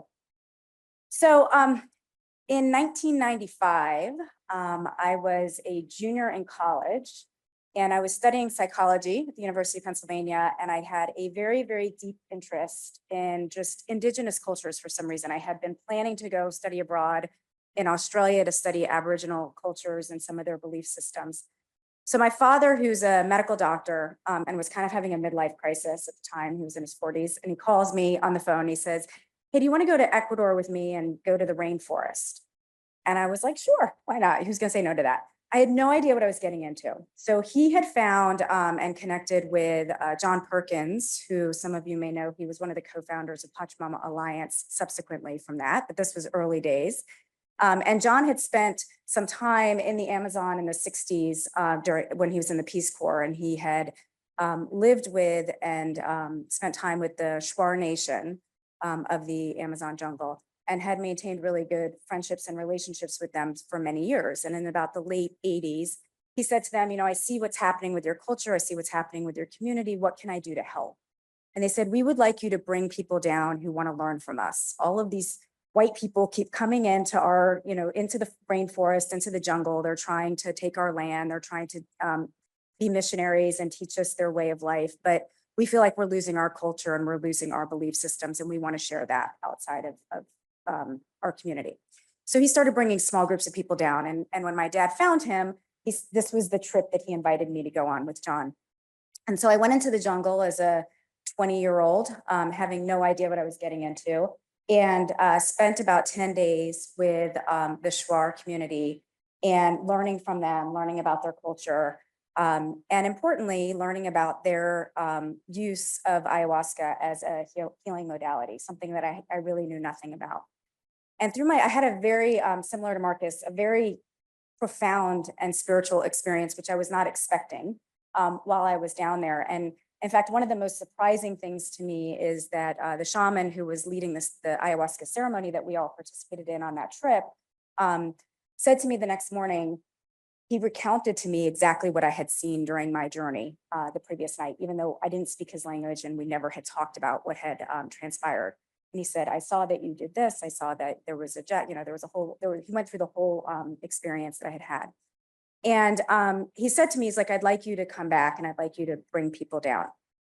So I very eagerly agreed. And I spent the next 2 years of my life working with John and his group and bringing groups of individuals down who are interested in learning from the Shore community and doing trips with them. And then I got a little bit distracted for about 20 years. And I went to law school and I did my academic side. And I would say even during all of that time, the sort of connection that I had with the indigenous community in South America and the work that I did down there was kind of the yin to my academic yang. It stayed with me. It was very important to me, but it wasn't really central to my work. But when I finished doing that work, one of the things that I was most interested in was this idea of like, I come from a family of Western medical doctors, and how is this going to integrate with Western medical care? How are we going to, and back then I was thinking about how are we going to regulate this? How is, there are people in the world who believe in different types of illness narratives and who believe in different types of belief systems around healing and what makes somebody sick and what makes them well. How are we going to integrate that with our Western healthcare system? How are we going to regulate it? How are we going to make space for it in what we're currently doing? And that's really what drove me to law school, frankly. And that's what I was interested in, but I never actually got to working on it. So about 8 or 9 years ago, I decided to pick that work up again.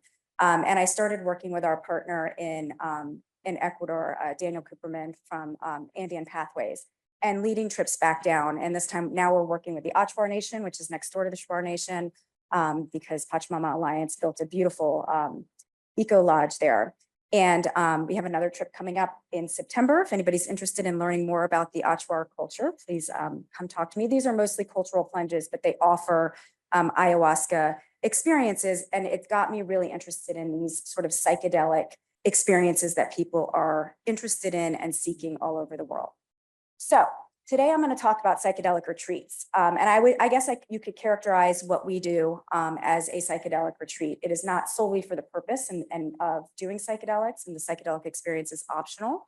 Many of these psychedelic retreats that I'm going to be talking about, it's the primary and only component of what people are signing up for.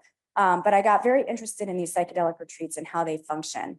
And I'm not going to today talk about sort of the normative case for whether psychedelic retreats are good or are bad. I think you'll see from data that I'm going to present that there are many, many different types of psychedelic retreats that are out there. Some of them are very deeply entrenched in indigenous culture, traditions, and practices, like the ones that we do. Others are more westernized, but have been very thoughtfully and carefully planned out.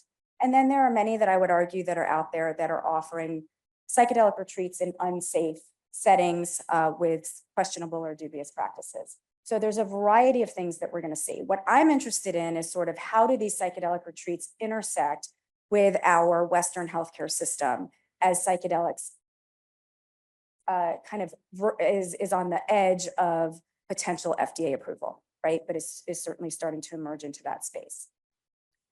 So my disclosures are my relationship with Andean Path Journeys, as well as I've been a consultant for Lykos Therapeutics, particularly on their new treatment manual.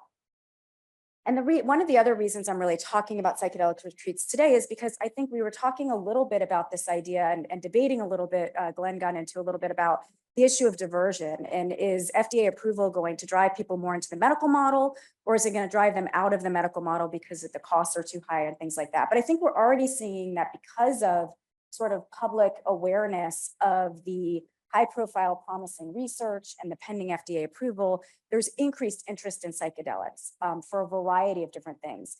And because at least currently there's limited access, I think this is driving more and more people to look for experiences. And there's two ways to do this outside of the healthcare setting, right? One is through sort of the state model of being able to get an individually driven experience, what some might consider recreational use, and then also to do it in a more organized setting through a retreat program.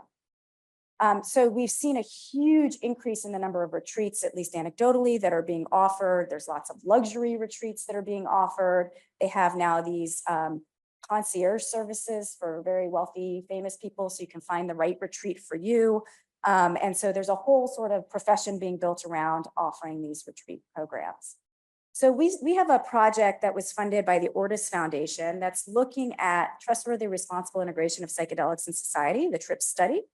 And what I'm going to present today is data from our TRIP study. This is all pre-published data, so I would just ask that please don't post it or share it or cite it without permission. We're working on writing up the data, but I wanted to share with you our analyses that we've done so far.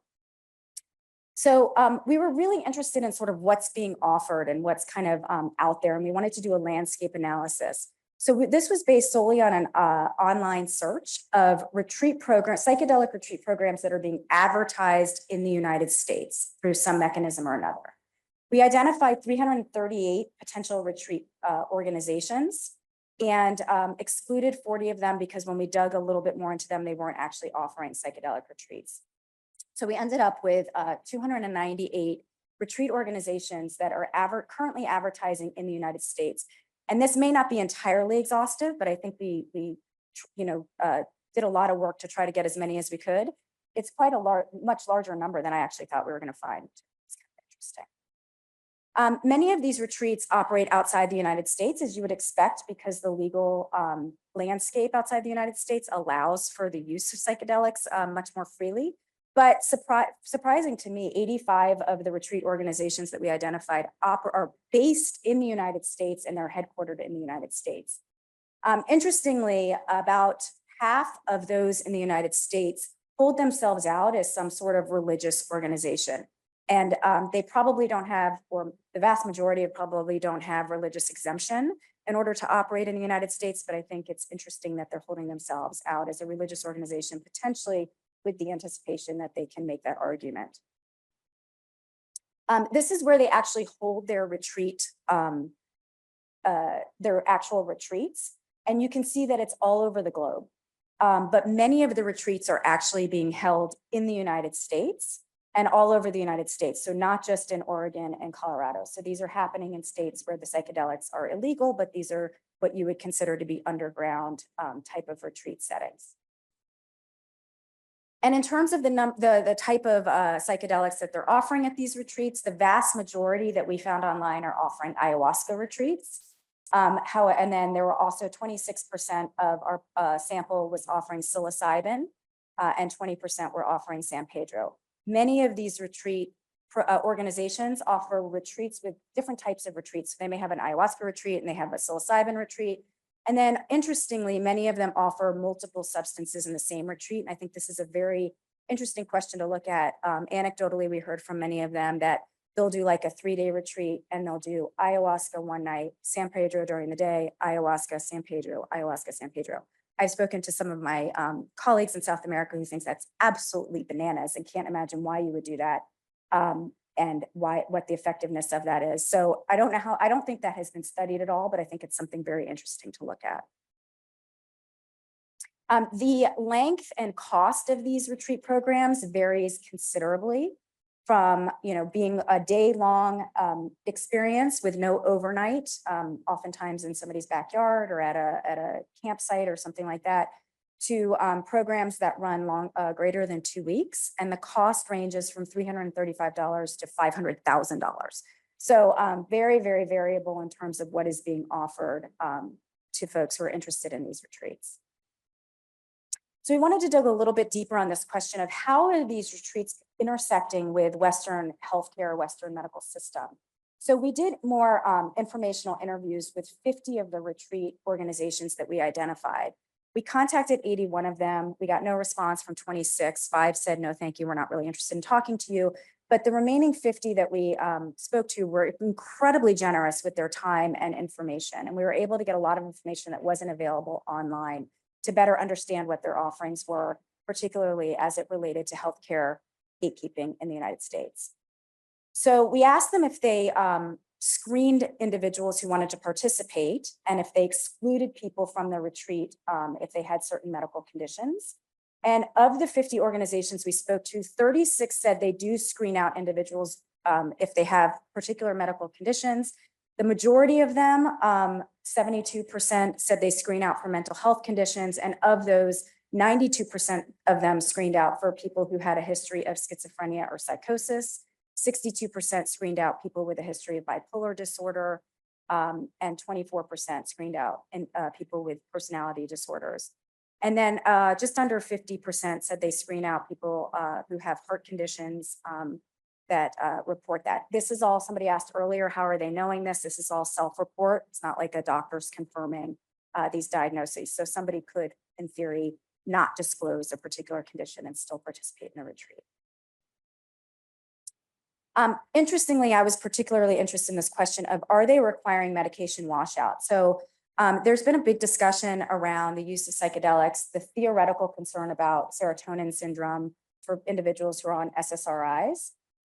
And of course, most clinical trials do try to get individuals off SSRIs or exclude people on SSRIs because you don't want confounding results when you're studying a particular substance. And interestingly, the vast majority of retreats that we spoke to have adopted this as a general policy, that they don't allow people to participate if they're on an SSRI. So we identified in our 50 that we spoke to, 22 of the retreats organizations offered ayahuasca retreats. And of those, 21 of them said they require washout of people's SSRIs before they participate. And there was a lot of variability about whether they require people to speak to their own personal physician about getting off SSRIs or not. There was also variability in how long you have to be off your SSRIs, anywhere between 0 to 7 days up to greater than 6 weeks. And there was very little information about sort of, there was no specificity or personalization about what's your diagnosis that you're on SSRIs for, what kind of SSRIs are you on, and there was really very little guidance with regard to how they interacted with their physicians or the healthcare system around that process of washout. Those who offered psilocybin retreats, 14 out of the 18 organizations required washout for psilocybin. And there were 8 organizations that offered both psilocybin and ayahuasca retreats, and all of them required washout. So I think there's a really interesting question about sort of the risk-benefit analysis of somebody going off of their SSRIs with or without medical supervision versus the potential risks of being on an SSRI and undergoing an ayahuasca or psilocybin ceremony. Finally, we asked about involvement of healthcare professionals in the retreat setting. And of the 50 that we spoke to, 39 or 78% had a medical professional on staff, which was actually kind of surprising to me. The medical professional kind of varied significantly. So 15 of them had physicians on staff, 13 had nurses, 13 had some sort of a licensed therapist, 10 had a firefighter, paramedic, or EMT, and then they had other sort of people who were more voluntary, had some medical training. And then also about 68% had a medical professional in attendance at the retreat. So again, this was not something that I was expecting, but it was very interesting to see how that played out. So I just want to kind of end by going back to this question of sort of what is the role of healthcare gatekeeping with regard to these unregulated retreats that I think more and more people are going to start looking for as interest in psychedelics becomes greater and greater and stigma around it gets reduced. And I guess I would make the argument that I think we need to train up all general practitioners and mental health professionals to be at least knowledgeable about psychedelic medicine, because it's not going to just be those individuals that we're training who are going to be administering psychedelics, but I think people are going to be going to their general practice clinicians or their mental health professionals and saying, I want to get off my SSRIs because I'm interested in doing a retreat, or I'm thinking, I've already had several people have said, I'm interested in, coming down to South America. I want to do ayahuasca. I said, you should probably talk to your doctor and see if that's a good idea for you. And they have these conversations and I'm like, and I'm really curious what your doctor says, because I'm sure they have no idea what you're asking them about. And they've reported back to me, and that's been very interesting. But I think more and more physicians are going to get faced with that. And then people come back, and we have some data on what the integration is like at these retreats, but it's not extensive as you can imagine. And so people come back with the need to sort of integrate the experience that they've had. And they're oftentimes looking to their mental health professionals that they're working with in the Western healthcare system for that. And many of those individuals don't really know what to do in that circumstance or how to help them integrate that. So I think we need to do a lot more. And I don't think we should wait, because physician readiness for FDA approval is going to start happening even before that, as we start to take into account some of these other avenues through which individuals are going to be accessing psychedelics for personal use as well as for self-treatment of medical conditions. So I will just acknowledge our research team and thank you guys. And I think we're going to have a discussion now. So we were hoping to have a little time in case the panelists had any comments on each other's presentations, sort of putting them together. We kind of got three different levels of viewpoint here or perspective. So I actually have a factual question for Amy, and I couldn't see the slides, if it was on one of the slides, I apologize. But do you have a sense of the volume of these programs? Like how many people a year are going on retreats, or at least from your sample?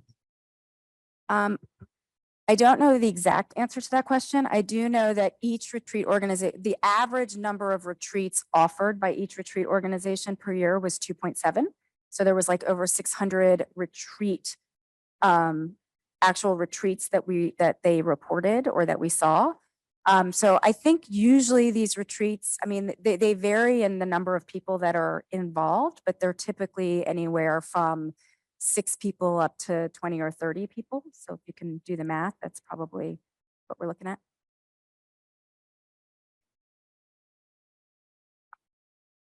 We'll now open for questions. And you can come to the mic so we know that you have a question.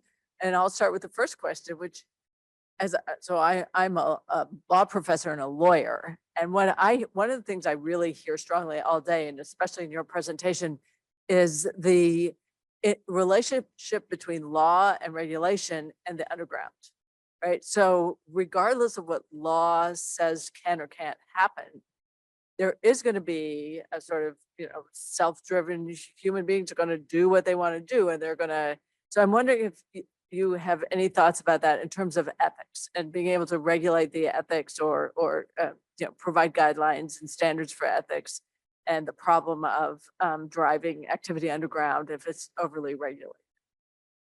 So I'll take the question in a slightly different way and talk about when the underground comes above ground and integrating some of the values and practices there. Because I know I've spoken with folks at APA who did develop the guidelines that Paul mentioned, and that's really been a struggle, is to respect the knowledge of folks who have done this for many years and have learned, and have valuable data, albeit anecdotal data. It's not like it's evidence, it's standard evidence-based studies that like we, hold up at the gold standard of, placebo-controlled trials or something. Nonetheless, it's valuable knowledge. And we should figure out ways to bring that in, I think, to the space. Now, there are things that I think are just out of bounds that maybe were somewhat acceptable in various pockets of the underground that will not fly in a mainstream medical setting, of course. But there are other things, and I would say like the inner healer idea. These things are kind of, again, anecdotal somewhat, but like steeped in a lot of tradition and practice that I think are valuable, even as like heuristics to explain to explain to patients what might be happening while they're undergoing the psychedelic experience. So I think it's a tough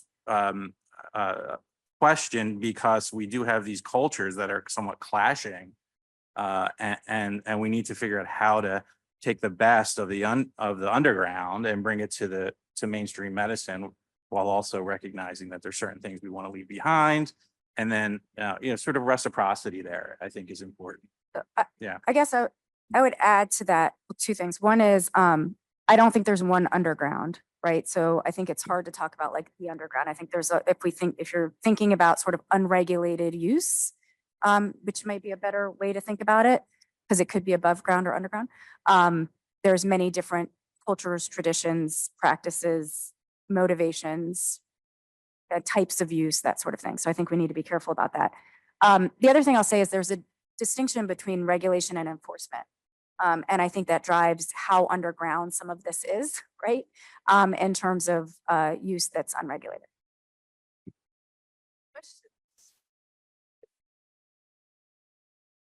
Okay, great. Okay. Oh, okay. Well, thank you. This was very interesting. I'd like to go back into the title of the panel and thinking about the ethical issues as we think, how do we marry these two situations of the clinical settings and all the regulations that that entails in the American system, right? Because we've been talking about the United States law system. And then how do we marry that also with the ethics? And I found very interesting, Dr. Mawaya, what you showed of the retreats in the US and how they determine if it's wellness or religious.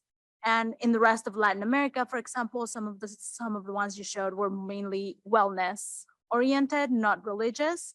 But then that brings this ethical issue, and I would like to kind of marry these two spaces of the regulation in the US with the ethical issues of only considering wellness in Latin America, and what would that mean to the commodification of religious rituals that are for indigenous populations in Latin America, but that are being consumed as wellness by goers of these retreats that are not necessarily the indigenous populations themselves. They're probably, coming from other countries, the US, Canada, other countries, wherever it is.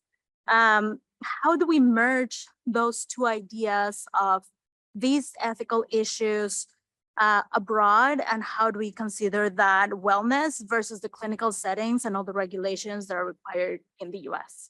Yeah, somebody else might want to also address this, but so first of all, let me just say that that categorization was based on how the organizations are holding themselves out online in their materials.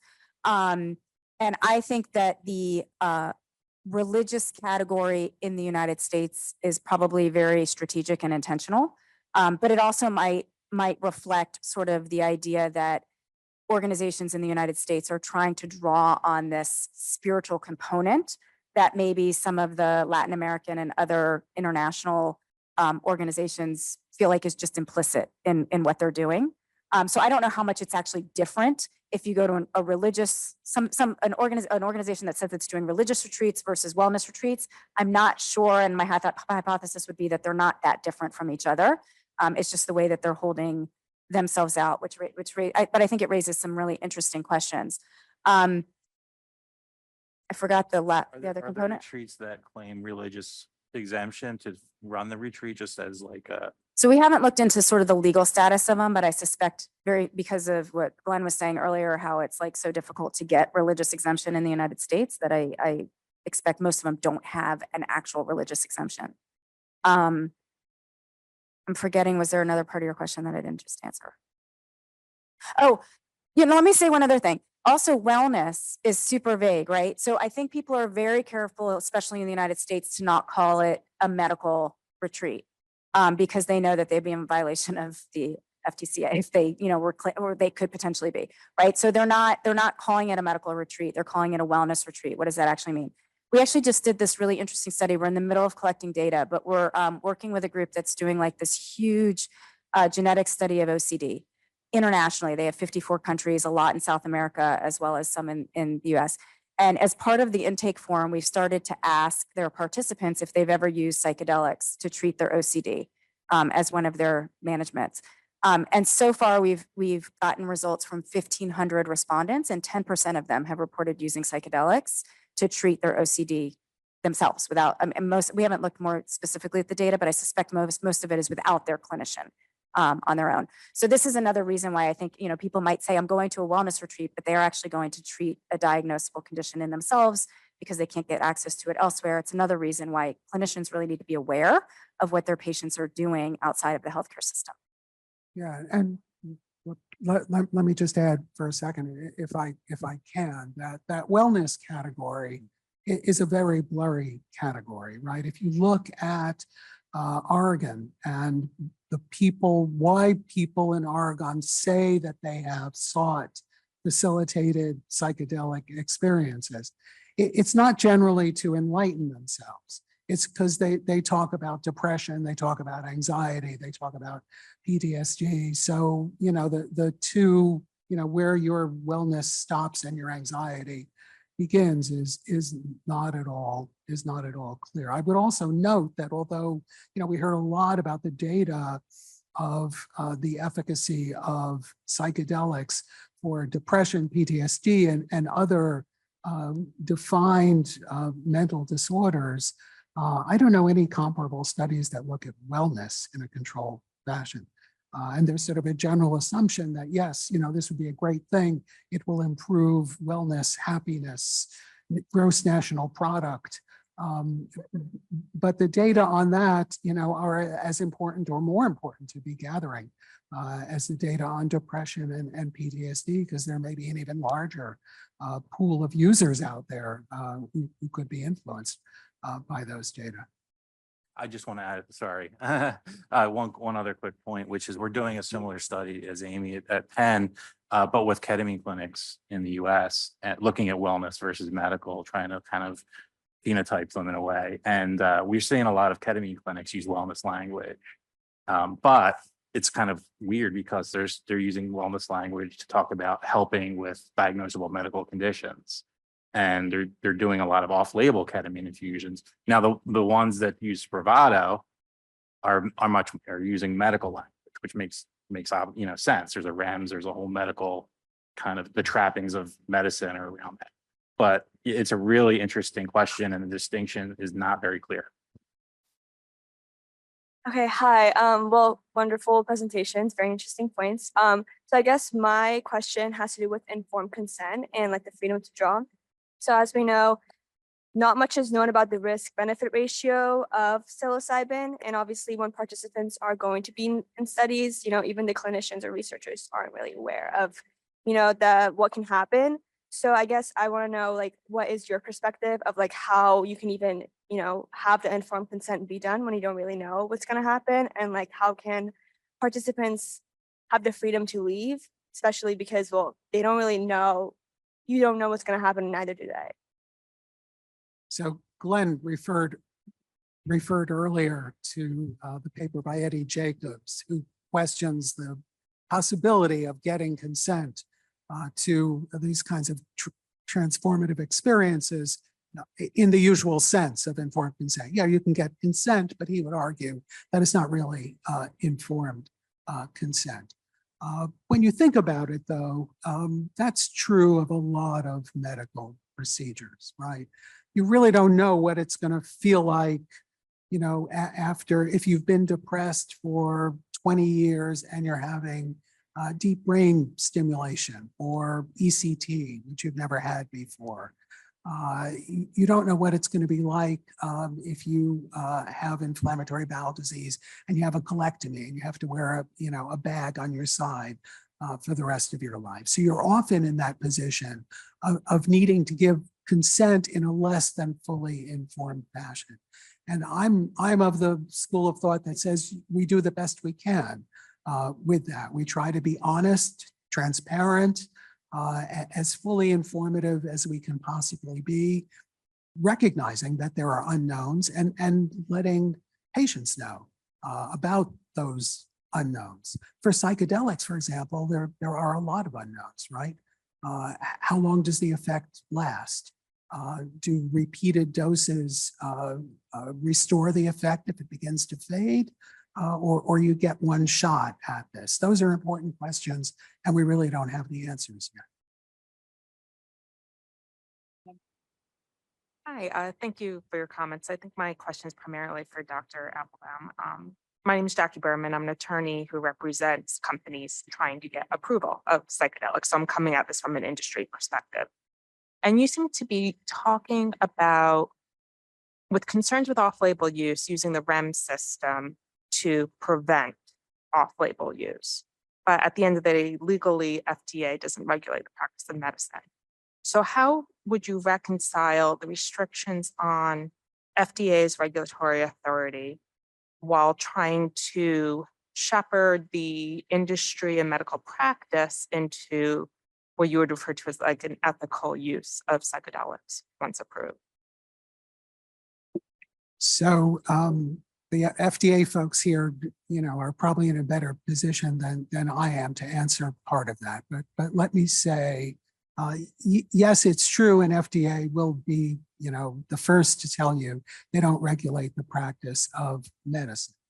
But if I want to prescribe esketamine, they're telling me how to practice medicine. They're telling me I need to do it in my office. I can't give the person the medication to take home. The person has to be there for a certain period of time. There are certain dosage formulations that the medication comes in.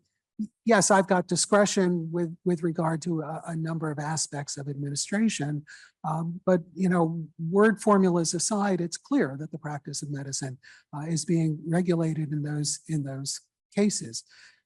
Similarly for buprenorphine, for many years there were highly restrictive limits on the number of patients who could be treated by any one practitioner. That's now been eased to a considerable extent. There were training requirements. So, we can argue about whether that's the practice of medicine or not, but it significantly constrains the use of medications in ways that definitely affect medical practice. But they don't regulate your ability as a physician to prescribe off-label. So. Exactly. All right, and with that, I'm keep talking to everyone. I saw the psychedelics.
Okay, if we could have everybody back at their seats. Apologies for the technology. Okay. It is my great pleasure to introduce Dr. Monica Williams.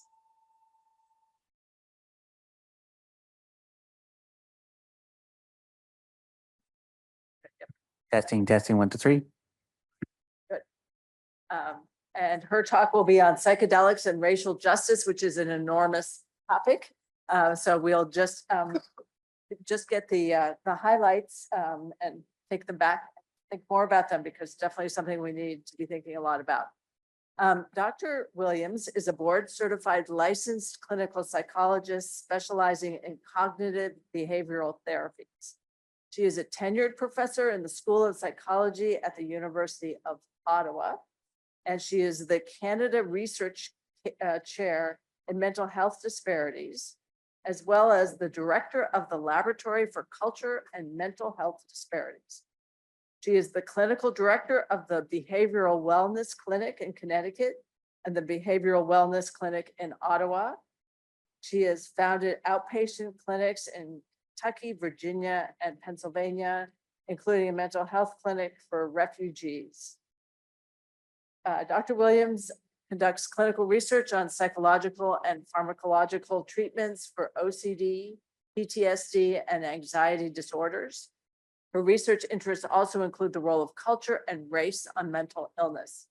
She is an authority on obsessive compulsive disorder, racial trauma, and one of the very few researchers focused on the inclusion of people of color in psychedelic research.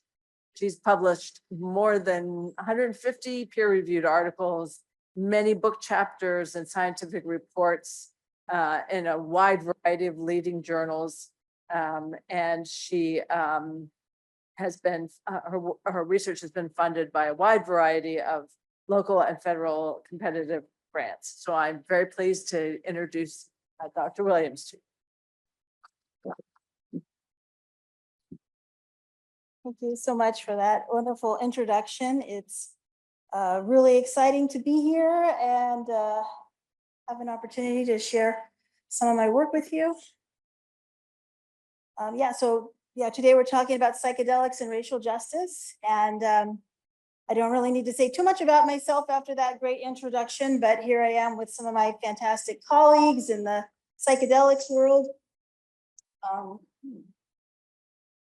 And boy, this is kind of ringing there. And I do, I am licensed to practice in both sides of the border, the US and Canada. And you might be wondering why I have a clinic in,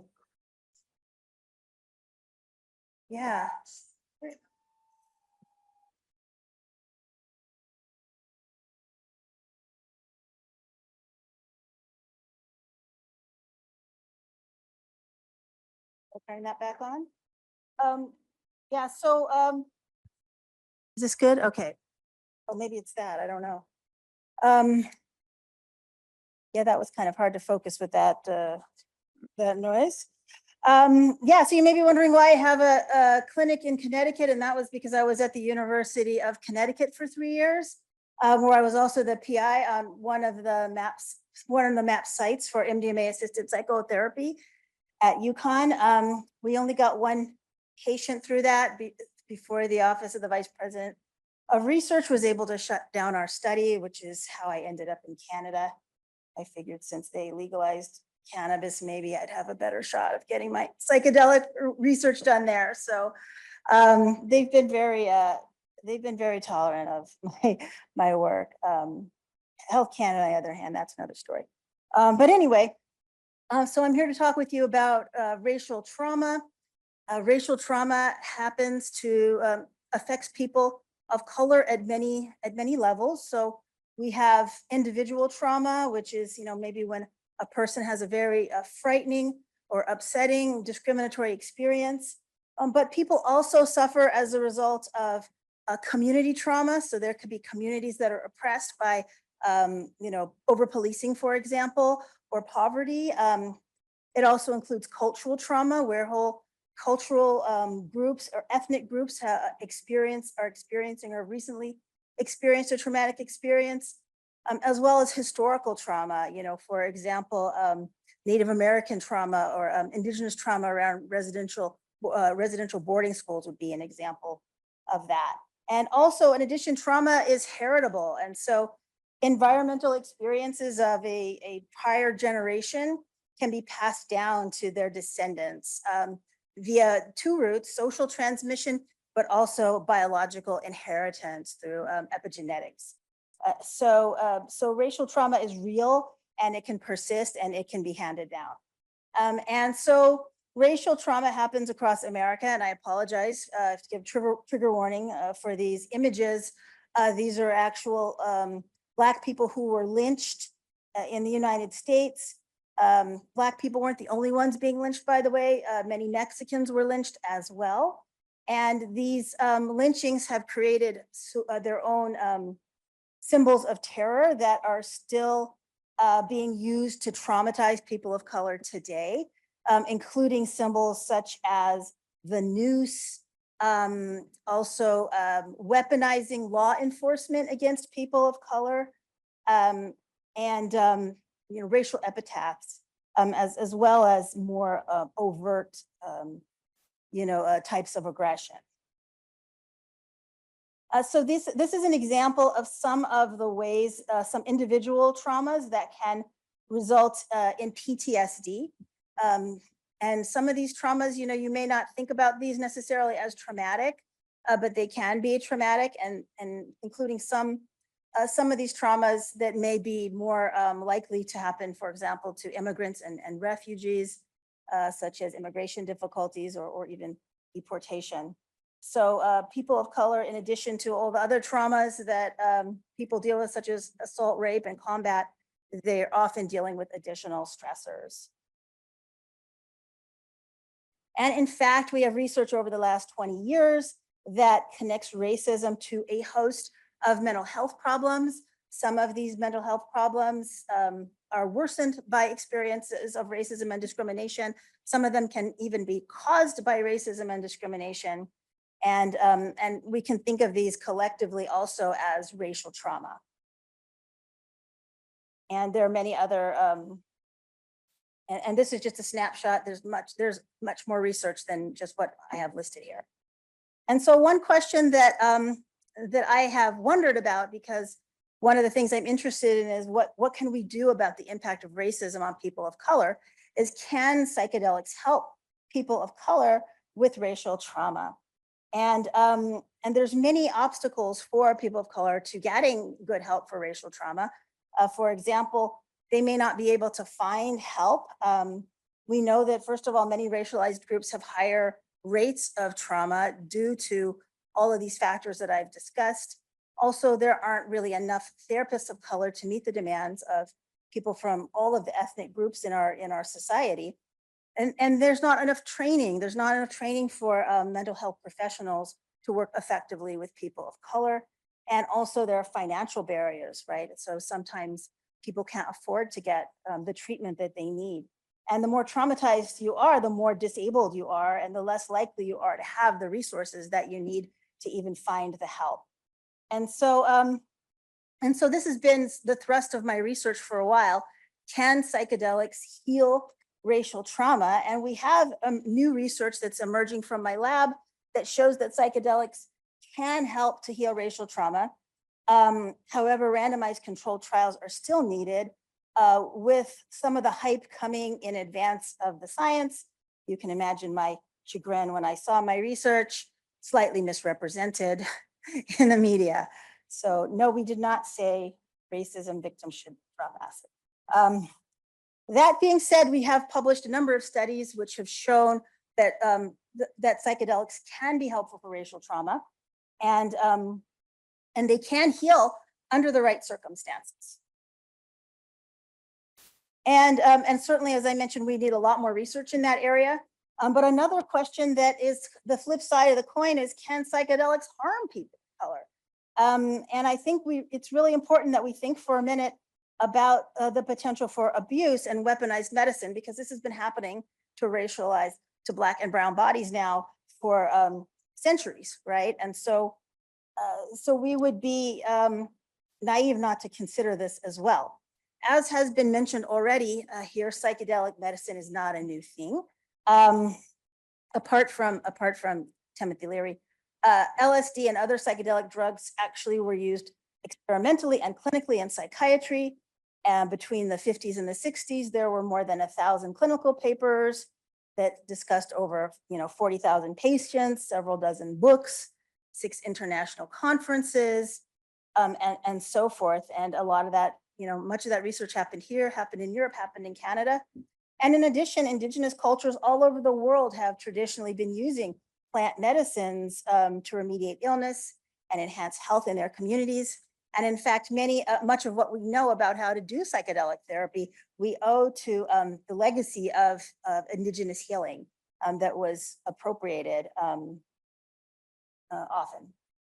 And so here's where it gets weird. And again, this has been mentioned before, but a lot of the research that happened wasn't benevolent and wasn't ethical. So after World War II, the CIA recruited 1,600 German physicians and scientists in what was known as Operation Paperclip. And this included some really dyed in the wool Nazis, like real Nazis who had stood trial at Nuremberg. German chemist Richard Cohn brought LSD to the attention of the CIA in 1948, and it had initially been tested as an interrogation technique against Soviet spies that were captured by Nazis. So there was mention of a project called MK Ultra, which was launched during the Cold War by the CIA to study the potential of psychedelics for mind control, because there was this paranoia that the Soviets had developed mind control techniques, because why else would people defect there unless their minds were being controlled? So surely they had developed this. And so the Americans had to figure this out. And so they did a lot of exploitative research that was unethical and abusive.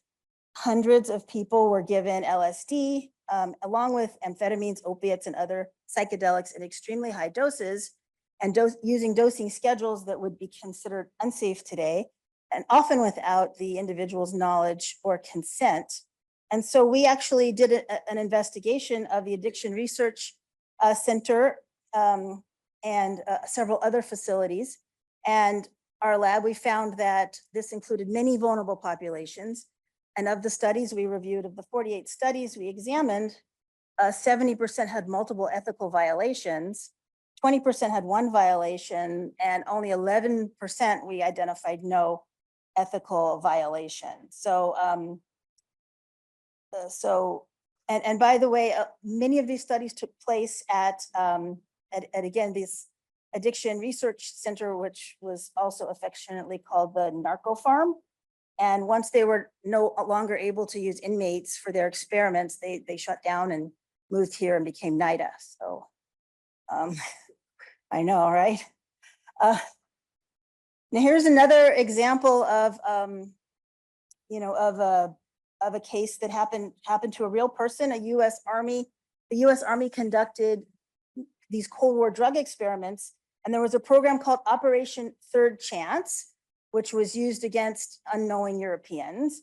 But there was one American who was dosed with LSD in this operation, the lone Black person stationed in France.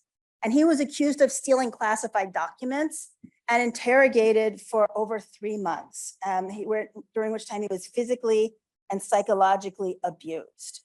And he said he was terrified with threats of death.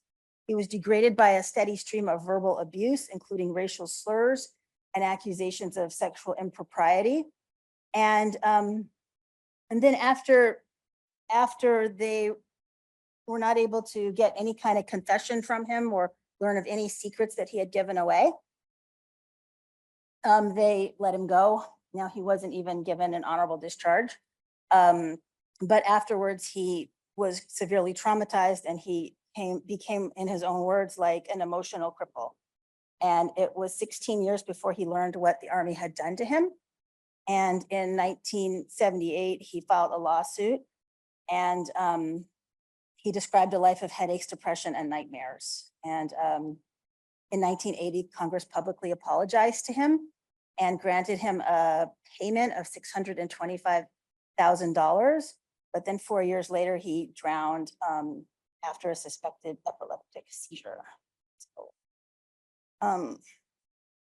So eventually, the powers that be had to admit that the MK Ultra project was a failure.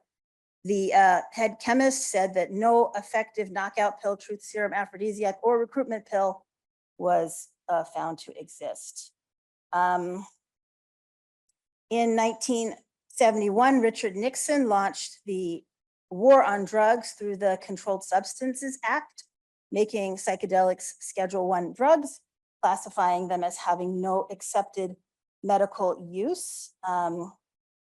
And then and this had an impact all over the world, not just in the United States, where these substances became banned. Now, many currently illegal drugs,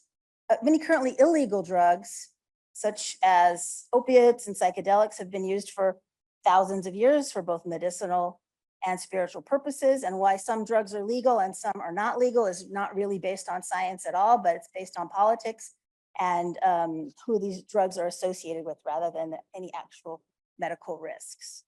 And the war on drugs has been used as an excuse for over policing and harassing Black and brown people. And and it's had a real severe impact on the on those individuals, and also on attitudes about drugs and the war on drugs, which was also reignited by Ronald Reagan. And in fact, in Canada, Prime Minister Brian Mulroney was quick to follow suit. And so the war on drugs is continuing to take a toll. Now, recently, there's been a resurge of interest in psychedelics, as has been discussed today. What's been called the psychedelic renaissance is now in bloom, but keeping in mind that it wasn't always fantastic before, and it's still not always fantastic today. There are many issues that remain. For example, our lab did a review of the randomized controlled trials across the globe of psychedelics, and we found that people of color were largely excluded as participants. And also we did the same sort of deep dive on the literature for ketamine trials, and also found very low participation for people of color, which has implications for the generalizability of this work. In addition, as I pointed out, there have been problems with appropriation of indigenous knowledge. There are not really any clear standards for training for practitioners, and there's a problem of abuse of vulnerable clients. So these are things that need to be sorted out. Also, psychedelics can hurt in other ways too, and if we don't learn from our troubled past, we are doomed to make the same mistakes.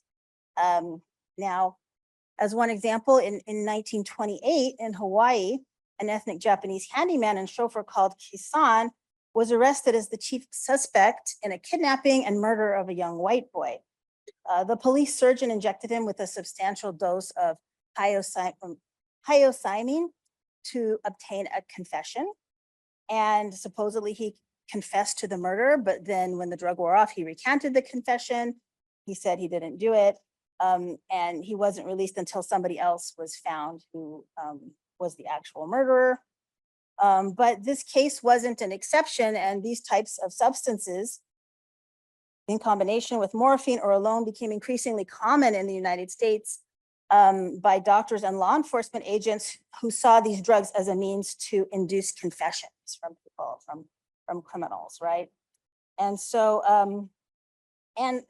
and we continue actually to have a problem with weaponized medicine. For example, you may have heard of the case of Elijah McClain in Colorado, where he was given ketamine that at the behest of law enforcement, that resulted in his death. And so, so over this 4-day period in Aurora, Colorado, Elijah McClain and Elijah McKnight were both Black men, both given doses of ketamine in separate police incidents.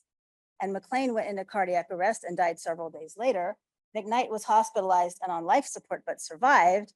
And video footage of both incidents showed that neither man was resisting arrest when the ketamine was administered. And so, so the problem is that police officers are diagnosing people with excited delirium and asking them to be dosed with ketamine, but police officers are not trained to diagnose anything, much less excited delirium, which actually doesn't even exist and is not recognized by any major medical organization as a real diagnosis. And so additionally, McClain weighed only 143 pounds at the time of his arrest, but he was given a ketamine dose for a 200-pound man. And so as of the last figures I could find,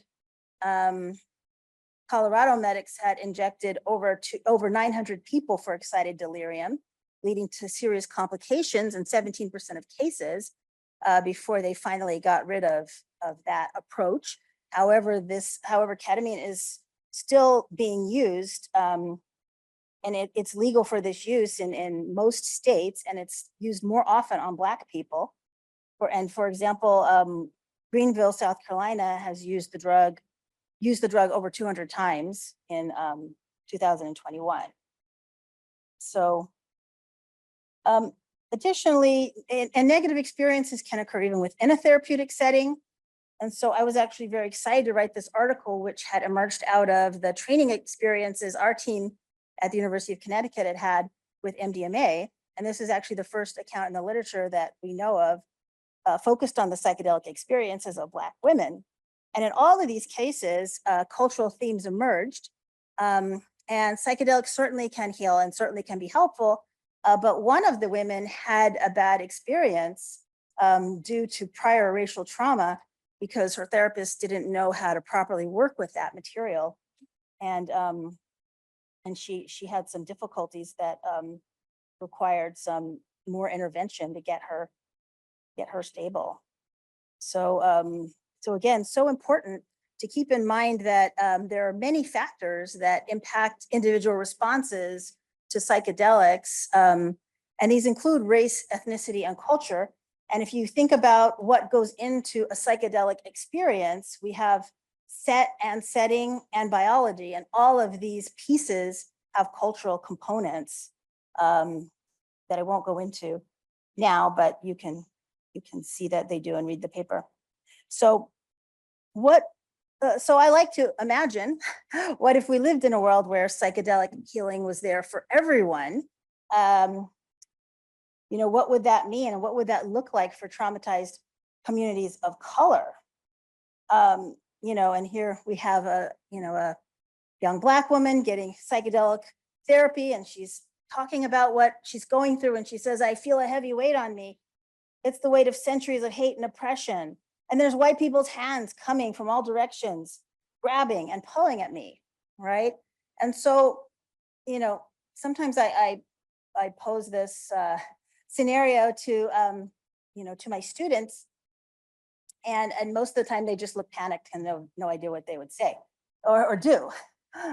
So all that to say that it requires, I think, you know, a lot of a certain type of training to really know how to work with cultural material when it arises. And obviously, you know, the cultural material, you know, you might work with it before, during, or after the session, but it's there and it needs to be addressed. And so as a result, many people of color are going to be fearful. They may not trust the process, the psychedelic therapy process. And this is because when people are getting psychedelic assisted therapy, they're in a position of increased vulnerability, right? So if I go to see a therapist and they say something racist, I can get up and leave. But if you're, you know, dosed on ketamine or psilocybin or something, you can't just get up and leave, right? You're there for, you know, until until you're cleared to go. And also racial issues may come up, and when they emerge, therapists are often uncomfortable with this material, which may result in therapists being, non-therapeutic or even aggressive. Psychedelics can strip people of their normal psychological protections, which is often an important part of the process. But if they experience harm during that process, then that's not such a good thing at all. And as I pointed out, they may endure disorientation and immobilization until the effects of the psychedelics abate. And so, so one question that is often asked is, can't psychedelics just bring us all together? And I hear this often, and I have to say, even those of us who are part of this psychedelic community, we haven't really achieved unity yet. For the most part, we continue to lead segregated lives, live in segregated neighborhoods, have our segregated friendship group and our segregated research groups. And so to come together, we need more than medicine. We also need intention, right? And so I think we should take a moment to think about setting our intentions in this way, as people who want to support the dignity of all human beings. This means things like increasing the diversity of our own circles to increase the diversity of our work, and connecting with others across racial, ethnic, and cultural differences, and understanding our own biases and engaging in ongoing work to eliminate them, right? So how often do you go into your psychedelic journey and say, I want to learn about my racial biases, right? I don't know, but you should. And also respecting different ways of knowing, right? It's not all about science and brain chemicals. And also then being a racial justice ally, which means using your privilege to center other people. And one of the things we really need, as was pointed out today also, is a diverse, well-trained psychedelic practitioner workforce. And this is a picture from a training that we did in Kentucky, actually, in 2019, where we had the opportunity to train, at the time, the largest cohort of people of color for MDMA-assisted psychotherapy. We got a grant from the Open Society Foundation, and also other donors as well. MAPS got other donors to chip in, and we had a really well-attended, meaningful training.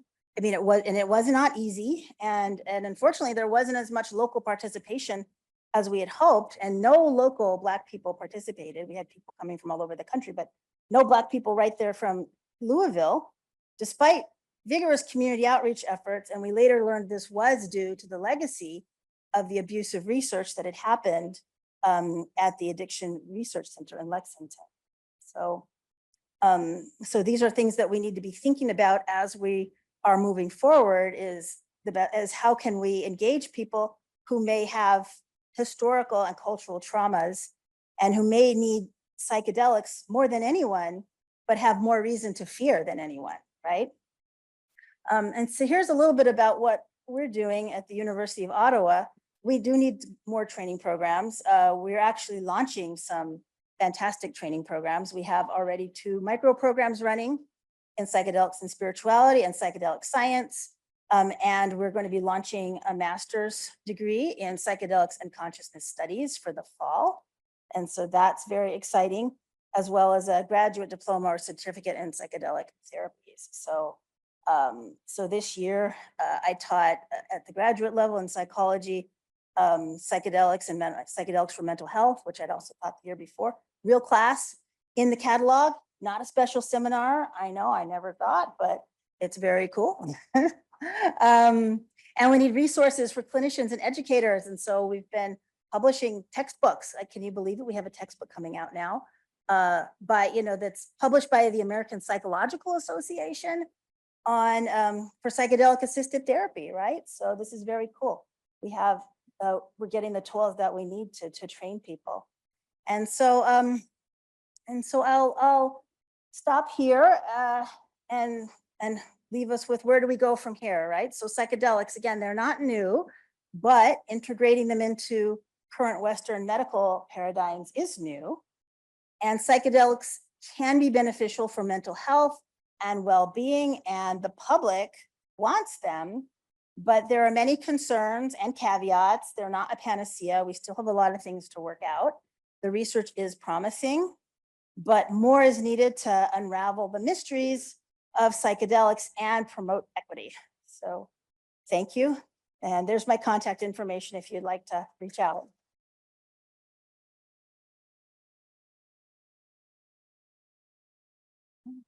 And I think we'll take some questions. Yeah.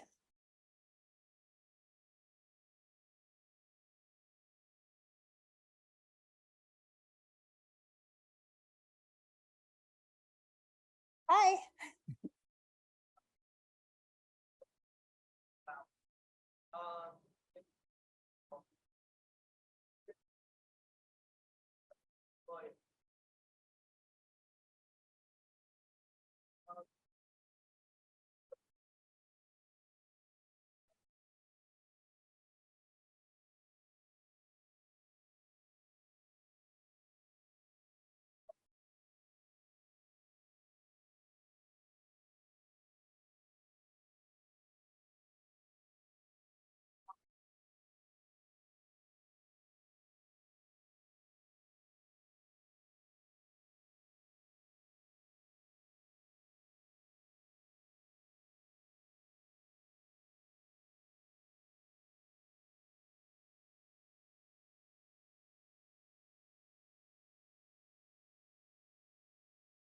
Yeah, good question. So I really don't think, consideration of how to heal people from generational traumas. I mean, I don't really think that that's part of our medical approach right now.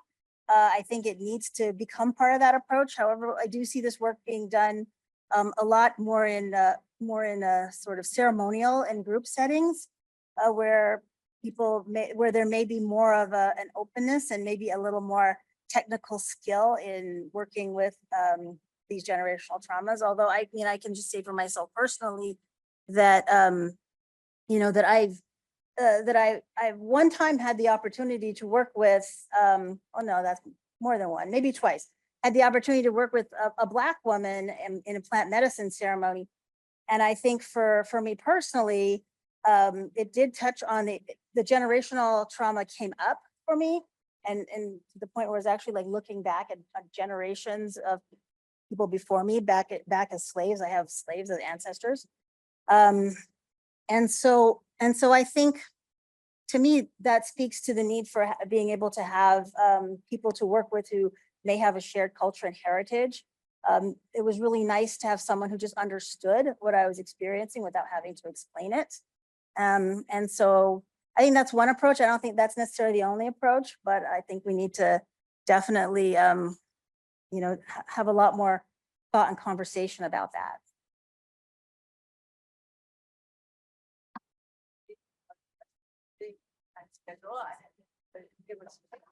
Thank you.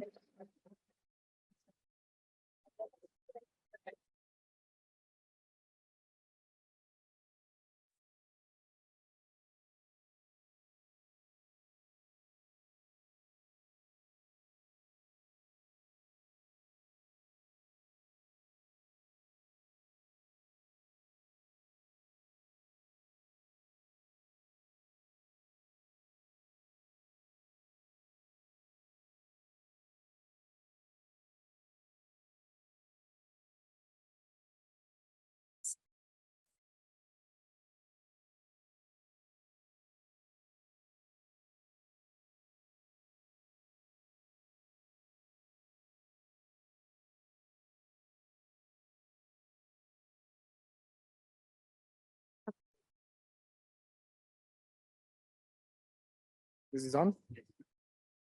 Oh, wow. Good afternoon.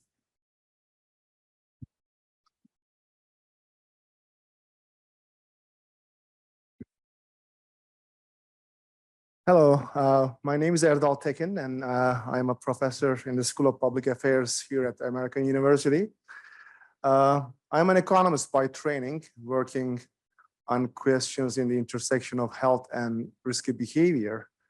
I don't do work on psychedelics, but I learned a lot today. And throughout the day, I was exchanging messages with my colleagues from several institutions in other states, asking question why economists and policy researchers have not really studied the non-health outcomes of psychedelic treatments or psychedelic drugs, like labor market productivity, human capital accumulation, marriage outcomes, and so forth. I think the answer is that this will change as we see psychedelic treatment related questions being integrated into the kind of social science surveys that we rely on in our research. So this is very exciting development for us. So today I have the great pleasure to introduce the speakers for the next panel entitled Emerging Areas of Public Health Interest. We have three distinguished experts with us today. And I'm going to start with Bo Kilmer, Dr. Kilmer, who is sitting to the third on my left. Dr. Kilmer is the co-director of the RAND Corporation Drug Policy Research Center, a senior policy researcher of RAND, and professor of policy analysis at the Pardee RAND Graduate School. His research focuses on the intersection of public health and safety, particularly substance use, illegal markets, crime control, and public policy. A few of his ongoing projects include assessing the impacts of cannabis legalization, studying illegal fentanyl markets, and exploring the implications of legalizing psychedelics. Dr. Kilmer's work has been published in prestigious journals like the New England Journal of Medicine, Proceedings of the National Academy of Sciences, and Science. He also has co-authored books on cannabis legalization and the future of synthetic opioids. He's a member of the National Academy of Sciences and was elected as Vice President of the International Society for the Study of Drug Policy in 2023. He holds a PhD in public policy from Harvard University, an MPP from UC Berkeley, and a BA in international relations from Michigan State University. Next, I want to introduce Captain Sean Bellowin, who is sitting second to my left. He's a member of the U.S. Public Health Service. Captain Bellowin began his career in 1988 in the U.S. Army. At age 19, he graduated from the Army's Warrant Officer Flight Training Program, earning his Army aviator wings as a helicopter pilot. He later became qualified in 3 different military aircraft. While serving in the Army National Guard, he pursued a degree in pharmacy from the University of Connecticut, becoming a pharmacist in 1997. He transitioned to the USPHS as a pharmacy officer in 1999. He also went on to pursue or earn his clinical doctorate in pharmacy from Shenandoah University in 2006. With a wealth of experience spanning various roles within the USPHS, including positions at SAMHSA and FDA, Captain Bellowin currently serves as a senior advisor on behavioral health in the Office of Science and Medicine in the Office of the Assistant Secretary for Health. Notably, he leads the Emerging Therapeutic Healing Modalities Initiative, aiming to address unmet medical needs in serious behavioral health disorders through innovative programmatic programs, policies. And finally, I have the pleasure to introduce Dr. States. He is the Chief Medical Officer to the Assistant Secretary for Health and Deputy Director of the Office of Science and Medicine in the Office of the Assistant Secretary for Health. In these roles, he leads a diverse portfolio addressing critical and emerging areas of public health, including behavioral health, mental health, substance disorder, and emerging public health threats. Before joining Department of Health and Human Services, he spent 9 years on active duty as a Navy medical officer, serving in roles including battalion surgeon, public health emergency officer, an officer in charge of a forward deployable preventive medical unit. Dr. Stays received his medical degree from the University of California, San Diego School of Medicine, completed his residency training and MPH at Loma Linda University, and earned an MBA from the George Washington University. His distinguished career includes many awards, including Federal Preventive Medical Officer Award, Meritorious Service Medal, Navy and Marine Corps Commendation Medal, and Navy and Marine Corps Achievement Medal. With that, I have the great pleasure to have them start their presentations. I think first Dr. Kilmer is going to present, followed by Dr. Smith and Fellow.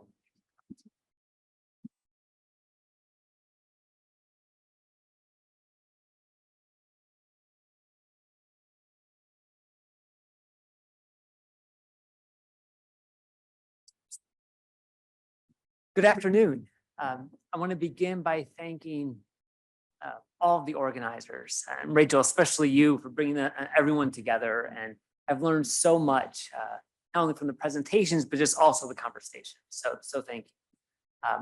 I wanted to kick this off by talking about considering alternatives to psychedelic drug prohibition.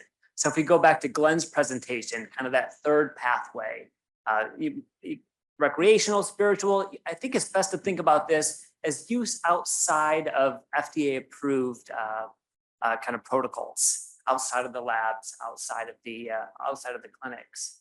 And I'll make it very clear, I'm at RAND, I co-direct our Drug Policy Research Center, and RAND doesn't have a formal position on this. It's not like we should legalize X, we should not legalize Y. And we're really just trying to do the research to kind of help inform policy discussions kind of in this space. So I want to cut to the chase. My key takeaways, the first one is we have to be really careful about the terminology we're using. And so I've spent a lot of last 15 years kind of working in the cannabis policy space. I've seen there be a lot of confusion. So that not only leads to less productive debates and conversations about this, it also really affects the research. And as Erdal mentioned, I think you're going to see a lot more research happening in this space. And we have to be very specific about the interventions we're looking at, or else you're going to get some incorrect inferences. The second key takeaway is that, look, there are a lot of different alternatives when you're thinking about alternatives to prohibiting the supply of psychedelics. If we look at the cannabis space here in the US, so much of the focus is on this for-profit commercial model. But if you actually go outside of the United States, there's much more interest in some of these middle ground approaches. In fact, that's what we're seeing being implemented in Oregon and Colorado. And it turns out there are a lot of other options out there besides the for-profit approach. Third takeaway is that there are some important differences with cannabis policy, not only in terms of the effects of the substances, but things we'll want to think about when designing policy. And the final kind of key takeaway is that now is going to be the time for the federal government to make decisions about what they want this non-clinical market to look like, and then decide if it wants to make any changes to that or shape what that looks like, because now is the time.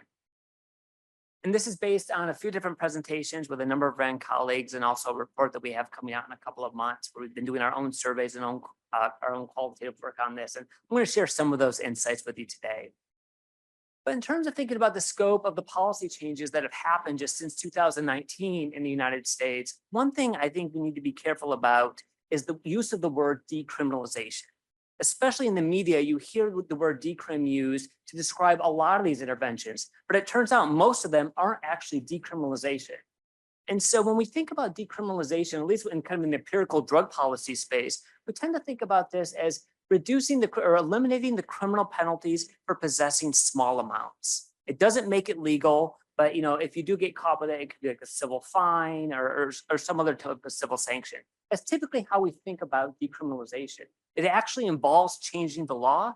And when people talk about decriminalization, they're usually not talking about supply.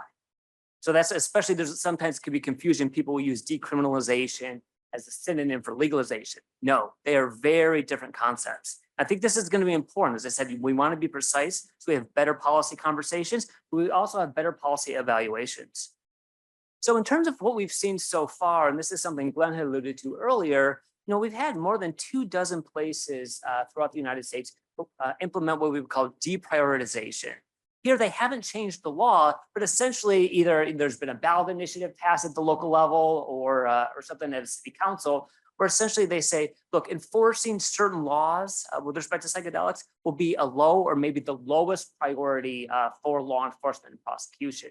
Now, there's a lot of variation across what we've seen in these 25 or 27 different jurisdictions with respect to what substances they're talking about, what offenses. And also, I want to say maybe about a quarter of these jurisdictions have also not only kind of made it clear that they're going to deprioritize enforcement, they've actually prohibited funding from being used to enforce the law.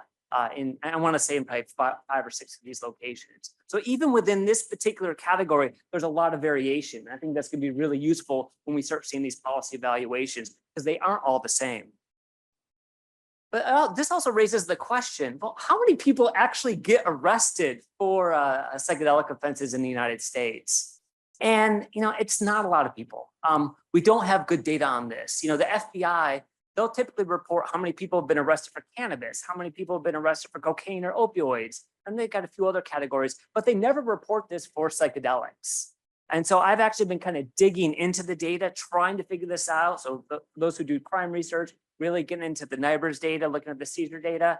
And I gotta say, if we look at 2022, my best guess is the total number of arrests related to psychedelics, however you want to define it, is probably in the low double-digit thousands. I can't imagine that it's going to account for more than 2, maybe 3%. Don't quote me, I'm still running these numbers, but it's small. And that's not surprising, right? When we look at the past month prevalence rates for various substances, we see that for the category hallucinogens, which SAMHSA uses, we see that it's pretty small. So that's not entirely surprising. This is going to be, so it's going to be kind of a different dynamic than with respect to cannabis. A lot of the focus early on was kind of reducing those arrests. And, with psychedelics, we just don't see this much. And, with respect to these figures from this National Survey on Drug Use and Health, where they survey about 70,000 people a year, I think it's pretty good for some of the less stigmatized substances. But those numbers for heroin and the numbers for methamphetamine, don't believe them. They're not credible. We've actually done some work showing that with respect to heroin, it misses, that National Survey on Drug Use and Health misses about 90% of all people who use heroin. Yeah. So it can be useful for the less stigmatized drugs. But we'll spend some more time talking about this. But just given this, it's not surprising that we would think that just a very small fraction of the total number of drug arrests would be attributable to those kind of involved in with psychedelic possession or sales. Now you also have defelonization, which involves still keeping the offense a criminal, but having to go from like a felony down to a misdemeanor. And I mentioned this because New Jersey did this with respect to psilocybin until 2021, but it turns out there are a number of states that have already kind of defelonized a lot of controlled substances. So this isn't something that's really new. As I mentioned, decriminalization, the only place that actually passed decriminalization of possession was Oregon. That was one of the 2 initiatives passed in 2020, where they decriminalized the possession of personal use of all controlled substances and actually has some quantity limits. As many of you know, last week, the governor signed a bill into law to essentially repeal that. I shouldn't say repealed, but I should say to significantly amend that, and to where beginning September 1st, possession of those controlled substances will once again be a misdemeanor offense. But this is the one place that did actually pass decriminalization. So like I said, this is important because depending on the terminology you use, or depending on what you see in the press, you see a lot about everyone's decriminalized, and that's not really the case. But with respect to legalization and legalizing some forms of supply, I mean, we've talked a lot about this today, and Angie will be talking more about this in Oregon on the next panel. But look, we know the situation in Oregon. We know that Colorado is in the process of implementing something similar. But what I think kind of went under the radar is a lot of people didn't realize that in Colorado, they not only kind of passed the supervised model, they also passed grow and give for 5 different nature-based psychedelics. That's a different form of supply, and it's going to be fascinating to kind of see how that really plays out over time. But one thing I want to make clear is that even when we talk about legalizing supply, there are a lot of different options out there. So one of the things I've been working on with my team is really coming up with a taxonomy for thinking about all these kind of policy changes with respect to supply, kind of outside of the FDA process and a lot of what we've been talking about today. For example, even if a state were to keep supply prohibited, you could, for example, deprioritize grow and give, which some communities have done, or you could reduce the penalties for kind of a grow and give, or maybe a forage and give model. But this is still all under the guise of keeping it prohibited. You'll see on the far left, I also have this option of increasing the expected sanctions, so either increasing arrests or increasing penalties. Now, I know that's not where the conversation is going now, but there is a possibility that if there ended up being some type of backlash, you could potentially see some people pushing toward this, or some members of the industry pushing. I'm not saying it's going to happen, but when I talk about these policy changes, it's not always all going to, it doesn't necessarily mean it has to go in one direction. But that's something to kind of keep in mind. But it's also possible when you're thinking about changing supply policy, you could legalize some forms, but still not allow traditional sales where you kind of walk into a store and if you're over 21, make a purchase. Obviously you could legalize grow and give, as we've seen in Colorado. You could purchase and use it in a designated place, and that's what we've seen in Oregon and what's going to be developing in Colorado. You could also allow some of these nonprofit collectives. In the cannabis space, they refer to them as cannabis social clubs. It's membership based, there's not much advertising. In fact, this is what Germany just passed. So with respect to cannabis. So on April 1st in Germany, adults can now grow and give. But beginning July 1st, they're actually going to start licensing with these cannabis social clubs. So this is another model of supply, but you don't necessarily have the commercialization. And also another option here in this space would also be to allow more religious exemptions. But then even if you are going to allow retail sales to happen, you've got a ton of choices. As I said, in the US, we tend to focus on this for-profit commercial model where we let the private companies decide what gets sold and what the potency levels are. But when you talk to people outside of the United States, they're even people that are big legalization advocates. A lot of them say, what the hell are you doing? Why would you allow the private companies to do this? And so there are other options. You could potentially have a state store model. In fact, we see that in some of the provinces and territories in Canada. You could limit it to nonprofit organizations. In fact, that's what New York was in the process of doing with cannabis. The first 30 or so licenses they gave out for retailers were either to their equity applicants or to nonprofit organizations. Now, the rollout there has been a disaster since they have this huge illegal market, which ends up meaning it's going to harm your equity applicants in these nonprofit organizations more, and we could talk more about that. But there are these other options, and even if you are going to allow for-profit companies to get involved, you at least require that they be a B corporation or for-benefit corporation that actually focuses on the people, planet, and profit.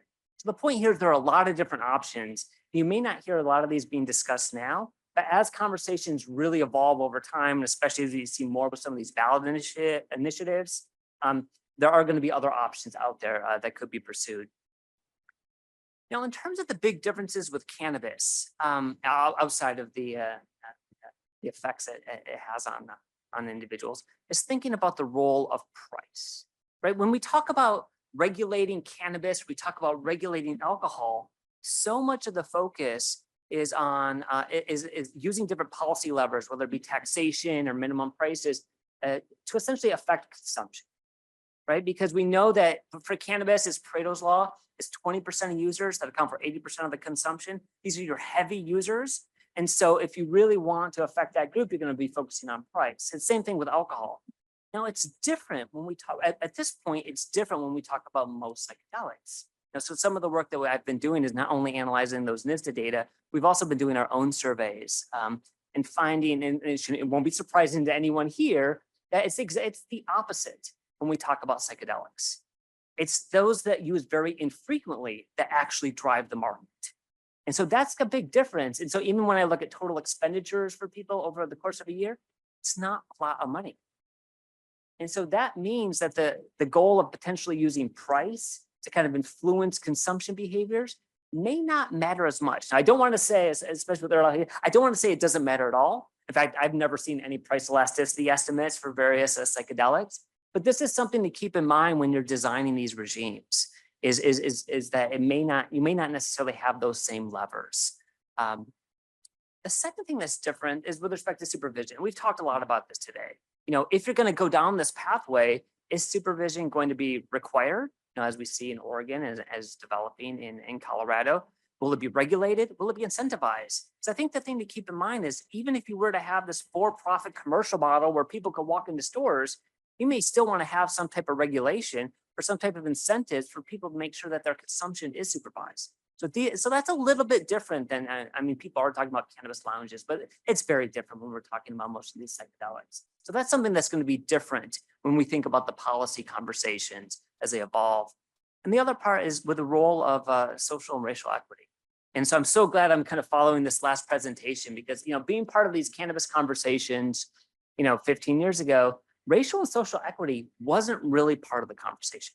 People talked about, reducing disparities in arrests, but it was really over time that we started talking about expungement and ceiling how do we spend the tax revenues? For example, Evanston, Illinois is using some of their cannabis tax revenues for slavery reparations, licensing preferences. So I'm thrilled that we've kind of had this evolution. And one thing I'm noticing more about with respect to psychedelics is that it seems like these social equity conversations are front burner issues now, which is really encouraging. And I'm glad that we're having that now with the goal of trying to bring, being inclusive when we have these, as we, I think Angie and I were talking about yesterday, all these states now are passing these blue ribbon commissions and work groups and all this stuff. And that's great, but you want to make sure that, especially with respect to indigenous populations, that you've got the right people at the table. You're not just, it's not just tokenization. You're not just checking a box. That you're actually getting the right people to be there to be a part of this.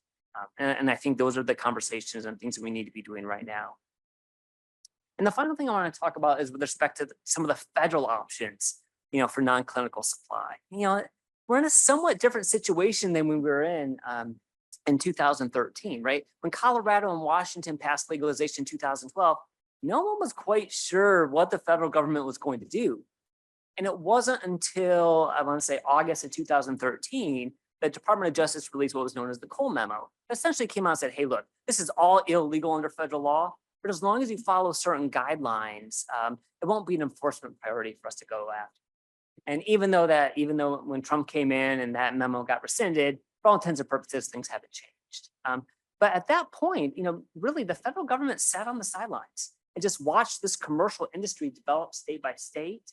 And so that's one of the questions confronting the federal government now, right? And especially to the extent that it's different because Colorado and Washington, they explicitly passed for-profit commercial models. We haven't seen that yet. I mean, there were conversations in California about there maybe being a ballot initiative, but I wouldn't surprise if you're going to see this coming. And so now the question is, well, does the federal government want to potentially shape what these markets look, even if they're going to keep it prohibited at the federal level? Do they want to shape kind of what these markets are going to look like in different parts of the country? And so, look, they have a lot of options, and I know in the next panel we're going to be talking about this. Obviously, you could deschedule, create your own regulatory structure. I can't imagine that happening anytime soon.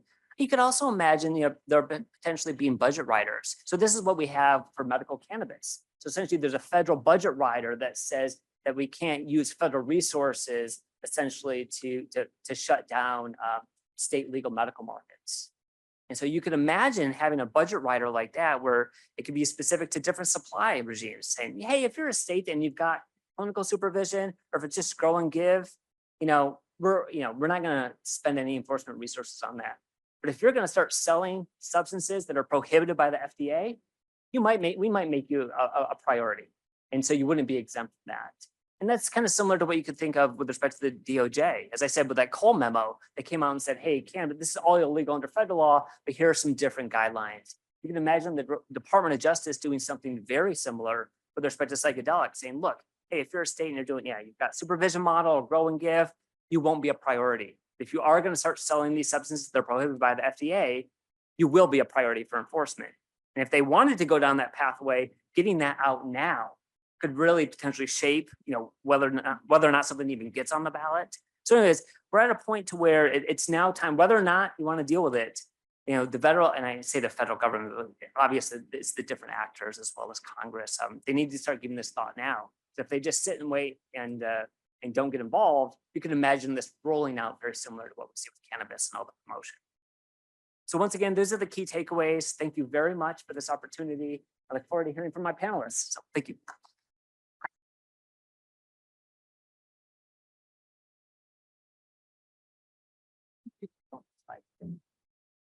Okay, I'll shut this down. Good afternoon, everybody. Oh, that was sad. Oh, all right. Hello again. Nice to meet you. My name's Lee. I see friends and waves and all that kind of good stuff. It's great to be here with y'all. Thank you so much for the invitation, for the warm welcome from American University. This has really been, Sean and I have been chatting all day. This has been probably one of the better venues in coming together of folks with a variety of perspectives and doing it in a way that seems to be constructive, engaging. So really, we're really pleased to be here. I have been told maybe 5 minutes or so. So I'm going to try to be quick and distill down federal policy considerations as much as possible.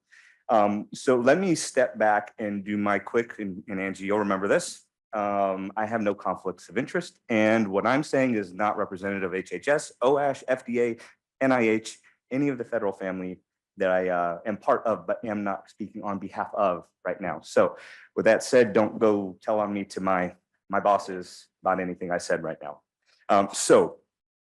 Well, and thank you so much for the kind introduction.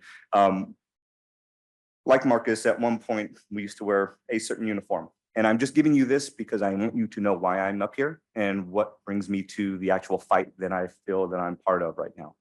So at one point, I was a Navy medical corps officer for about 10 years. Served with the Marines for a long time, went some places, did some things, saw some things, experienced some things. But the key for me is that kind of like, I don't know, maybe Marcus, you feel the same way.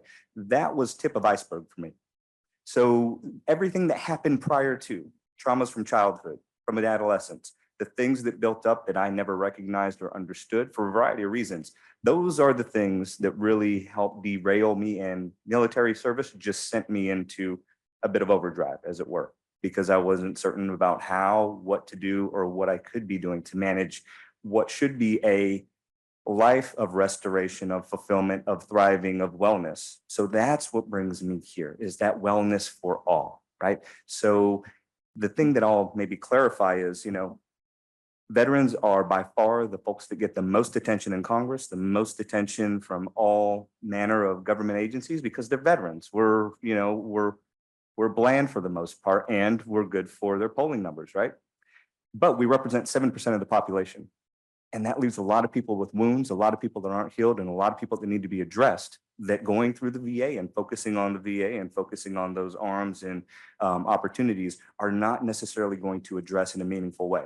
By that, I mean, well, we haven't really discussed FQHCs, lookalikes, critical access hospitals. We haven't talked about Medicare Advantage. We haven't talked about anything outside of, Rick, I'm pretty sure you mentioned something about payment and reimbursement. And I heard it a couple times, but the thing that's most concerning for me is not so much that we're going to miss the mark and completely destroy the opportunity around psychedelics, but it's not going to be built from the beginning in a way that represents and incorporates the equities of all folks that could benefit. So if you know anything about me, I don't tend to go towards more polarizing terms. I'm pragmatic, and I try to get things done in the most appropriate way possible that brings together all parties. So with that, I'm going to stay away from some of the more maybe inflammatory language that could be used. This is just because this is a language I have to speak going to Congress, going to executive office of the president, and then around the interagency. There are two things I might want to strike as foot stomps for us today. Bo, you did a really nice job. It was an absolute tour de force. For those of you that don't know the state well, that was really hard to do in a short amount of time. And I'm really appreciative because it set up two things that I want to convey, which is there is a problem, a potential problem of conflation that will get us stumbling out of the gate that I worry about in my role at HHS at headquarters. And the second is policy, legislation, regulation, statutory things, solutions in general are incremental, and they are not quick, and there are very few watershed moments that we're going to take advantage of. But in saying that, there are opportunities, right? So those are the things I want to maybe drive home. There's not a lot that I can speak to that will reflect the whole landscape adequately, but let me give you two examples of what I'm speaking to right there. First, we've heard ketamine spoken to a lot today, and I just want to go into some of the difficulties there because I heard it mentioned as a little bit of a binary, like it's good or it's bad. It's complex. It is so complex. We talked about esketamine briefly. That does have a REMS, right? Esketamine is not used much compared to ketamine proper, right? Off-label drug use is what runs the day. And telemedicine, to Dr. Applebaum's point, in a variety of formulations, right? We could have telehealth with lodging preparation using FDA 503B, right? So we have compounding pharmacies, which we don't generally have a ton of regulatory oversight or capacity to enforce. And at the same time, you have IV clinics with these for-profit models.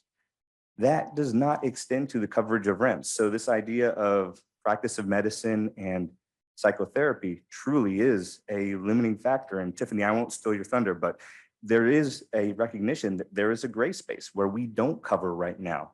And there are things coming, and the time is now, to Bo's point, in terms of what federal action can be taken advantage of. That, the other piece, Monica, you mentioned ketamine. There are some very clear law enforcement pre-hospital space engagement where there needs to be consideration. I'm so glad you brought up the idea of excited delirium. It is a term that has come back and is being scaled back more and more and more. I think this past week, something happened in California, if I'm remembering right, where they're starting to bring back that terminology.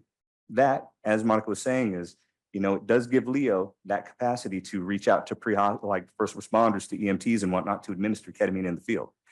One of the problems there is you do not have standardized dosing around ketamine, right? So you do have this inability to really deliver it in a what could be an appropriate means in that pre-hospital space in the field, but you do have these problematic pieces when they're tied with other issues around Leo and equity and inappropriate engagement with law enforcement for certain communities, where you can see the unfortunate outcomes from using these capabilities, potential tools for good, in a bad way.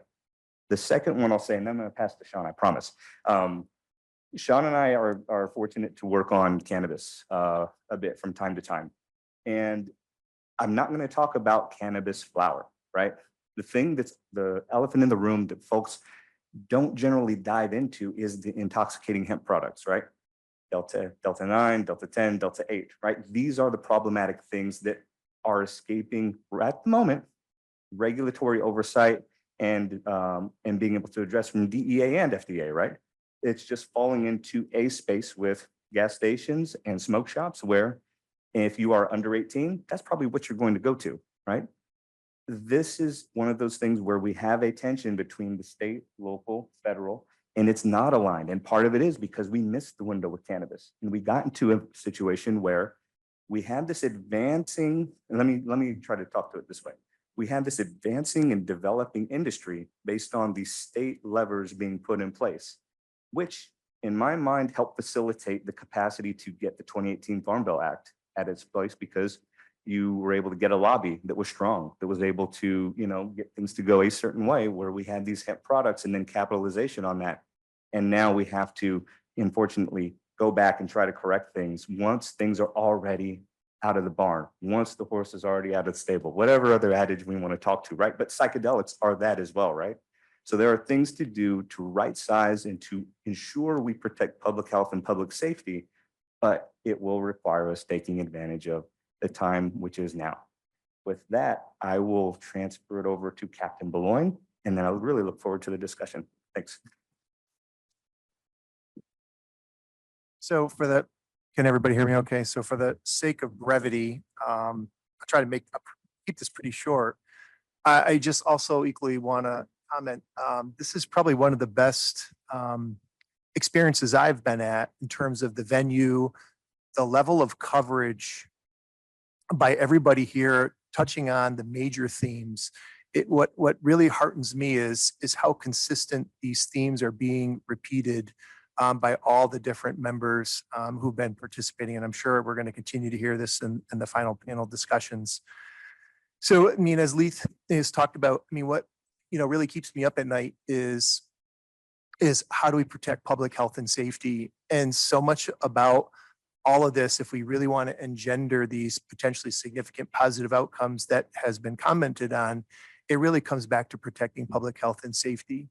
And so that gets back into this where we really have to get everybody on the same page of information. And that's where I go back to what was so heartening was to hear how many of the discussions were just sort of like variations on the same theme. And at the end of the day, there's very few of us in the federal government who are actually addressing these issues.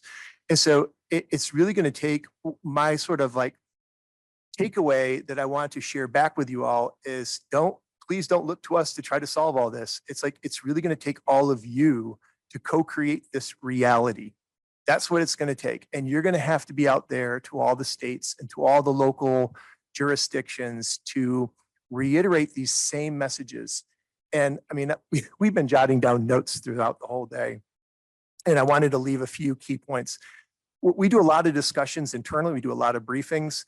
And psychedelics is just, there's so much fear around it that's driven by stigma. And the conversation actually has to be normalized. You have to talk about this over and over and over again. So where it just becomes part of the normal daily conversation, but you have to talk about it, what these major issues are that you already are talking about. And you have to reiterate this to all the public officials out there. We can do our job, but we only can do our small part if you're all doing your part. Look, the train's not only left the station, I mean, it's already like 3 stations down. And so we're not going to put this genie back in the bottle. We have to deal with what the reality is on the ground. And, I think about, if like from an equitable accessibility of all of this, we're trying to create these different models. And I mean, one of the commenters talked about the religious use, clinical use, recreational use. I mean, all I can think about is I had a few years ago, I've been at this now for 10 years researching this and really trying to understand it. I had a mycologist take me 25 minutes from my house, and I was stunned when this mycologist said, "Hey, look at this. This is a huge patch of magic mushrooms." I had no idea what I was looking at. So you can't like just get rid of this stuff. You can't just eradicate it. I mean, people can readily, easily grow this, and it's just going to become so ubiquitous out there. So I go back to one of my other major points, which is really what you're all trying to do. It's going to require education. I mean, wholesale re-education of the entire American population, because when we do a lot of talks, a lot of people, when they think about psychedelics, no offense, Rick, but they think about Timothy Leary and Richard Alpert, turn on, tune in, and drop out. And it's about the hippie movement and anarchy. And it's like, but that's not at all what it is today. There's 25 years of solid research that's going into this, that's really fueling this resurgence. And so we have to deal with this. And by sticking our heads in the sand isn't going to do it. And what is so great is the fact that there is all of you out there. But as I was making a comment to my colleague here, I said, look, this conversation is happening here at American University. It's like a bubble. This is a big problem. You have to burst the bubble. You have to get out there. And this has to be talked about on a massive scale on the outside of just these venues. And so we'll continue to do our part, but it's going to really require all of you collectively. It's going to take everybody. It's like I sort of joke around saying, NASA is responsible for building the outer space program. Look, collectively, everybody here with society is responsible for building the inner space program. And it's going to take everybody. And you're going to have to normalize this conversation to get us to where we need to go. And I often like to think of this as, these can't be like one-off conversations. And what this all looks like, when we have MDMA coming out potentially very soon, and maybe within a short period of time, we're going to have psilocybin. How this all looks in the first few years is not what it's going to look like 25 years from now, a generation from now. If we all do our part and contribute to this, it can be much more evolved, over that time frame. We're in a much better space. So I also want you to think in terms of, we're not just dealing with intergenerationally now, trying to bring everybody along. I want you to think in terms of where we're going to all go with this, what this is all going to look like 25 years from now. So I want to be mindful of our time. Glad to take questions. I hate being up here. It's incredibly unsettling. I love to rely on these guys. That's why you're not seeing me stand up there, because I'm too tall and I can get shot at. So that.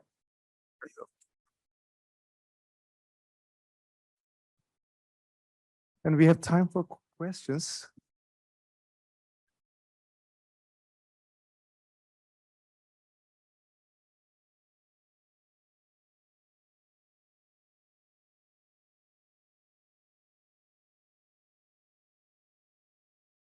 Delirium. I'm not in this space. I'm not in neuroscience. I'm a cultural critic. And so to me, it feels like this is a replay of something that came up in the late 80s, early 90s, 1991, 92, with the Rodney King incident and trial, where the idea was that somebody who might be on the ground could still possess excessive power fueled by PCP. And so that to me feels like the previous drug war memory, and the way that we are recycling the 90s and early 2000s in contemporary culture feels like that's recycling that now. So. Any other questions?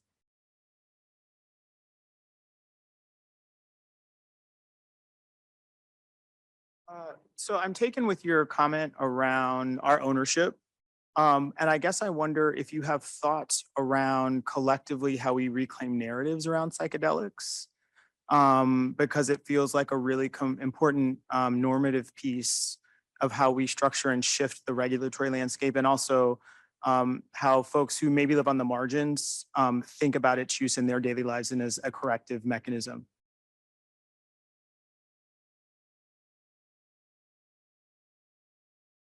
I'll jump in. Thank you. That's a really, I think, important part of the framing, and storytelling is very powerful, right? Agency, buy-in, the capacity to see yourself in something that wasn't there before, or maybe that hasn't been accessible to you or the people you represent for. For me, and I will speak to in a bit anecdotally, having seen this develop as something of a place for veterans, right? And so I'll speak to that, which is the capacity to disentangle the issues appropriately, where we understand the federal, the state, the local implications, and then also to understand where we have the greatest agency to influence those pieces of the developing narrative. So for me, I've only been part of this area of study for the last 2+ years, but I've been able to find myself in the narrative at the federal level because of the work that I've been doing. But if I were still back in Compton doing what I was doing growing up, I would be looking for those opportunities at the community, at the local level, where I might otherwise not have a voice, right? Or otherwise have a voice at this level here. It's difficult in the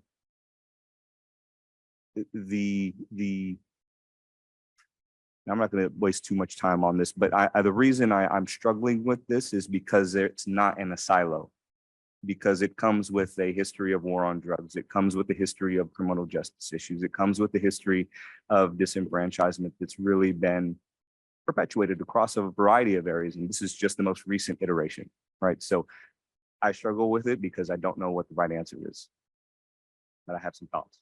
That's good. Okay, let's have one more question. Yes. Great. Oh, well, from my perspective, psychedelic psychotherapy is more about the psychotherapy than about the psychedelic. And so my question is about the training of therapists with their own self-experience. And I don't think that doing it in the context of a protocol is going to meet the need. I think it'll be too expensive, too limited. And if MDMA were a plant, it would be easy because it would be part of some of these state initiatives and people could go there. So I'm just curious, when we think about regulatory innovation, what ideas might there be to provide for training of therapists so we get the best outcomes? Yeah, so this has been a big discussion internally. And obviously I know our colleague Tiffany, that they deal with this as well at FDA.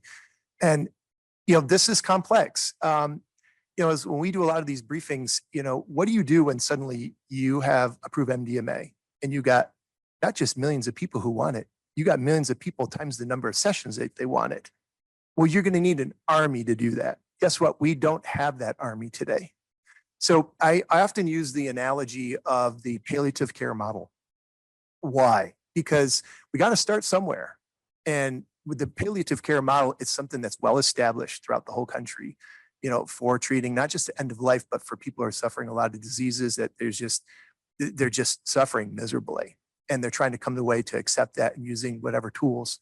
What I love about the palliative care model, and there's a lot of us colleagues, we've talked about this, and is that you have your entire clinical spectrum, but you also have your whole licensed counseling spectrum. But then you also have your whole faith-based practitioner spectrum. And what, everybody about this, one of the common themes here is that you can train people to do this work. You can credential them and license them to do this work. And ultimately, at the end of the day, we have to have responsible, accountable, safe, and ethical use, which means that at the end of the day, whoever's going to do this kind of work, you want to hold them accountable. Look, there's two ways to do this. We can have the American population just go do whatever they want. All right, people are going to do stupid things. Okay, let's just call it out. But we do want to offer them up a model in which they can say, all right, here's a model of all this whole spectrum. And this might get into where states, do it a little bit differently, where you can train this whole spectrum of individuals to do this kind of service work. And we're going to need these people, because at the end of the day, people who go through this stuff, look, most people, if you offer them up an above ground real world framework model, they're going to say, yeah, I want that, because I can hold, if I have, this was brought up, what happens to a person when they go under psychedelics like psilocybin? They have their cognitive functioning, their physical motor skills get completely impaired. They're increasingly susceptible to suggestibility. Well, what happens to a woman potentially for intimate ethical violations? We want to have protections in place. We have to create a model where everybody's checking each other. And that's going to be essential. And we're going to have to build this out. And don't look to us to have the solution to it all, but we're just posing this out there. It's got to be broad. It's got to be quite large. And we have to think, also, what do we do when you do have millions of people? Now we just have not MDMA. What I mean, we have psilocybin. We're going to have to consider, like, the VA is really great at, like, peer support specialists. So there's a lot of ways to do this. We just got to be willing to acknowledge these different innovative ways to how we're going to create this framework. Because if from an equitable access, if we can't provide these services for people, they're really going to say, well, fine, I don't have a lot of money, or I don't have a generous insurance plan, I'm going to go underground. And if they go underground, that means that they don't have the legal protections, those enforcement protections. And so these are very real issues. They're not going to go away. And so it's collectively, that's why I say collectively, it's going to take everybody. As hard as it is for us to do our job up here and talk to political appointees and others, look, it's just as hard for others down in the community level to develop these programs. And ultimately, they're all going to have to be done at the grassroots level, at the local level, to create these kind of community supports to support people through these experiences. So I hope that answers the question. No, it actually did. And I think in the interest of time, we can continue this very interesting conversation during the break. Let's give another round of applause to our excellent panel.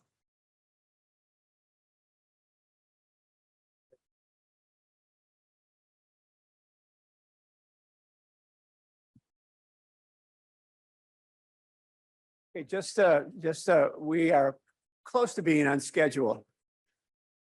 Yeah, we're close to being on schedule. So if you get back here about 3:45, we'll be exactly on schedule.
Hi, everybody. We're going to get started in a minute.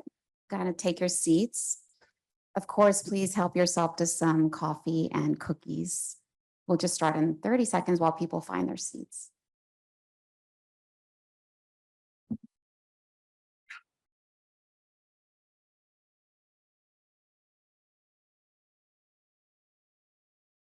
All right, everybody, welcome to this session. Today, we're going to be picking up this afternoon with a panel discussion of federal and state policy and regulation matters. My name is Asha Shelzo, and I direct the health law program here. So it's wonderful to see you all and have such a robust conversation today. Let me just give some very brief introductions because we have so much great content and I want to get right to that. You can find the full bios of our speakers on our conference website, so please do look there. But for now, I'm just going to give a couple of brief notes about our wonderful panelists. We're going to first hear from Professor Louis Grossman, who's the Ann Loeb Romfin Professor of Law at American University Washington College of Law. He teaches and writes in the areas of food and drug law, health law, American legal history, and civil procedure. He's also serving as of counsel with the law firm Covington and Burling. He is the author of Choose Your Medicine, Freedom of Therapeutic Choice in America, published by Oxford University Press in 2021. And he's also the co-author of Food and Drug Law Cases and Materials, the leading text in the field. We are going to hear from Professor Grossman first about the regulation of psychedelics under the Controlled Substances Act, challenges and solutions. So we'll turn to that in a minute, but allow me just to introduce our other two panelists while I'm here at the podium. We're also really delighted to have Dr. Tiffany Farshoni today, who is the Director, Division of Psychiatry at the U.S. Food and Drug Administration. Dr. Farshoni is board certified in both general and child and adolescent psychiatry. Prior to joining the FDA in 2010, she was affiliated with the University of Pittsburgh Medical Center and was on the faculty at University of Pittsburgh. In her current role, she's involved in the oversight of new drug review for all psychiatric drug development activities conducted under investigational new drug applications and the review of all new drug applications and supplements for new psychiatric drug claims.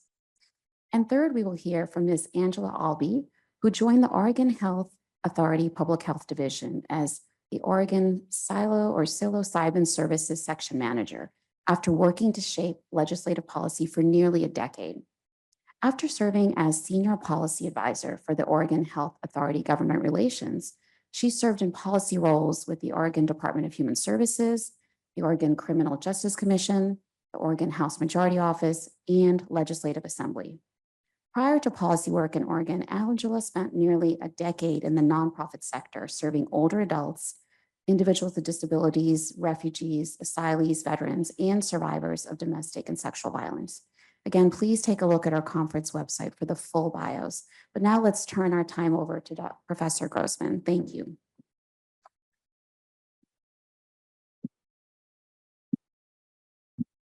Thank you all for being here again. So the Controlled Substances Act has actually come up surprisingly little so far today. And I want to talk about the importance of the categorization of psychedelics as Schedule I drugs and its impact on research, on compassionate use, and eventually on an approved drug product.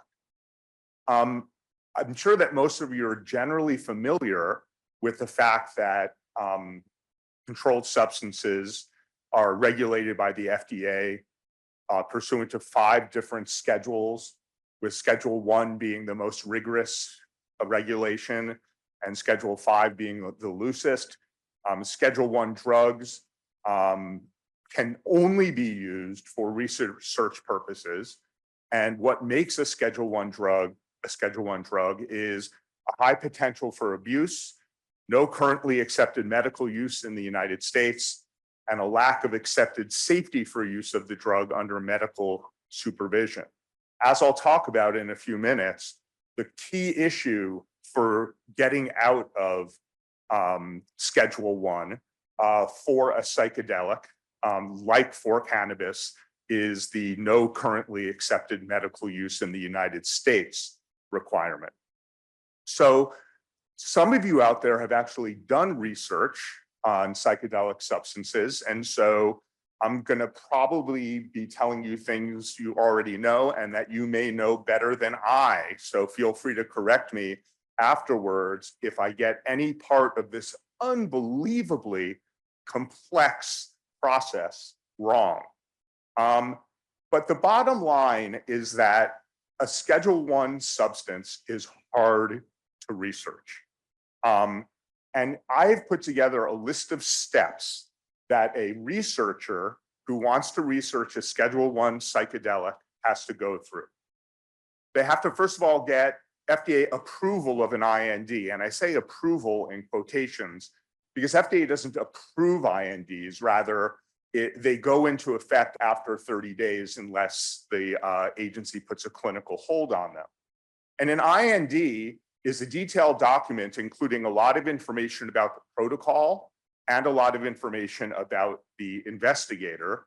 And it is reviewed in many different dimensions.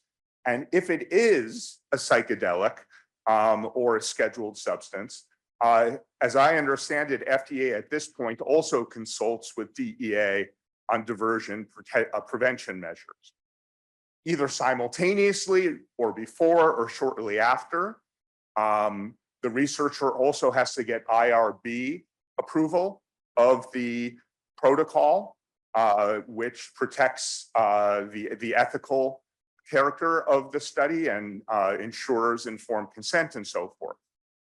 Now, something that I learned as I was preparing for this and speaking to Jim, who you're going to be hearing from later, is whereas all of the written scholarship seems to focus on DEA, there's an entire doppelganger world of state-controlled substance regulation that is not spoken about very much. The Controlled Substances Act was passed in 1970. All the psychedelics were put into Schedule I statutorily, except for MDMA, which was not actually put into Schedule I until 1985. But meanwhile, around the same time, there was something called the Uniform Controlled Substances Act that was adopted by almost every state in the country.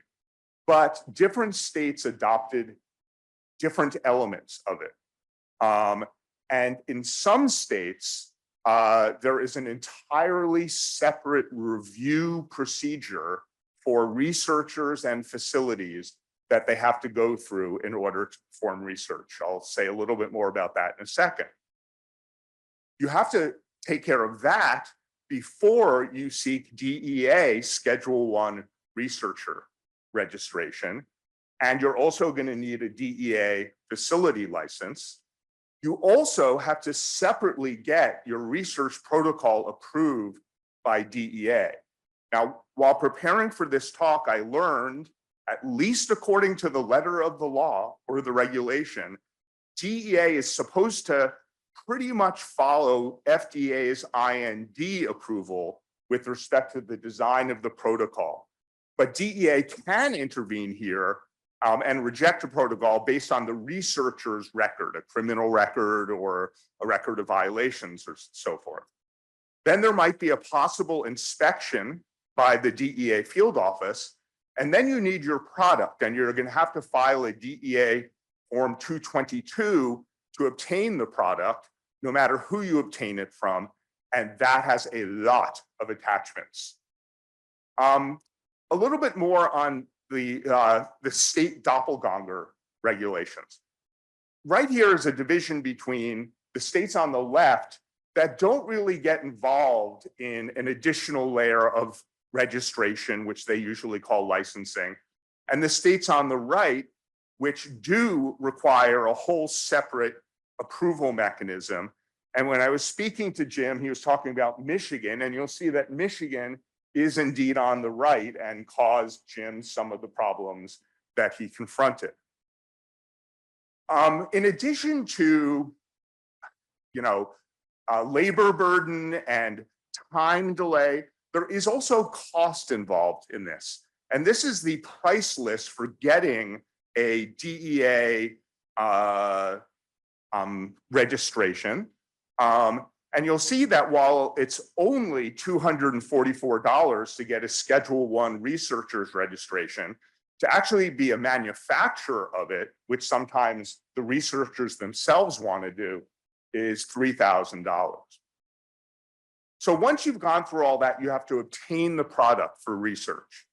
And here I want to draw a distinction between cannabis and psychedelics that many people are not aware of.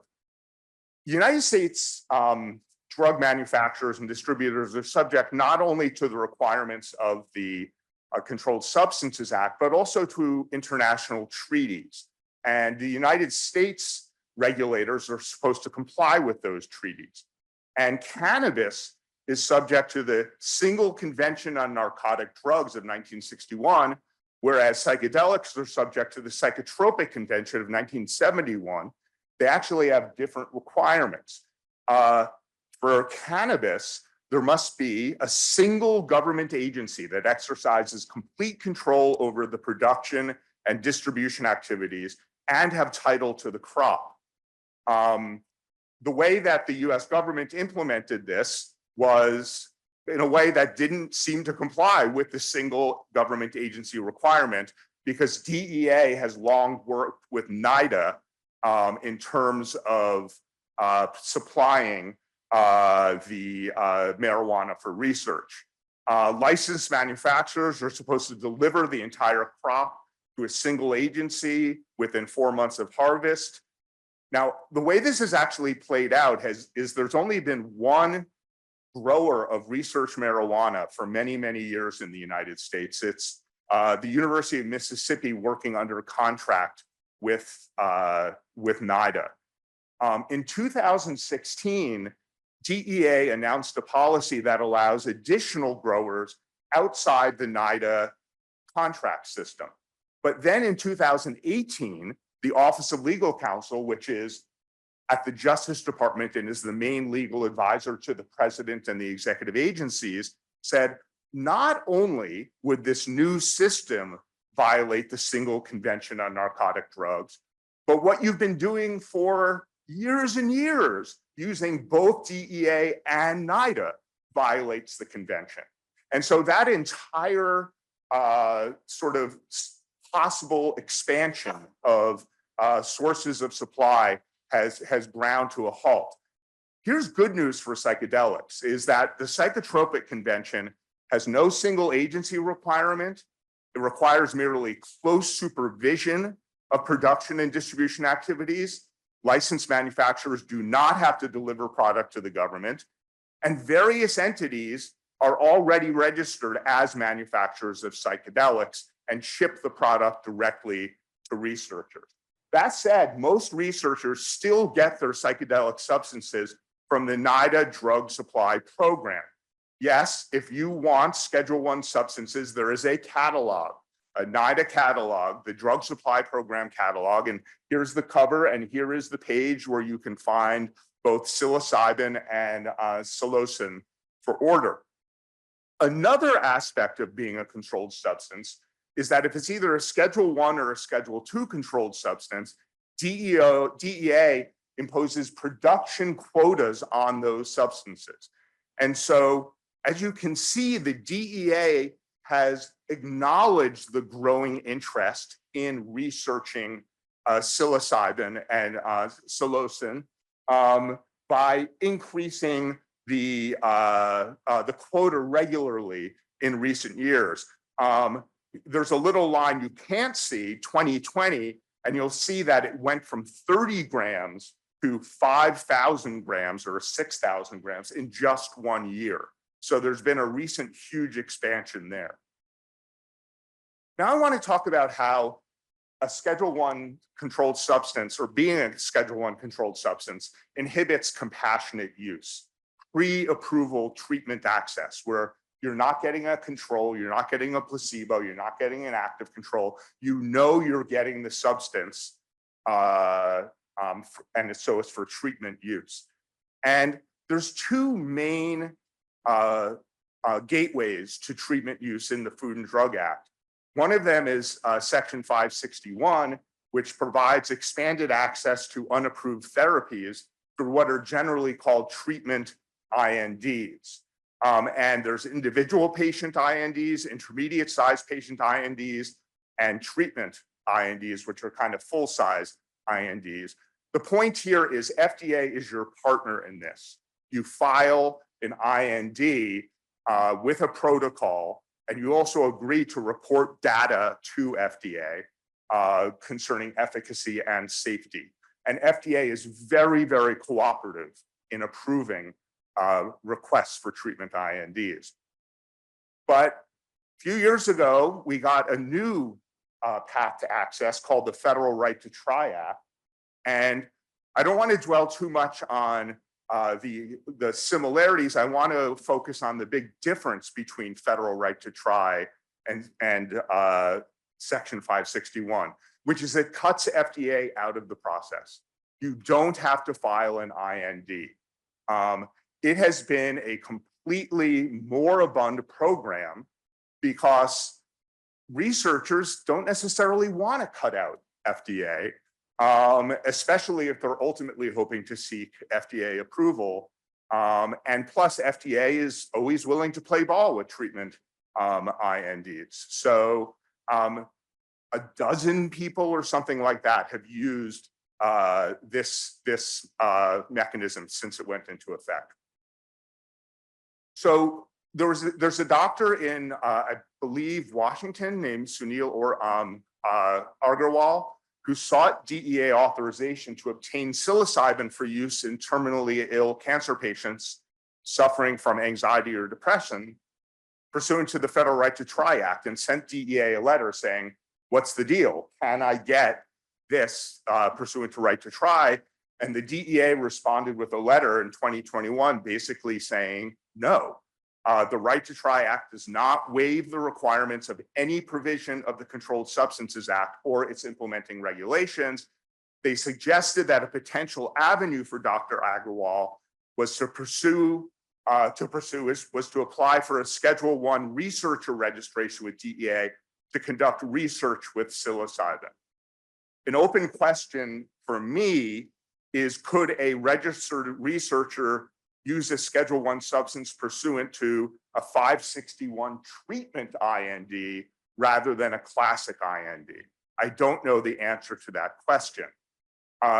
Senator Booker, who unfortunately couldn't be with us today, and Senator Paul have introduced something called the Right to Try Clarification Act, which says that to avoid the question that Dr. Agarwal is wrestling with, this statute would automatically make Schedule I drugs available for Right to Try.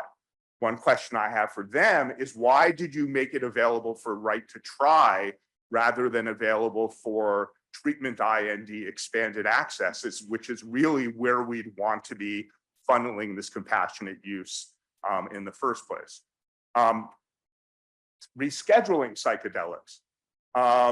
It can happen in various ways. It can be in response to a petition or through agency initiative. And it's a joint DEA HHS process. HHS has delegated most of the function to FDA. And the HHS recommendation is binding as to, quote, scientific and medical matters. As I said before, the key obstacle to rescheduling out of Schedule I is the currently accepted medical use, CAMU. FDA approval of an NDA constitutes CAMU.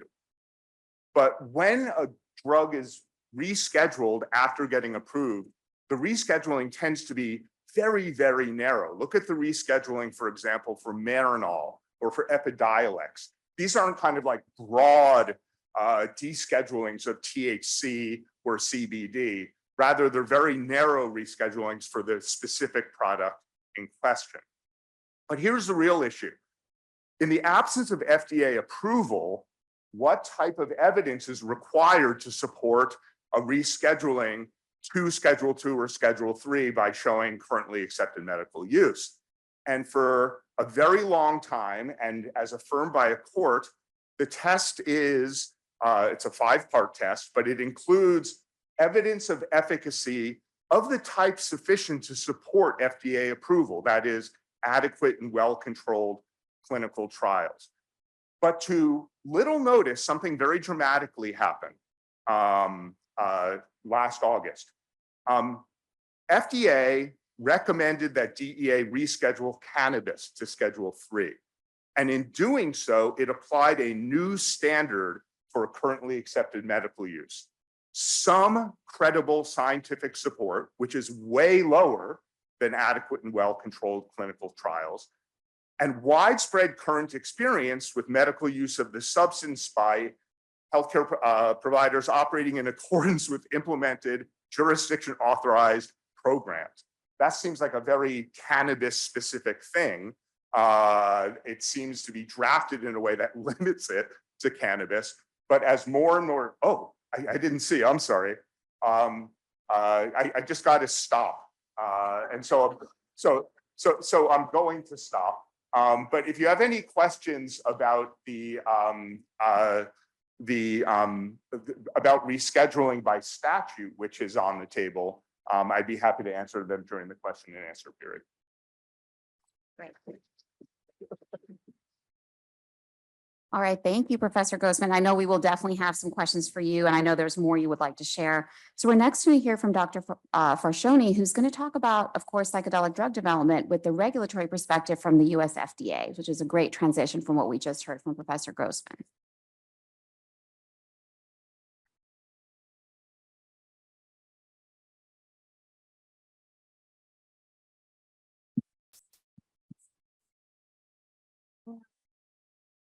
You know, it's fun because getting older now, I have these reading glasses and I still can't see a darn thing, but that's okay. All right, so anyway, so as folks have mentioned, my name is Tiffany Farshoni. I am the director of the Division of Psychiatry in the Office of Neuroscience at FDA, and I'm here to provide the regulatory perspective on psychedelic drug development. And I only have 15 minutes, which is not a lot of time to talk about a really complex issue. So this is the abridged version.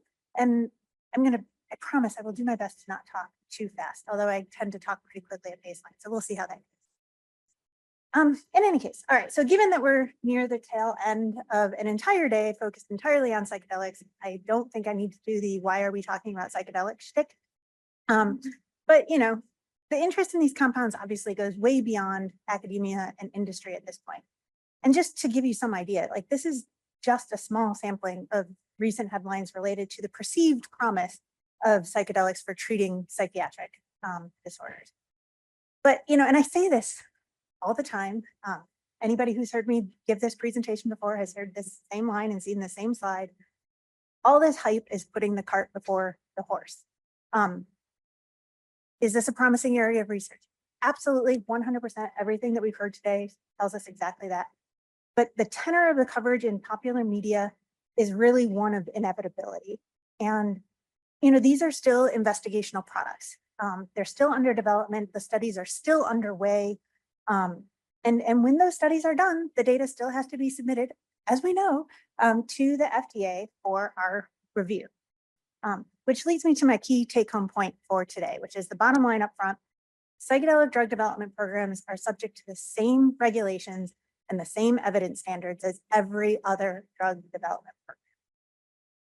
The difficult thing, though, is that psychedelics are sort of unique. And so there are trying to fit a drug like MDMA or psilocybin into our standard framework is a bit difficult. So I'm going to sort of talk about over the next several slides what kinds of study designs, what kinds of information we need to be able to support a marketing application and how it's complicated. All right. So I want to kind of set up the discussion of regulatory issues just by giving a high level overview of how the FDA assesses new drug applications when we get a marketing application.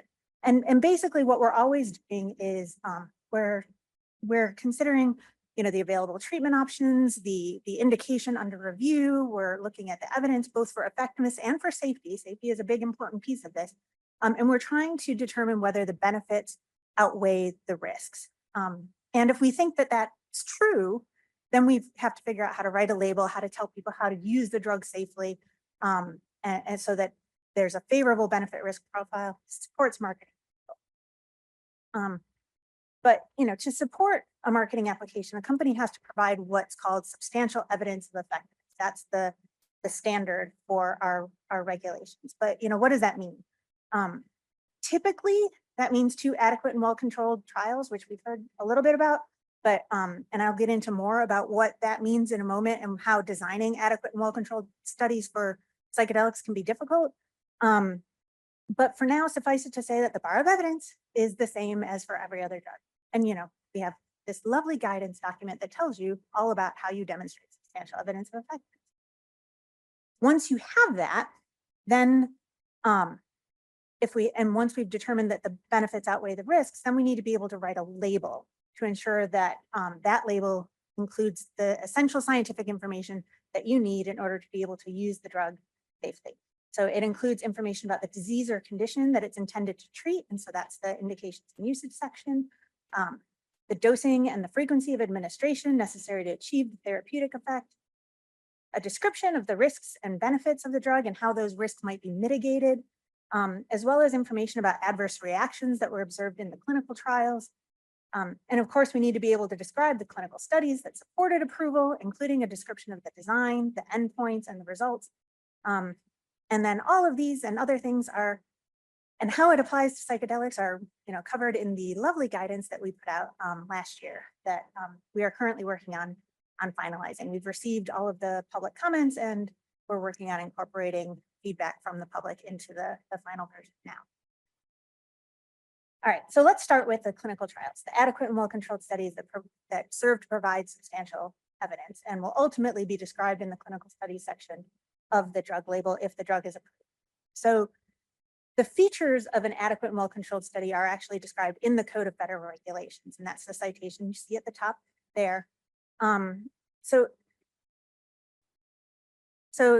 things like the study uses a design that permits a valid comparison with a control. So this is your placebo-controlled design in most studies. Adequate measures are taken to minimize bias on the parts of subjects, observers, and analysts of the data. That's usually accomplished by blinding.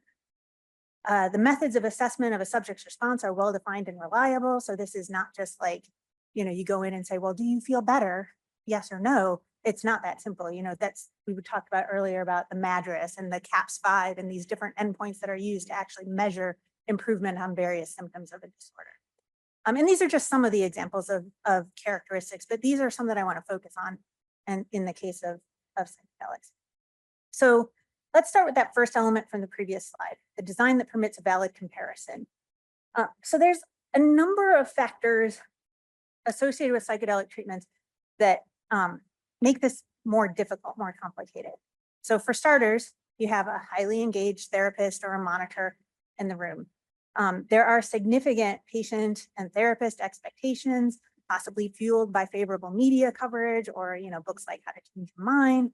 This is really out there in the sort of general zeitgeist at this point that psychedelics are amazing. Well, we're still evaluating that. You have an elaborate intervention, right? So that kind of thing usually increases the level of placebo response. We heard that earlier today. And then we have all of these things and then going on top of that, because of the dramatic functional unblinding, not only does the patient know that they got the drug, they also happen to go through like one of the most meaningful experiences of their life. And then they're asking themselves, well, how does this not work, right? So, on top of that, we haven't really necessarily mentioned this yet, or I haven't anyways. Psychedelics appear to have these sort of unique suggestibility properties about them. So in that context, what's the therapeutic impact of us telling our patients, this is really going to help you in this context of suggestibility? So each of these elements can impact the therapeutic response in some way. And we have to tease out the contributions that these various components make in order to avoid approving a placebo that's just wrapped in a complex therapeutic milieu. So in the context of psychedelic drug development, the use of a traditional placebo is problematic, to put it mildly, in terms of assessing efficacy. We've talked about this unblinding. Subjects who get the active drug have the intense perceptual disturbances, or they have, the differences in emotional and sensory perception. They know what they got. And in the context of a high expectancy, you know, there's the dramatic unblinding can lead to, you know, a higher than normal response. Now, the opposite of that is if you have, you know, you're expecting all of these amazing things to happen, and then you realize you got the placebo, and now you've walked into it with these negative expectations about what would happen with a placebo in that context, and you think, you know, now it's a little tricky to call this the nocebo effect in this context, because like it would be if you have a negative expectation, then it makes it worse. But you know, it's sort of along those lines. But an inactive control, at least at a minimum, can help us to better characterize the safety profile of the drug.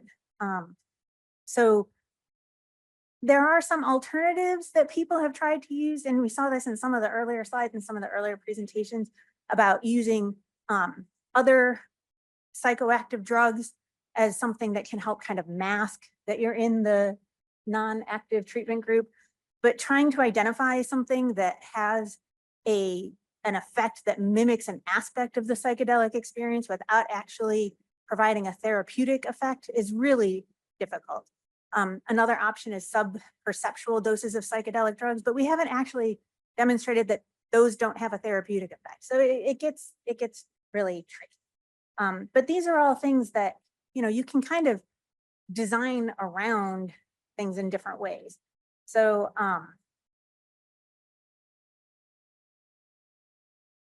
one of the things that we try to do, you know, because we can't really control the blinding issue very well, is we try to look for other sources of biases and try to control those as much as possible. So implementing measures to minimize biases in the trial is really important. And you want to minimize the biases on the parts of the subjects, the observers, the folks who analyze the data, as many people as possible to not know what's going on.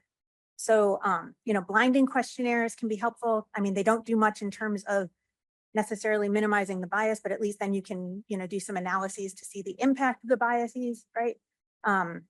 You can also use video and central raters. So these are folks who are blinded to treatment, blinded to visit number. They don't have any idea of who got what, and they're just, you know, doing the measurements. That can be helpful. One thing that got a lot of comments in the guidance was our suggestion to have the post-treatment therapist be different than the in-session monitor. And, you know, folks were like, well, what about the therapeutic alliance and everything? And I hear that, I do. But, you know, there's a difference between clinical trials and clinical practice. And in a clinical trial where you're trying to answer a question, the more things that you can control and the more you can reduce the bias, the better. And so if the therapist can easily tell that the person that they're sitting there with is definitely having a psychedelic experience, then, you know, that can impact the way that they deliver therapy after the fact. So it introduces another source of bias. And I'm not saying that, you know, this is the way that you have to do things, but it also is one way that you can help try to make your study more interpretable, basically. And one of the other things that we suggest in the guidance is doing a dose response trial. So dose response trials are actually one of the things that are defined in federal regulation as being an option for an adequate and well-controlled study. And we do have a guidance that tells you all about exposure response relationship study designs and things like that. The reason why I bring it up here is because the dose response relationship for psychedelics really has not been well characterized. But if you can try to use complementary study designs to get around some of the issues with interpretability. So if you have one study that's double-blind placebo controlled, right? And then that can help you to characterize safety, but you have to admit that there's going to be functional unblinding. It's going to be hard to interpret efficacy. If you have another study where, you know, everybody knows that they're getting the active drug, but you're going to control the dose and give different levels of that drug. If you see a dose response relationship in that context, that helps you it helps to support the idea that this is in fact a true therapeutic effect related to the drug, because the therapeutic effect is increasing with the increasing dose. So if you see that, and so putting those two types of studies together can be a really powerful way to, help us to reach that conclusion on substantial evidence. So, all right. And then we get into the role of psychotherapy, which, keeps coming up. And I know even, Rick was saying that he sees MDMA as more of an assistance to the psychotherapy rather than being the treatment itself, not in so many words, but approximately. The trouble for us is that we don't regulate that like at all, so it's going to become a real challenge when it comes to if we do reach the point of approval for any of these products, of trying to label that, right? Because we don't regulate the practice of psychotherapy. We can't say, that this has to be administered with that or whatever. And also the contribution of psychotherapy in any efficacy observed with psychedelics hasn't been characterized. Nobody is lining up to do factorial studies where you do, drug plus psychotherapy and then psychotherapy alone and then, drug without psychotherapy and all of those different permutations. So, there's a belief that the therapy is a vital component of the treatment response, but there's a difference between belief and demonstration with data and an empiric sort of evidence to that. And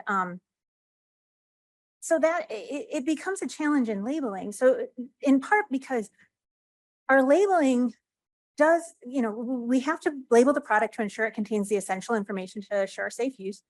And we can specify that a drug is only used in conjunction with another mode of therapy if the drug is used for an indication, only in terms of like with a primary mode of therapy. It has to include a statement that it's indicated as an adjunct to that. But in order to do that, we have to be able to say that the therapy is essential to efficacy, and we need data to say that it's essential. So that gets, complicated. So yeah, this is what I was saying. So there are some examples of when we have done this, and I've just listed a couple up here, but you can see here that the way that we've described any kind of adjunctive therapy component in labeling, very abbreviated, very general. We're not putting a therapy manual in the label. We can't do that. So it's going to be tricky if that makes it in there, what we would be able to say about it. There has been some suggestion that we could just use a REMS, which you've heard a little bit about today, to ensure that they're delivered in practice in the way that they were in clinical trials. But REMS are a drug safety program. They aren't intended to make sure that you have efficacy there. They're designed to prevent, monitor, and manage specific serious risks by informing, educating, and/or reinforcing actions to reduce the frequency and/or severity of a particular event. They are program specific, they're drug specific, and it's all based on the adverse event data that was collected in the clinical trials. And so we look for a specific serious risk and look for ways to try to prevent that risk, but they aren't intended to assure effectiveness. So the therapy piece is not really something that the REMS can help address. So we do have some risk mitigation strategies that we've imposed on sponsors in clinical trials that are likely beyond our regulatory authority in the post-marketing setting. For anybody who has ever done a study with psychedelics, you will recognize these as our credentials for our monitoring requirements. For clinical studies, we've been able to frame this as a safety issue because, at least the part about having 2 monitors and things like that, I only got one more slide.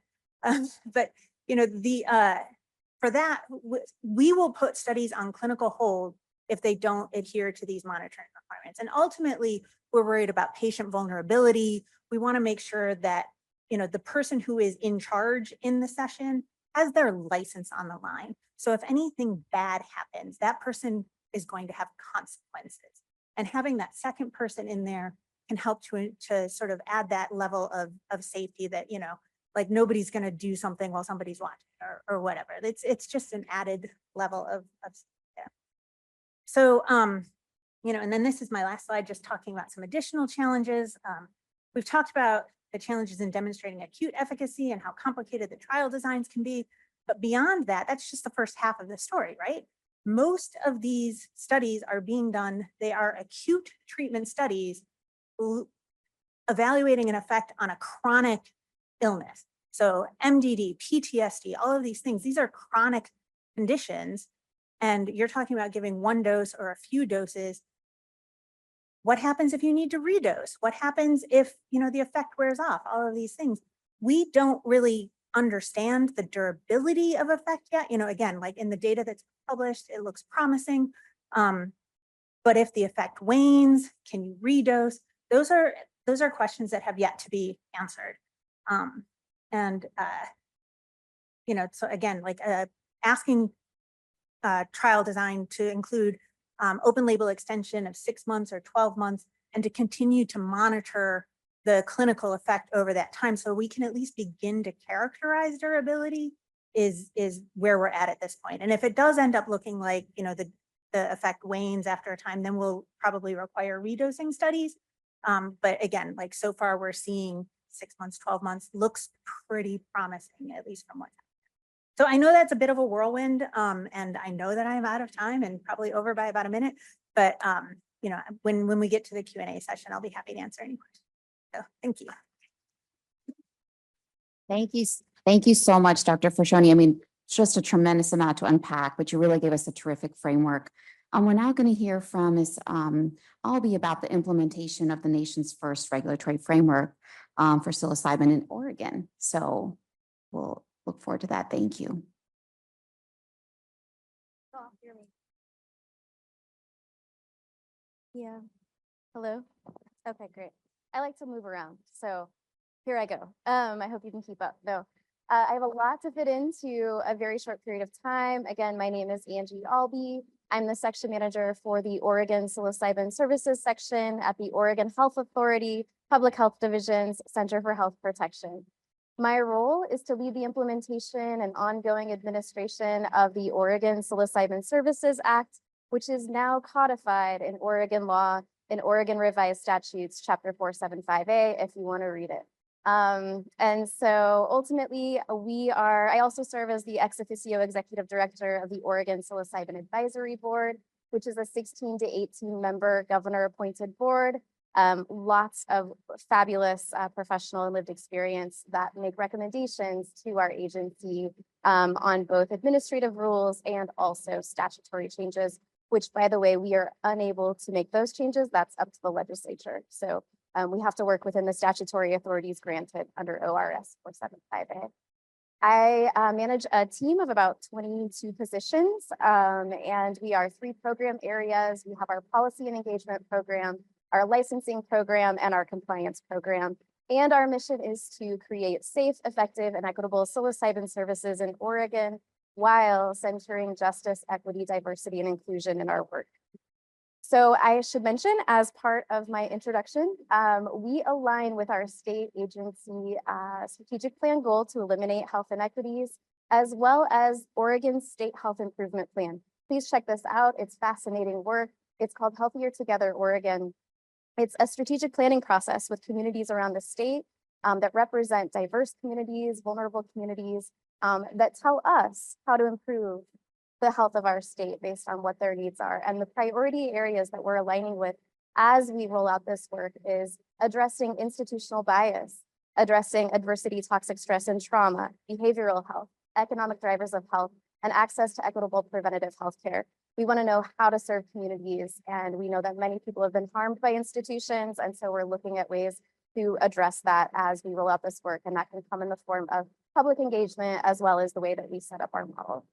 So with that, let's talk a little bit about the Oregon Psilocybin Services Act. This was a ballot measure that was passed in November of 2020 by Oregon voters, and it created the nation's first regulatory framework for psilocybin services. It directed the Oregon Health Authority to license and regulate the production of psilocybin and the provision of psilocybin services. And in addition to that, it created a 2-year development timeline. So that began January 1st of 2021 It ended on December 31st of 2022 when we adopted all of our final administrative rules and we began issuing licenses after we began accepting applications for licenses on January 2nd of 2023. So, I'll talk a little bit about the license types, but if you want to review either ORS 475A and the statutory container of our work, or the 100+ administrative rules, pages of administrative rules, we've put a lot of thought and a lot of work into those rules, and those are all available on our publicly available website. So to begin, there are 4 license types that must be renewed annually. There are 3 that are premises-based licenses and 1 that is an individual license. So I'll go through those. For the premises-based licenses, we do site inspections. So we go, we make sure that the site is compliant with all of our statutory and administrative rule requirements. Too many to talk about here today in a short period of time, but all of that information is also on our website. To begin, we have the manufacturer license. This is for the indoor cultivation of natural psilocybin products from the species Psilocybe cubensis. Out of all of the 200+ species of psilocybin producing mushrooms that are found naturally around the world, we are focusing on 1 at this time, and that was at the recommendation of the Oregon Psilocybin Advisory Board.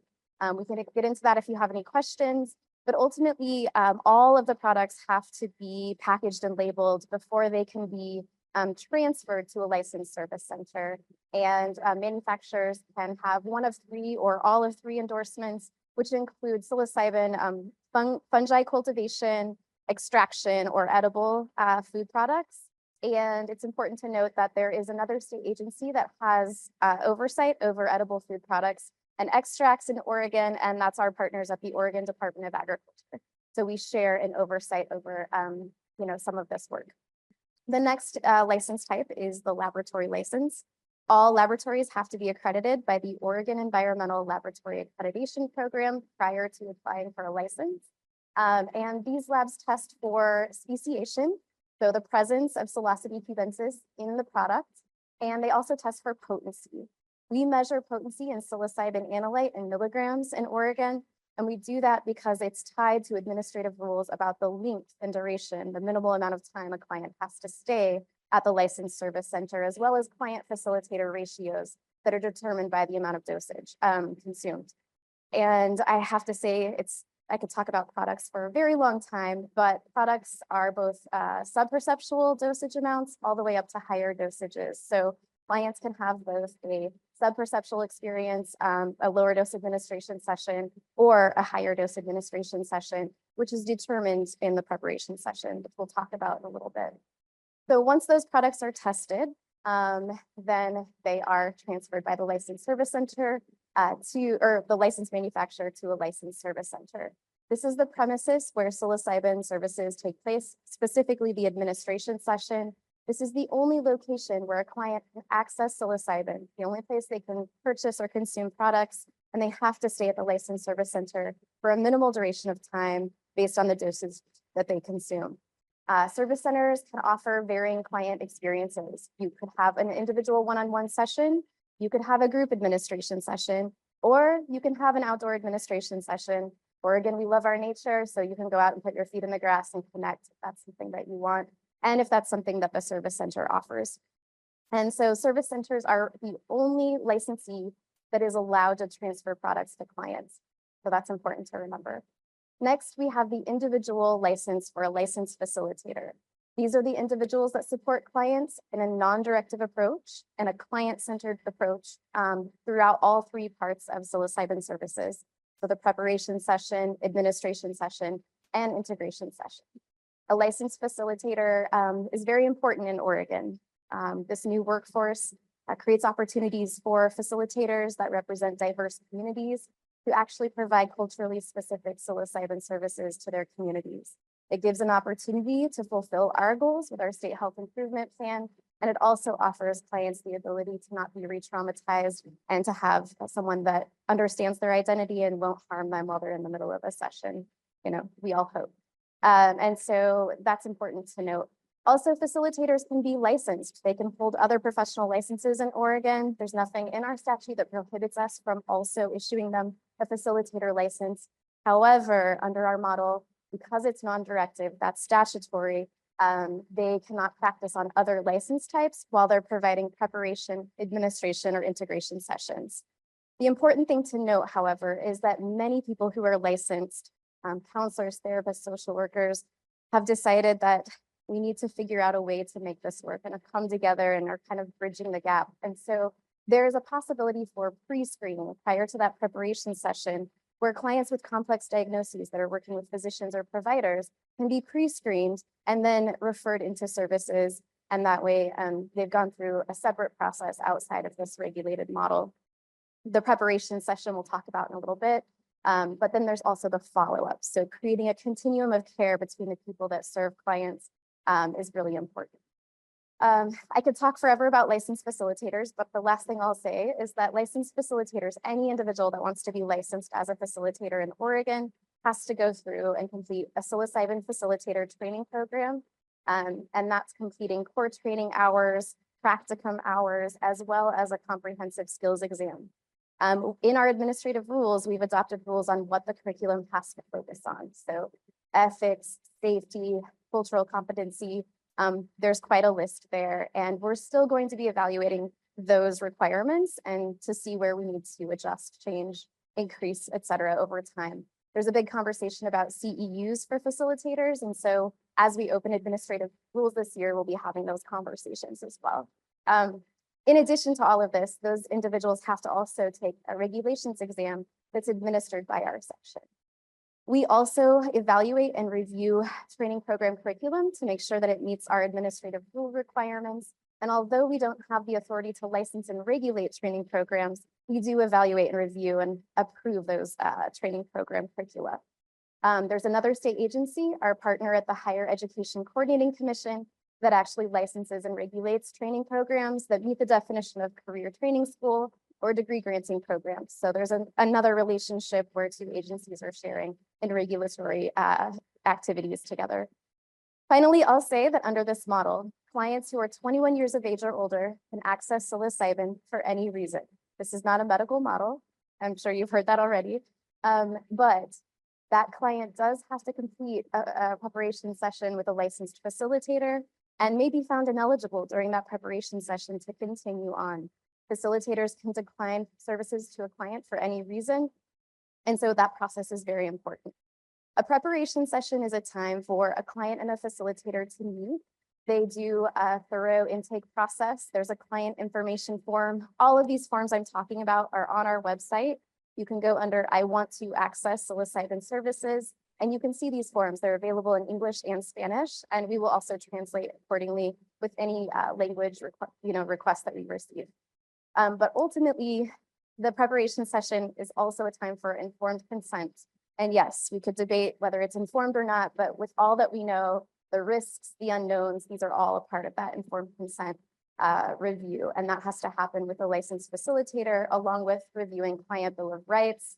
There's safety and support planning requirements, transportation planning requirements. There's a conversation around accessibility needs and what accessibility needs that client may have, as well as a supportive touch. So whether that's hand on shoulder, or a hug, that all has to be in the preparation session, a client consent model where the client determines what they're comfortable with. And of course, during that administration session, they might decide that, you know what, I don't want you to touch me.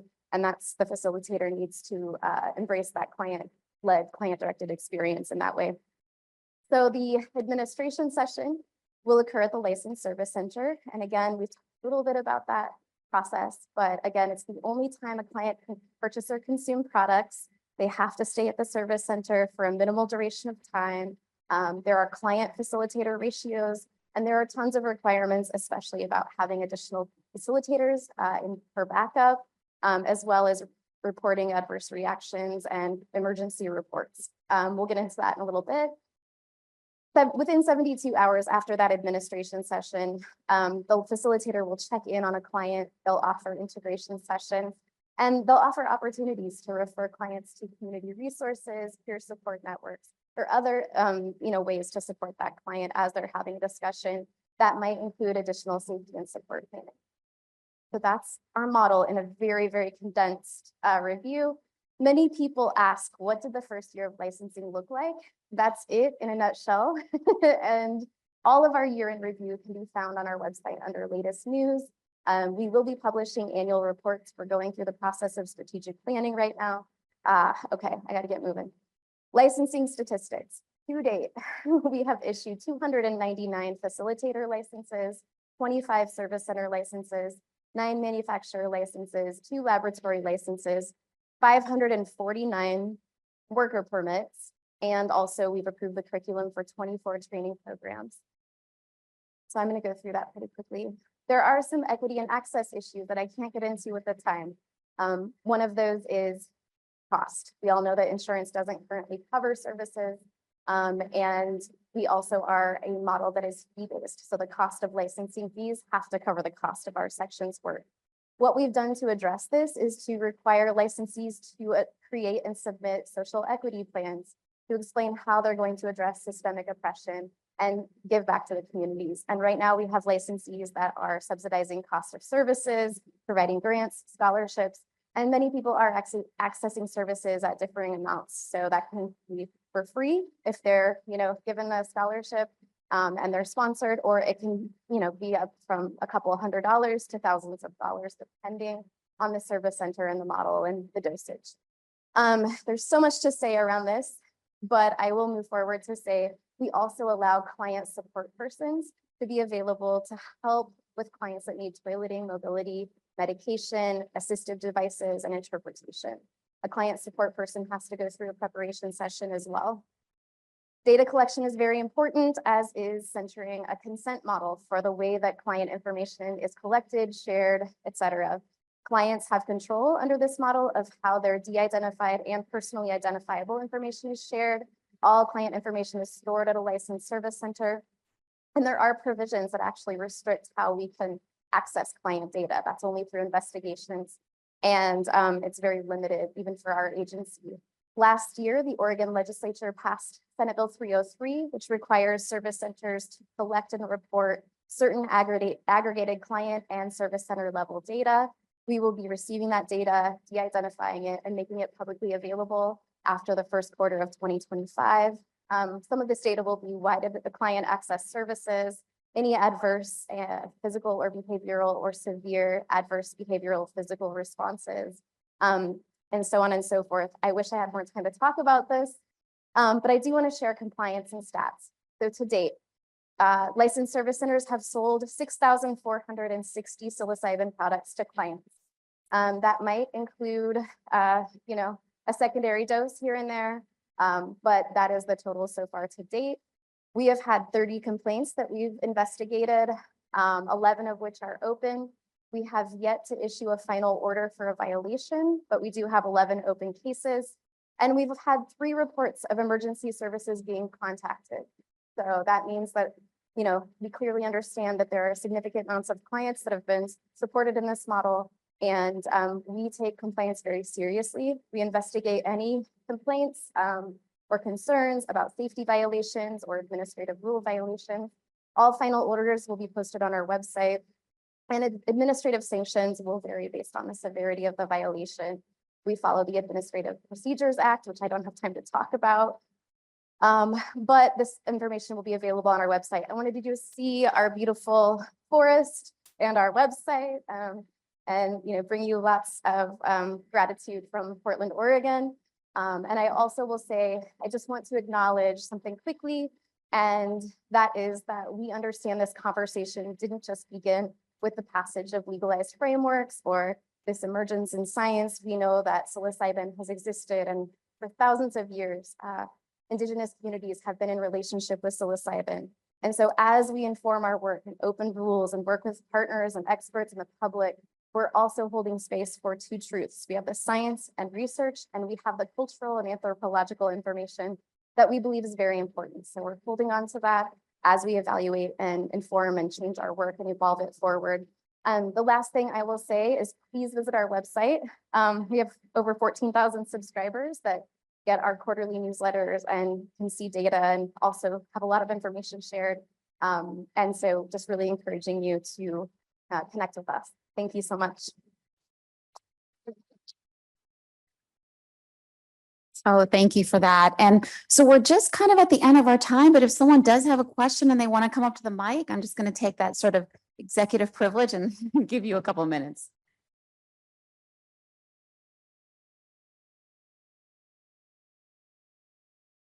I'm just going to shout. I'm going to shout into the microphone.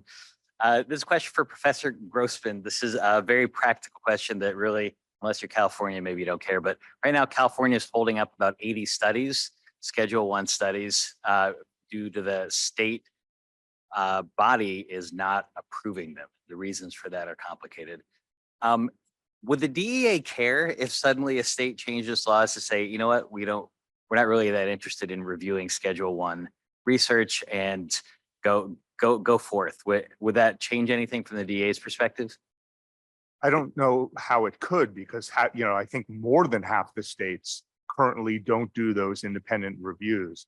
And this gives me an opportunity to say something else. Is I know that the notion of states protecting their own people's health and welfare is a long tradition, but DEA could be, I don't think it could exercise preemptive authority itself, but Congress could give DEA or the Controlled Substances Act preemptive force in a limited way over research to end this ridiculous dual system.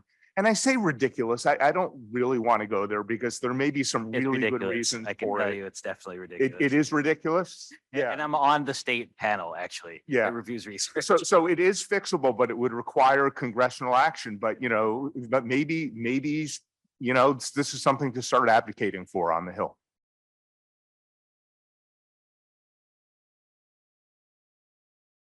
One last question, if you'll indulge us, just because I know there's so much here to unpack. I see my job is to create the complex regulatory challenges for you. So the question is just about group therapy. So research is just starting with group therapy. So let's assume that it is approved with your with the whatever monitors, but how would group therapy end up? Would you need more studies proving group therapy, or is it something that could be done by therapists at their own judgment, or how do you see that? Well, so the model of treatment is not what we're approving. We're approving or not approving. We are evaluating drugs for treatment of specific disorders. Yeah. And the therapy model is completely outside of our purview.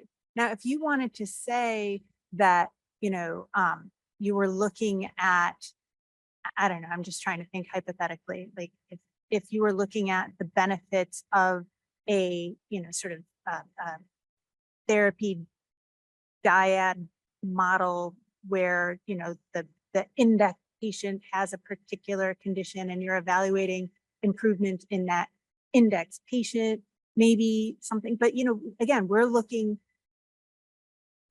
at what the drug does. That, like my regulatory purview is over the drug. The therapy component is outside of my authority. Okay, because I was actually thinking like multiple PTSD patients at the same time. Yeah, I mean, well, in that case, then it would be a matter of, these are questions you can answer empirically, right? Like if somehow doing, if there is and I think is it Matt, maybe you mentioned it or somebody mentioned it earlier about like, these are things that you can test, like, different numbers of Yes. therapist to patient ratios and, Yeah, and stuff exactly. like that. Those are hypotheses you can test that, because you have a drug in the model, it would still have to go under IND, but the question that you're asking is not really an IND question. You see what I'm saying? I think so. And that would be, it wouldn't be something that would probably ever end up in a label necessarily, because it's still the treatment of PTSD, treatment of depression. Those are the indication statements, but how you use it, you can publish that literature and you can, make a case for that with insurance companies and with, hospital systems and all of that. But that's, again, like outside of my wheelhouse. I see. So where you were saying that there's, requirements for the first person, they have to have certain licensing, the second person has to have the BA and the years experience. that can vary outside post-approval with numbers of PTSD patients and numbers of I have- therapists? Whatever happens post-approval is, if it's part of the practice, I mean, and that's the thing that's gonna get complicated, right? Yes. It's state by state by state, and how, and insurance company by insurance company, who's gonna cover what, and, you know, how many people are they, you know, are they going to pay for two therapists, or, you know, and is it gives me so much like heartburn. I can't even tell you that, you know, like this is what keeps me up at night. It's like, okay, so the things that are outside of my control, I can control what happens in a clinical trial, but what happens out there in the real world is, you know, that's, you know, Laith and, you know, you guys are looking at those things now, like, what is that going to look like? And I will let you. Well, thank you for conclude these over that. great questions. Okay, And as you can great. see, we're just sort of at the tip of the iceberg of the complexity. And our panelists have done a fantastic job, I think, of just opening the door on these issues and helping us to unpack them. So please join me in thanking Angie, Tiffany, and Lewis. We have a great panel coming up next. I just want to make sure we give them their time. Thank you.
All right, we're gonna start the next panel in like 30 seconds, so please take your seats.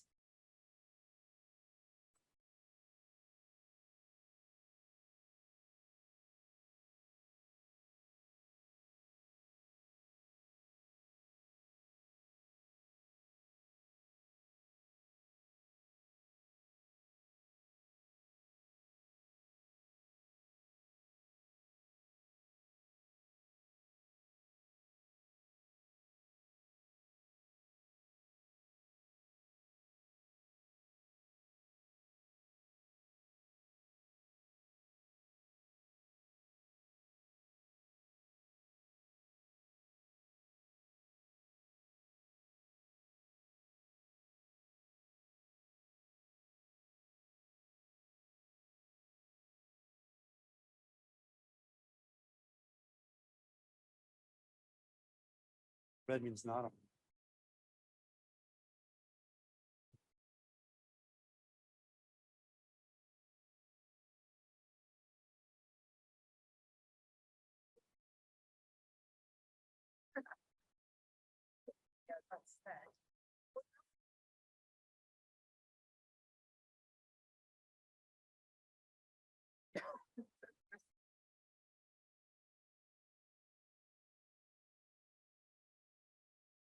All right, folks, let's go ahead and get started so that we're not keeping you here too far into the evening. All right, so my name is Charles Dwan. I am a professor at the American University Washington College of Law. I'm delighted to be here at this conference. I've really enjoyed learning about all of these different topics. My main topic here that I teach is patent law. And so I'm very excited about this panel because we've already learned about some of the regulatory framework and the ethical framework and some of the promise of psychedelic drugs. And here at the panel that I think really brings it all together. how do we actually bring this sort of stuff to market? How do we navigate these legal and regulatory challenges in order to create, innovate, and develop new products that are useful for consumers? So we've got two great speakers. In the interest of time, I will not go through their entire fantastic biographies, which are all on the website. But Ram Pechenik, he's a registered patent attorney with 20 years of experience. He's the founder of Calyx Law, which he started in 2016 to help cannabis and psychedelics ventures with their IP strategies. And then we've got Dr. Jim Gilligan. He's the president and chief scientific officer of Trip Therapeutics, who's doing a lot of clinical stage research on IV infusions of psilocin to support psychedelic assisted therapy to meet a variety of unmet needs. So they're going to talk about some of their experiences working with the intellectual property system and the regulatory system in this unique space. Graham, why don't you go ahead, and Graham will be telling us about what the IP landscape looks like. Thanks, Charles, for that introduction. And thank you all for being here and for sticking it out the last panel. And I always get a little nervous with patents in general because it's technical and there's legal and scientific aspects, and it already can tend to be something to need to direct a lot more energy to, which I know can be flagging at the end of the day. But I'm going to try to keep it peppy because I don't have as much time as I have slides to begin with. So we'll see if I can make it entertaining. So just a little bit more about myself to kind of ground why I'm even here and what I'm talking about today. As Charles mentioned, of course, I'm a patent lawyer and I have my own firm, but I've been interested in psychedelics since I had my first psychedelic experiences in college with mushrooms. I became, probably fair to say, obsessed with psychedelics. This was in the 90s, so the best places to learn about them was the internet, that I think I was one of the first few classes to have access to outside of the library. I spent a lot of time on Arrowhead, which people may have heard about, has like a repository of trip reports and things, and reading two books, PCal and TCal, by somebody, Sasha Shulgin, who was a psychedelic chemist, who was then the person who I wanted to be. And I actually changed my majors to biochemistry and neuroscience, thinking I could be a psychedelic chemist after not getting any encouragement, and kind of the opposite from a lot of professors. I thought with my interest in psychedelics and cannabis, I would go to law school and study cognitive liberty or drug policy. Once I was in law school and paying my way through law school, realized that also was maybe a naive idea. But with a science background, I became a patent lawyer. And so I worked for about 10 years for branded pharma doing patent work, and then started Calyx Law, the firm that I have now, to work with cannabis companies when cannabis passed in California in 2016 for adult use. And there was a lot of investment in the cannabis space and a lot of people looking to start cannabis businesses, and actually not many law firms yet pursuing that area. The reason I ended up in psychedelics actually has a lot to do with MAPS. I happened to be following the work of MAPS, and I continued to be really interested in psychedelics and following the science, of course. And I just coincidentally happened to be actually volunteering for MAPS at an information table at a cannabis conference called the Emerald Cup, at an info table with a number of other MAPS volunteers. And it also happened to be coincidentally just a couple of weeks after this article in 2018 came out called "The Millionaire Couple is Threatening to Create a Magic Mushroom Monopoly." And when I told people I was a patent lawyer, lots of people came up to me, both people working at the info table, other volunteers from MAPS, and other people at the conference who had also read it, asking me, well, how is it possible to patent psilocybin? And what would it mean if people would patent psilocybin? Would that mean whoever held this patent would come after them if they're growing mushrooms in their closet? Or would that mean if there was a potential legal market like there is now in Oregon, that somebody holding those patents could pursue facilitators in Oregon and shut them down for patent infringement? And because of the way that patent applications aren't even published for 18 months, at this point, it was known that there was a patent file, but nobody had seen the patent yet. So there wasn't even any information to go on. So it was just all sort of speculation. One of the things in the article that caught my attention was that this sort of patent is not unusual in the pharmaceutical sphere, something I knew because I had worked for about a decade with branded pharma, but it is new to psychedelics. I had been working in cannabis patents. I hadn't actually seen any psychedelics patents, but I became interested in myself and seeing if this was true. So at that time, I went back and I made a little table of all the patents I could find on psilocybin. And there were 13 patent applications. So they weren't all granted. The red ones were the ones that were actually, the green ones were actually the ones that were granted. Some of them were Albert Hoffman's early patents from the 1950s. A couple of them were Paul Stamets's, who people have probably heard of Paul Stamets.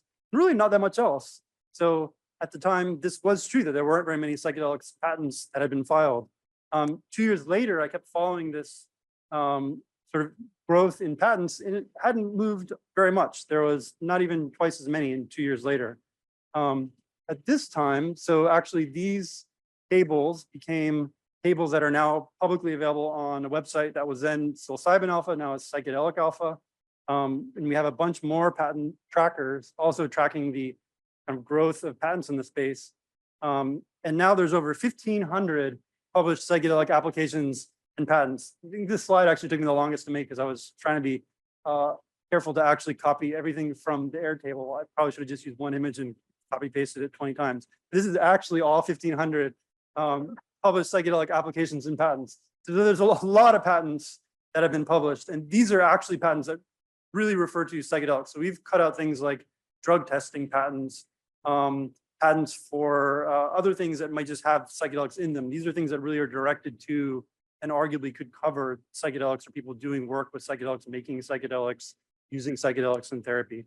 And as I mentioned, patents don't publish for 18 months. So what we see now might just sort of be the tip of the iceberg, although we know there's been less investment in this space than there was a couple of years ago. So the patents that have already published probably represent the sort of big peak of the investment that was right around 2021, 2022. And so I think saw from Rick and from Matt Johnson that there was this growth in published scientific papers relating to psychedelics. The growth in patents really represents that, but it also represents growth in number of companies. So this was back when it was psilocybin alpha in 2020, the number of companies. Now there's many more companies that are kept track of. I put a question mark on here because a lot of companies, private companies, are still sort of in stealth. We don't know about them to list them. And alongside this growth of patents has become this big growth in controversies about patents. So this is just sort of a smattering of article headlines that could fit on a page and still be sort of legible.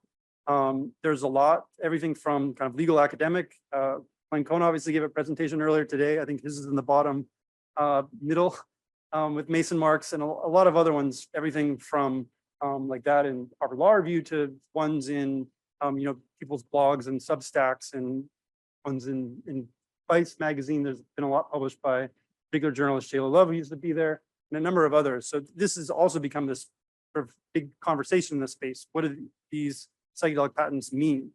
And actually the conversation around psychedelic patents has become a conversation around the controversy around the conversation about psychedelic patents. This is Hamilton Morris, who's a sort of journalist and somewhat chemist who's had a Vice documentary called Hamilton's Pharmacopoeia, kind of documentary about different psychedelic drugs, talking actually about Shayla Love's articles, primarily about patents and controversies around patents, calling it moralistic hand-wringing. Actually, he's called me out on his podcast for talking too much about psychedelic patents. So if anybody you are of that view, I apologize for being here talking more about psychedelic patents. But anyway, so this has obviously kind of reached this fever pitch about like, what are all these controversies about psychedelic patents? So I will talk a little bit about what the controversies there are, what the actual controversies are. Before that, of course, why are people even filing all these psychedelic patents? Well, what we've heard today, and of course what we know is psychedelic drugs are going through the FDA approval process. And the FDA approval process costs a lot of money. This is probably a little bit of industry biased amount, but we know it's still a lot more than it costs to bring a generic drug to market. And when a generic drug comes to market, the monopoly costs that the branded drug can charge drops pretty severely, as do the amount of sales that a branded drug is able to sell. So maintaining the time until the generic is able to enter is what obviously allows branded drug to recoup the investment in bringing that drug to market in the first place. And so there's a couple of different ways that that exclusivity can exist. One of them are regulatory exclusivities. If we've known about MAPS' development, we know MAPS has used the top one, data exclusivity, which is for bringing a compound which hasn't yet before been approved, which MDMA hasn't. So that gets 5-year data exclusivity before a generic could rely on their data to seek an abbreviated new drug application. There's a couple others, but the primary ones really are patents. Patents provide a 20-year period of exclusivity. Of course, it's a little bit shortened by the time you get to approval, but there's ways of extending it. There's other kind of life cycle management strategies is probably a euphemistic way of putting it. That could be a presentation in itself. A lot of them use patents as ways to extend that exclusivity even further. And of course, for a blockbuster drug, so a drug that has a market over $1 billion a year, each day on the market is worth a couple $1 million. Beginning of my career at a large law firm, spent a couple of years on a patent litigation. The entire issue in the patent litigation was 8 extra days of exclusivity for a branded drug. And tens of lawyers working around the clock for years to get just a little bit over a week because of how valuable those extra days of exclusivity are. So of course, patent lawyers have lots of motivation to try to find strategies to increase that exclusivity and find other ways to have exclusivity. And so the name of the game really is patents. So I'll probably breeze a little bit through this because I imagine people probably have some familiarity with a patent, but a patent is something that just protects a new and useful invention. Of course, it's the right to exclude for 20 years and it's defined by the claims. So a patent itself, generally it's what's called the specification. It's everything that describes what the invention is, and then it's these claims, which are what are sometimes called the metes and bounds. They're the kind of legal language that defines what the invention itself is. This is actually that first Compass Pathways application described in that millionaire mushroom monopoly article, which covers this crystalline psilocybin polymorph A. And the reason we have patents is really to do just what the patents do in the pharmaceutical space. It's to provide this reward or this inducement to actually bring this knowledge forward. So the argument would be if we didn't have patents, the companies wouldn't take the effort to put in the inventive activity in the first place. So it's this bargain and this trade-off between this period of exclusivity and the incentive to actually bring the new invention to market. One thing I'll just pause on because I'd like to use this to sometimes frame the way to think about patents, but also just to invite others to frame the way to think about patents and patent policy in general is patents are not considered just a natural right that people get in exchange for doing the inventive activity, but they're considered like a public policy that's actually created to bring specific types of inventive activity to the public. So when we think about it as being this creation of society, I think we can all invite ourselves to think about like what are the best ways to set the standards to actually have a patent policy that brings the types of innovations to market that we want to see as a public. And so I won't go through all the basic requirements for a patent. Can't be a law of nature or a product of nature. The patent examiner makes sure that the specification supports the claims. The rubber really hits the road in examination around these two requirements of novelty and non-obviousness. So the patent examiner will look for the prior art, so that's everything before the patent was filed, see if actually the patent describes or the patent claims describe a new invention over that prior art.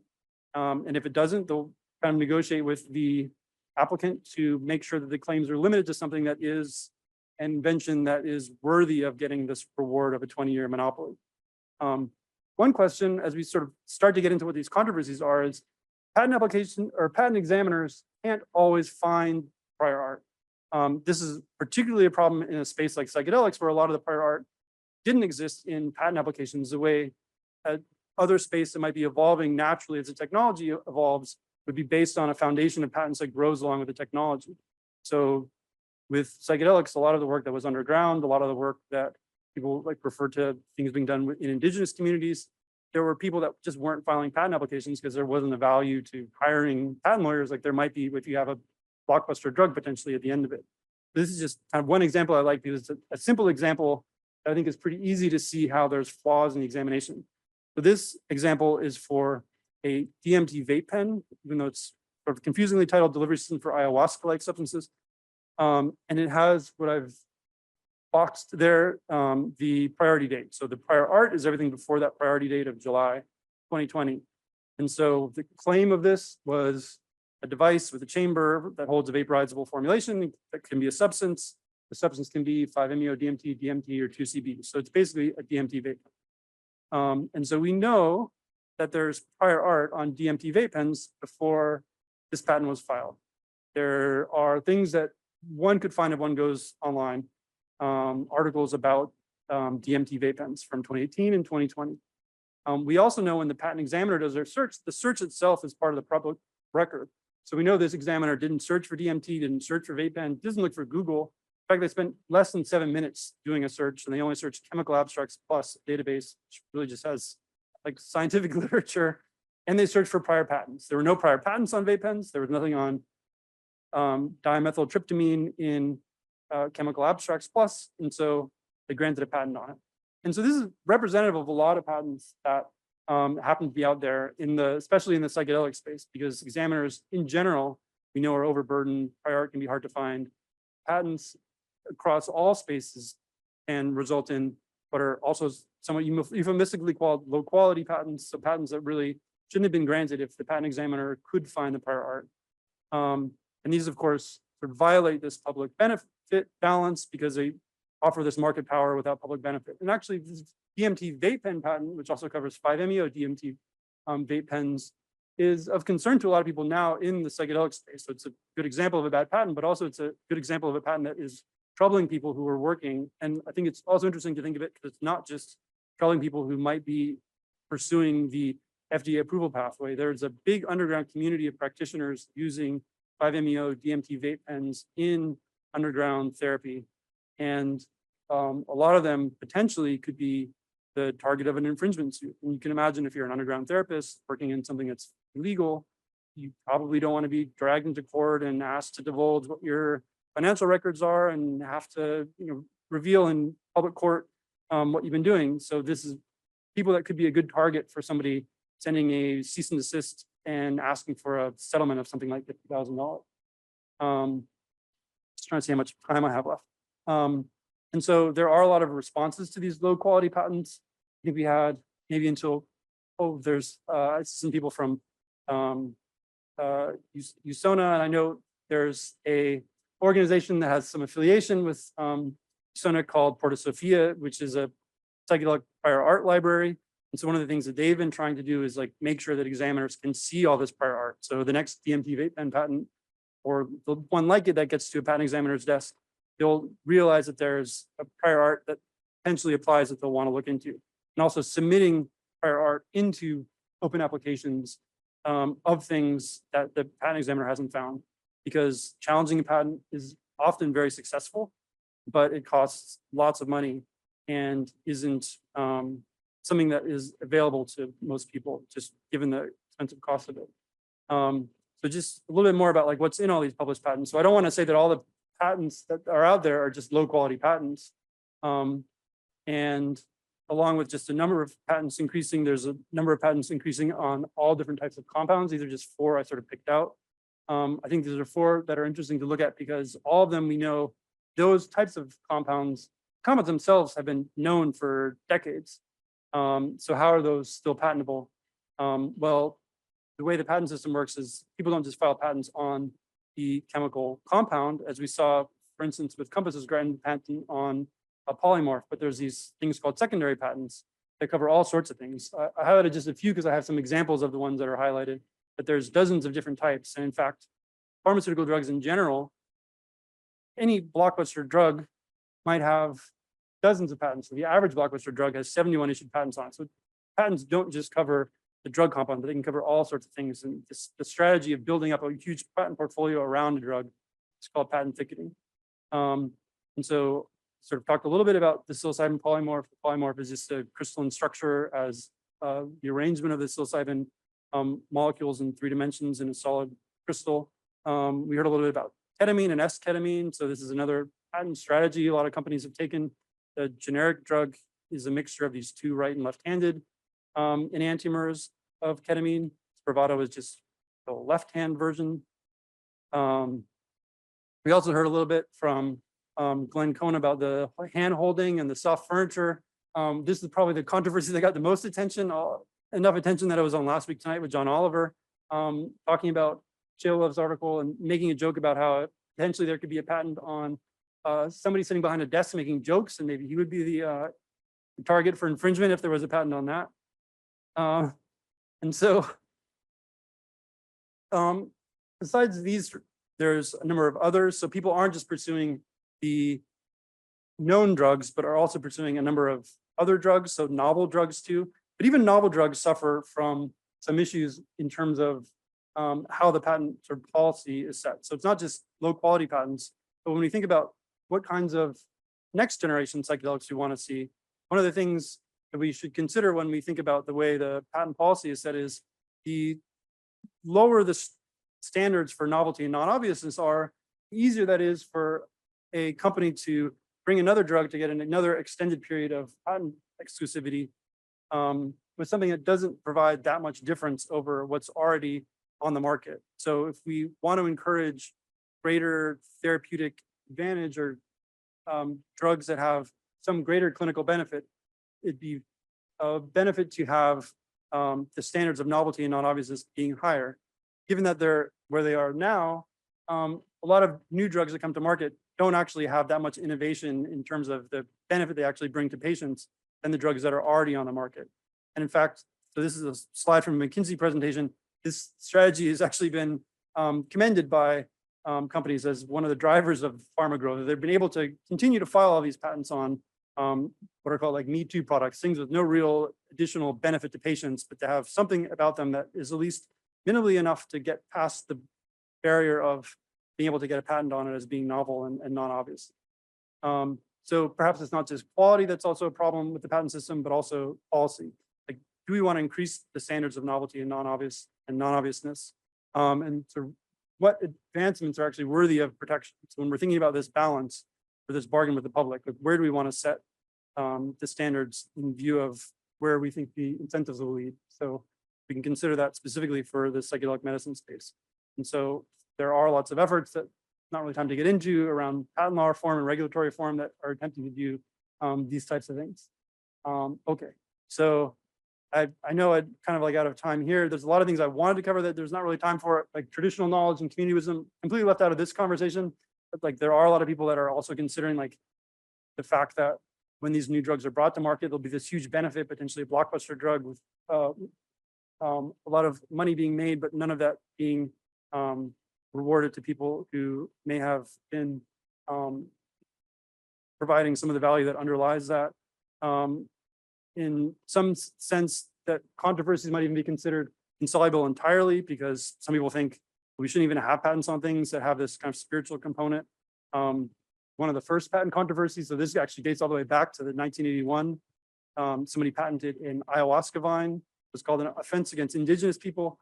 And somebody said it was like trying to patent a communion wafer, which apparently was thought to be completely out of the realm of possibility, although I was curious and did a search and there's over 50 patents on communion wafers.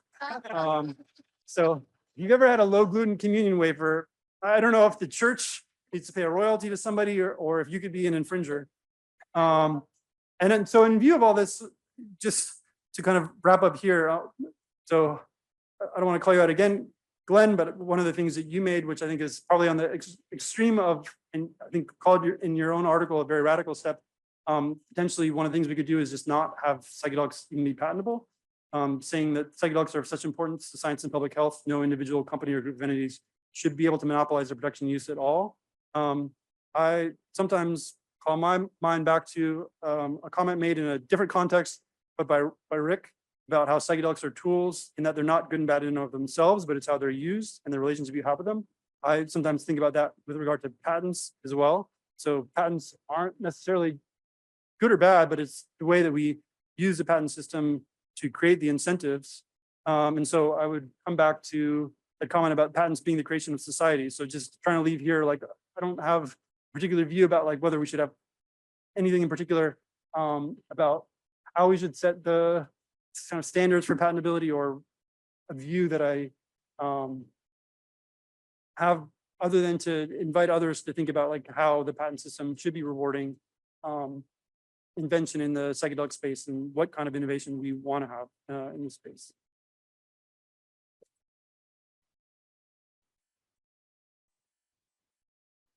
All right, that was worth it just for the communion wafer slide. All right, thanks so much for that overview. And Jim, let's talk about what it looks like to run a company that does this sort of stuff.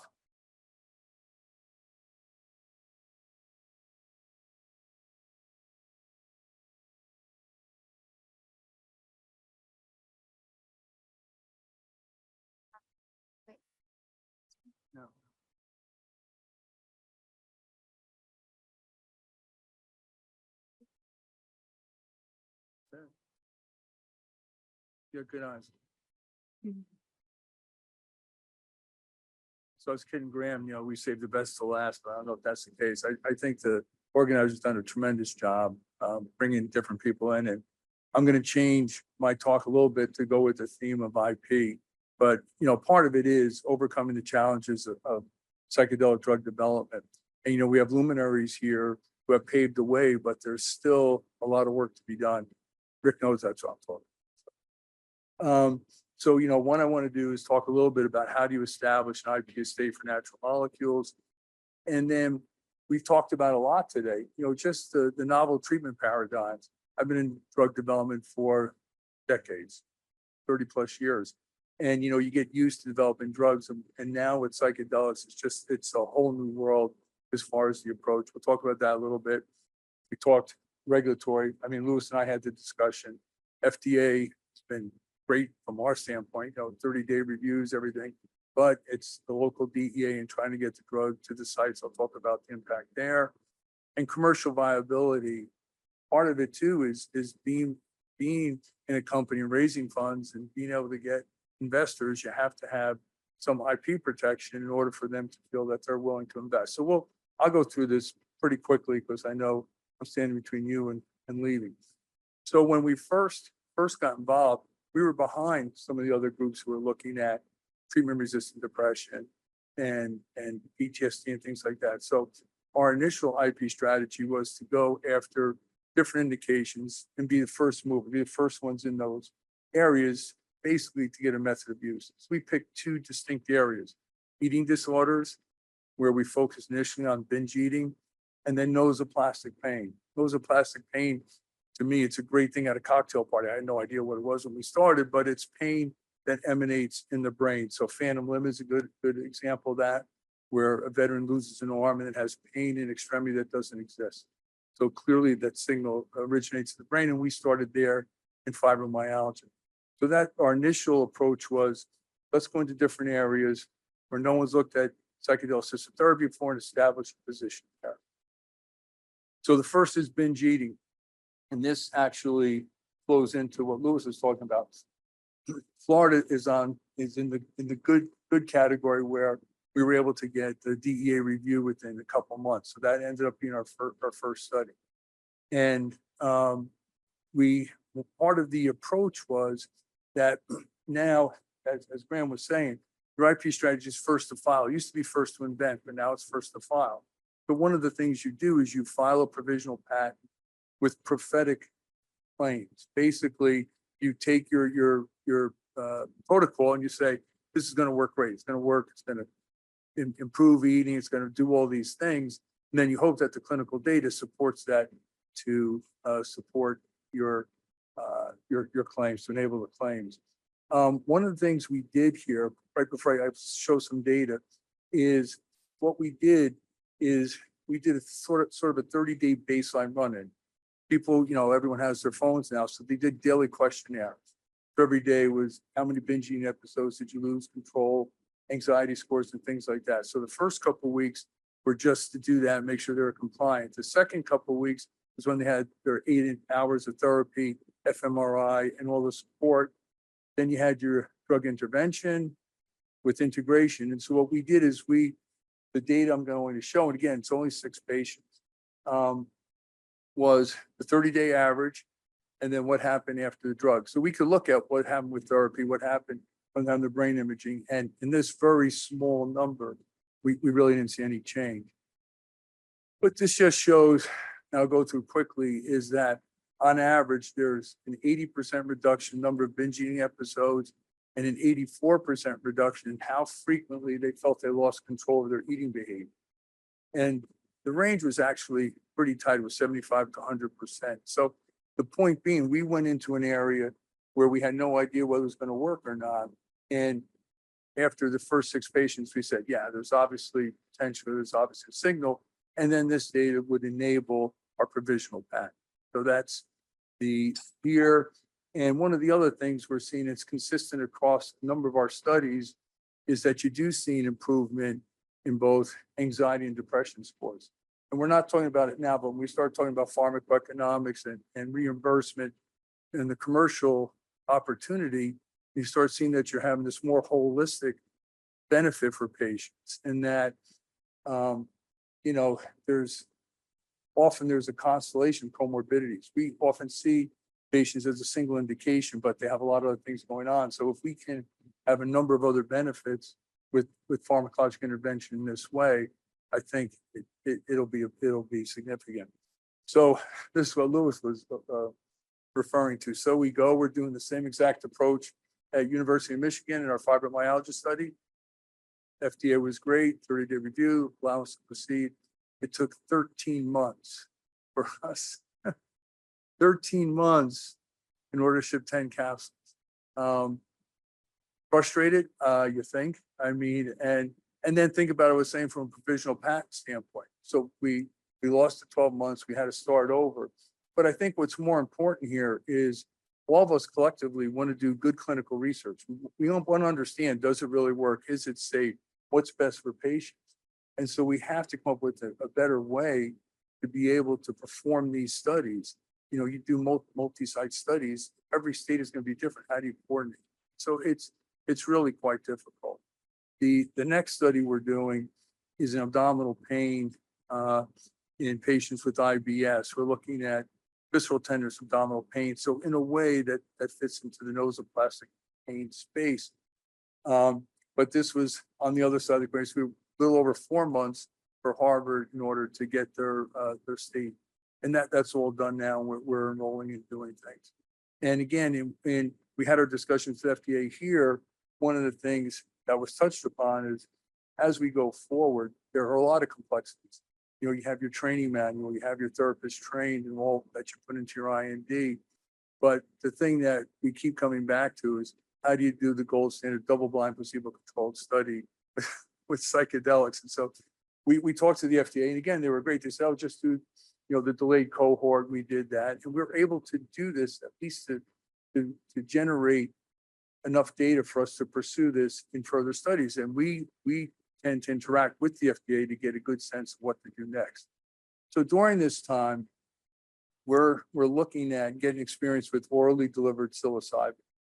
And I was in a conversation with Robin Carhart Harris. I asked Robin, what could be done better? How could we help you in your development, in the work you're doing? And he said, "Jim, I'd like to be able to dose escalate." I said, "Well, why don't you?" He said, "Well, there's this variability in response. I can have a 60-kilo woman take an oral capsule.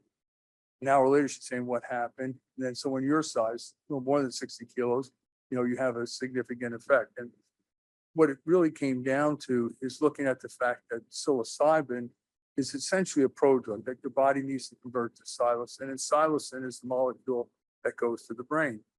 So if Lewis converts 25% and I do 100%, well, that's going to be a difference. And then you have first pass metabolism to the liver. So we were saying, you know, if we're going to go into unique areas, it'd be really good to know that the patient is at least getting the drug. You know, that's going to help. And so I was talking to Paul Hudson, University of Wisconsin, and he shared some data. It's over here on the right. And what this is they try to be even more accurate. They weighed everybody and they dosed according to weight. And what this just shows is that some of the folks that got 0.3 mg per kg had higher blood levels than 0.6. And that just solidified our notion of this variability with oral.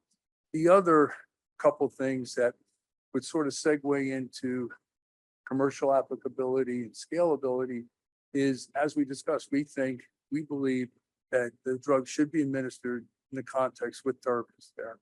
But right now it's a bit burdensome. You take the capsule, wait an hour or so, and then commence your journey. Then you're there another 6 or 8 hours. And so you have 2 therapists in the room and, you know, the patient, and it could be considered a burden.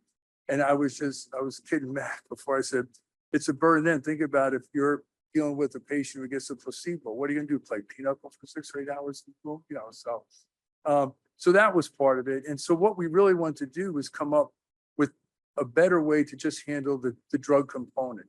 What could we do to make sure we have accurate blood levels, they're reproducible, something where you have more control over the onset time and the duration. And so what we came up with was an IV infusion of psilocin. So there you're not giving the precursor, you're giving the actual molecule, and you have total control. You bring it to a predetermined blood level over 15, 20 minutes, so it's not too traumatic. And you just hold it there. If they're done in an hour, okay, fine. I was kidding, guys. The commercial model is if they're having a profound journey, another quarter in the machine, you keep it going until you're complete. But it also allows, if there's an idiosyncratic response, you can terminate. You turn off the infusion and it stops. In very rare cases, cardiovascular problem, you can give a serotonin antagonist, antiserum, and just shut things off. So we feel that this approach is just a better, more precise and controlled way to administer the drug.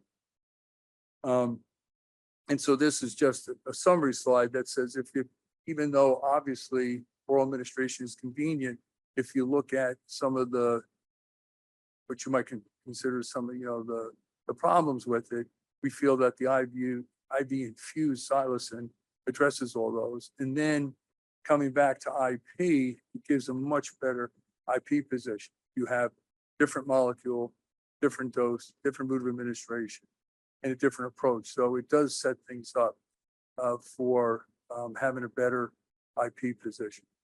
The study we're doing, given our experience with local DEAs, we're actually doing our study in Australia. So we're doing a loading dose to get to a low exposure that could be maybe sub hallucinogenic, psychedelic, but we'll do that. We'll get our safety signal, then we'll escalate to where we think is sort of an ideal blood level, and then a higher blood level. The interesting thing is no one understands right now what's the ideal blood level to correlate with the psychedelic experience.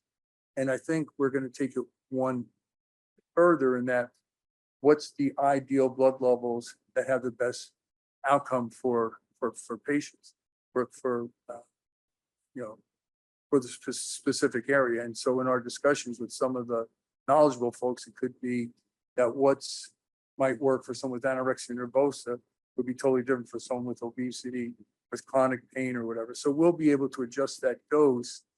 And as was mentioned, we'll be looking at dose response, be able to control that very carefully in our studies so that we can say, all right, here's not this dose, but look, as a higher dose, we get more profound effect. The other thing we do is we take out the peak, and a lot of the cardiovascular side effects are associated with Cmax. So we think that in all, we could target blood levels that are lower than the peak that you see in some of the oral delivery studies. So we're pretty excited about this. And what we think is once we have this data, we'll go back to the binge eating. We'll go back. We now have a positive signal in fibromyalgia. So we'll go back and repeat things with our IV psilocin. One of the things I just wanted to mention is I think due to all the great research that's being done, that there is an improved perception. If you look at the top number, 2016, 40% of psychiatrists felt that there was potential with psychedelic drugs. And now you're looking at 80%. So overall, you're just starting to see a more favorable stance towards psychedelics. And of course, FDA seeing all the number of studies that are coming down, NIH. So you're starting to see this across institutions, across universities, and there's changes in Europe, and there's certainly changes in Australia. I was just there a couple of weeks ago setting things up, and in July, the TGA actually has allowed a limited number of psychiatrists to prescribe psilocybin for TRD. What we found is that the ability to conduct clinical studies there is much easier. And there's an additive incentive for small companies that you get a 43% rebate from the government. So that for your clinical study, if it's $1 million, you get 430 back, and then it's 67 cents on the dollar. So when times are tight, money's tight, it does afford you the ability to do really good research with the universities at Monash University, University of Sydney. And that's moved us to actually do an IPO in Australia. And for me, it's great because we'll finally have the requisite resources, money to do the appropriate studies that we think needs to be done. Because my sense is the more data we can collectively pull together, the more information we have on safety, it's going to help everybody, right? And then we just get a better idea, because certainly it's not going to be the panacea that some folks think. I do think there'll be difference in doses. And, you know, we had the question, what about durability? It could be that for certain things, it could be every 3 months, 6 months, we just don't know. But the sooner we can do more thorough, rigorous research, we have a lot of interesting results on fMRI and neural networks and things. So I think that's going to help the whole field. So that's my story. I'm sticking with it. You know, one of the things we did, of course, is, you know, on the CMC side, I'm not balloon, but, you know, you do the polymorphs, we do the cold salts, we do all that. But I think part of what we're proud of is the idea with our IV psilocin. It's not just that it's more patentable, but, you know, Graham was saying it brings some value. It's an improvement over what's out there. It's going to help patients. It's going to help therapists. And so we're really looking forward to doing that, bringing those studies back to the States and doing, you know, proper studies here once we had initial data. So thank you. And I did it under time. I told you. Thank you. All right, thanks so much, Jim. Do we have time to go to the audience? Any questions?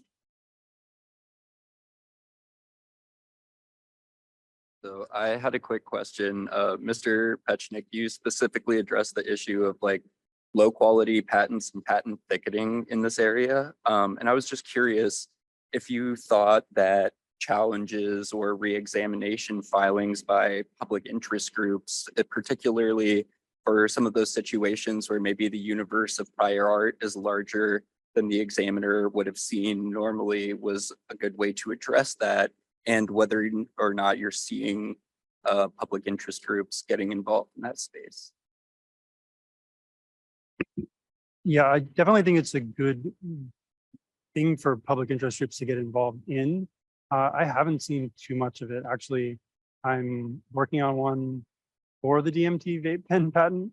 And I think there are a handful of others. There have been some on compasses, which have been written about quite a bit.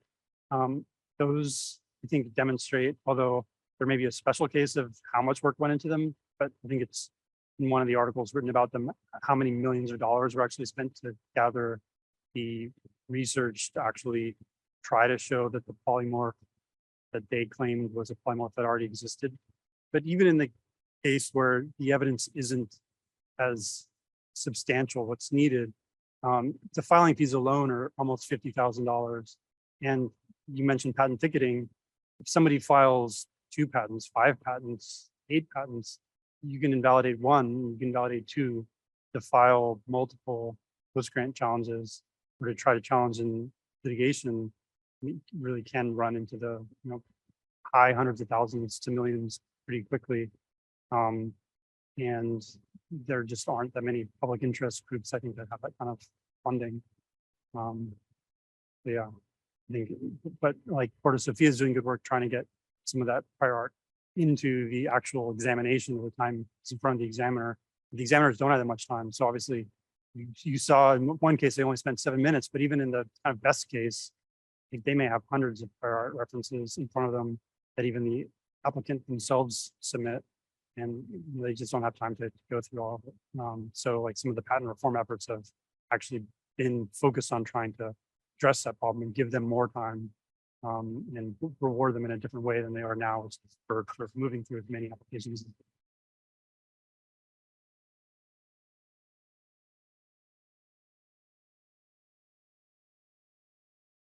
Is it on? So I've seen in case after case where this country's commitment to federalism in the public health arena causes problems. I've seen it in, you know, distribution of you know, countermeasures. I've seen it again and again. And it seems to me, just to hammer home a point that came up in my exchange before, is I've never heard anyone propose this before, but maybe we really should work on preemption on research for Schedule 1 substances. And you know, Jim's story is one where here you have an entrepreneur who is leaving the country because it's not the federal government that's causing the problems. It's the state government, some of which are too difficult to navigate in and of themselves. But in addition to that, multi-state trials cause a whole new slew of problems. So anybody in the room who wants to work with me on this issue, let's do it. Sign me up. It's true, you know, you become, you're so accustomed to getting your notice allowance, you have your sites lined up. But even now, you know, I'll have leading research institutions who do for pain. And they'll say, oh, you know, we've done all these pain studies. So I'll write back and say, okay, well, do you have trained psychotherapists? Do you have a Schedule 1 license? Do you have a special room for what? Well, we don't have any of that. I'm like, okay. And then it becomes the whole DEA issue. And, you know, we were talking about this, that the irony is when you make psilocybin, you do it chemically, the penultimate step is silencing. And then silencing gets converted to psilocybin phosphate component. The original manufacturer we had can make psilocybin, but DEA said, no, well, you can't make psilocybin. They go, what do you mean? It's the step before. Yeah, but it wasn't for the final product. So they had to go back, start all their licensing over. They didn't have quota, couldn't get material. So I was telling you, it's quite complex, and it does become frustrating for a small company. And you're telling your investors, oh, we have great, you know, FDA said, yeah, go forward. It's like, Jim, have you started yet? Not yet. You know, and literally 13 months transpired. And then we had to retrain all the therapists. I mean, it really logistically causes problems. And you're right now for me, as a company, it is a lot easier to just do some initial work in Australia and hope that with that, we come back, we have meetings with FDA and things will be tightened up a bit. We'll be able to do our you know, more substantial phase 2 studies here. But it's just difficult.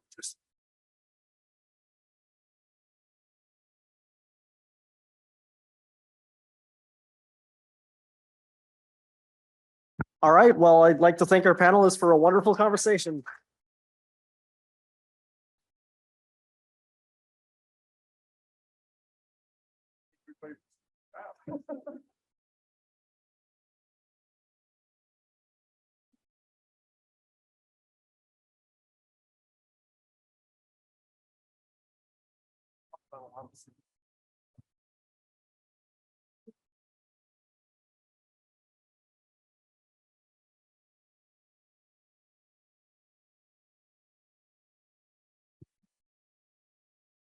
Okay, so it'll soon be 10 hours that we've been here today.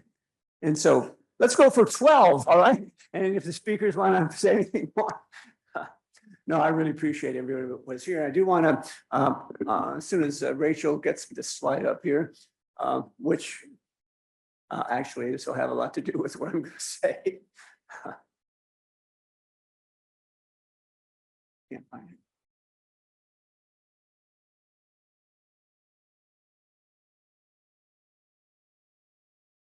You don't have it?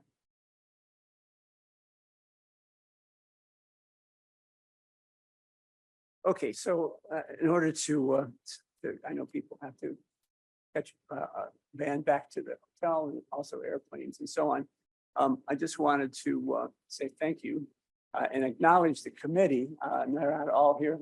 Some of them had to leave. I know Gerdahl had to catch an airplane. Committee was Lewis. You met them all today. It was Lewis, Susan Carl. It was Asha. Is Asha still here? It was let's see, Erdal as well, and Tony. Yeah, Tony with the committee. One other person that I did want to acknowledge, and that I just want to list some of the things that Rachel has done to prepare for this. So let's see, she arranged hotels for speakers. She arranged flights for the speakers.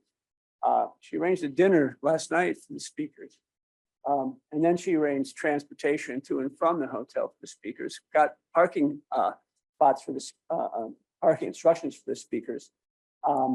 She, with the help of Courtney Watson, got all the registrations set up.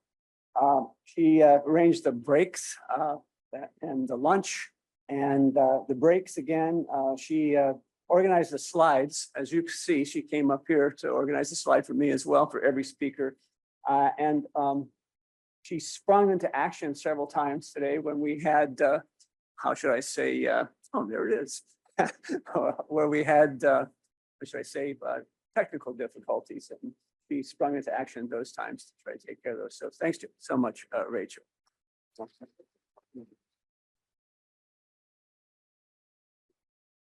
Now I'd like to compare my my contributions, but I'd be embarrassed after that, so I won't do it. All right. The last thing I want to say is the whole well, if you look at the diversity of folks here on our organizing committee, we have 3 folks from a law school. We have public affairs, public policy person. We have a neuroscientist. That was the whole point. And the idea is that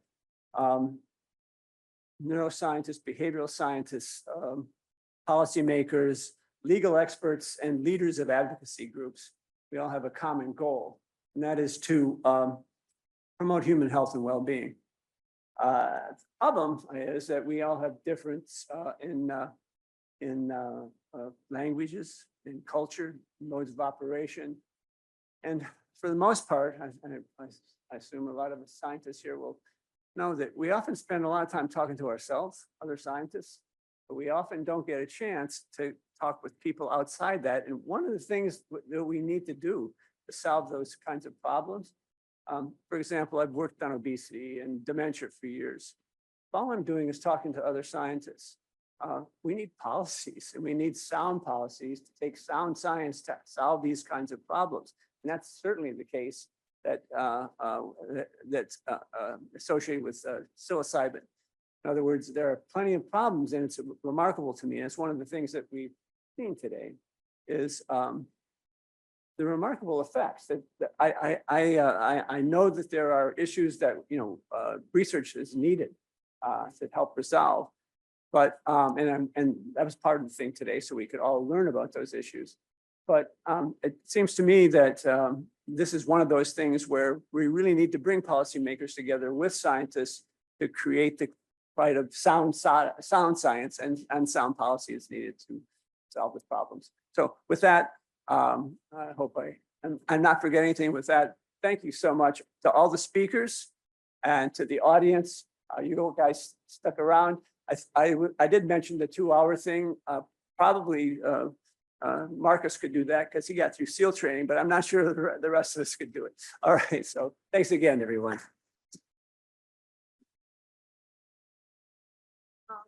For the speakers that are going back to the hotel, we have the shuttle here to take you, just so you know. And everyone else, thank you for coming.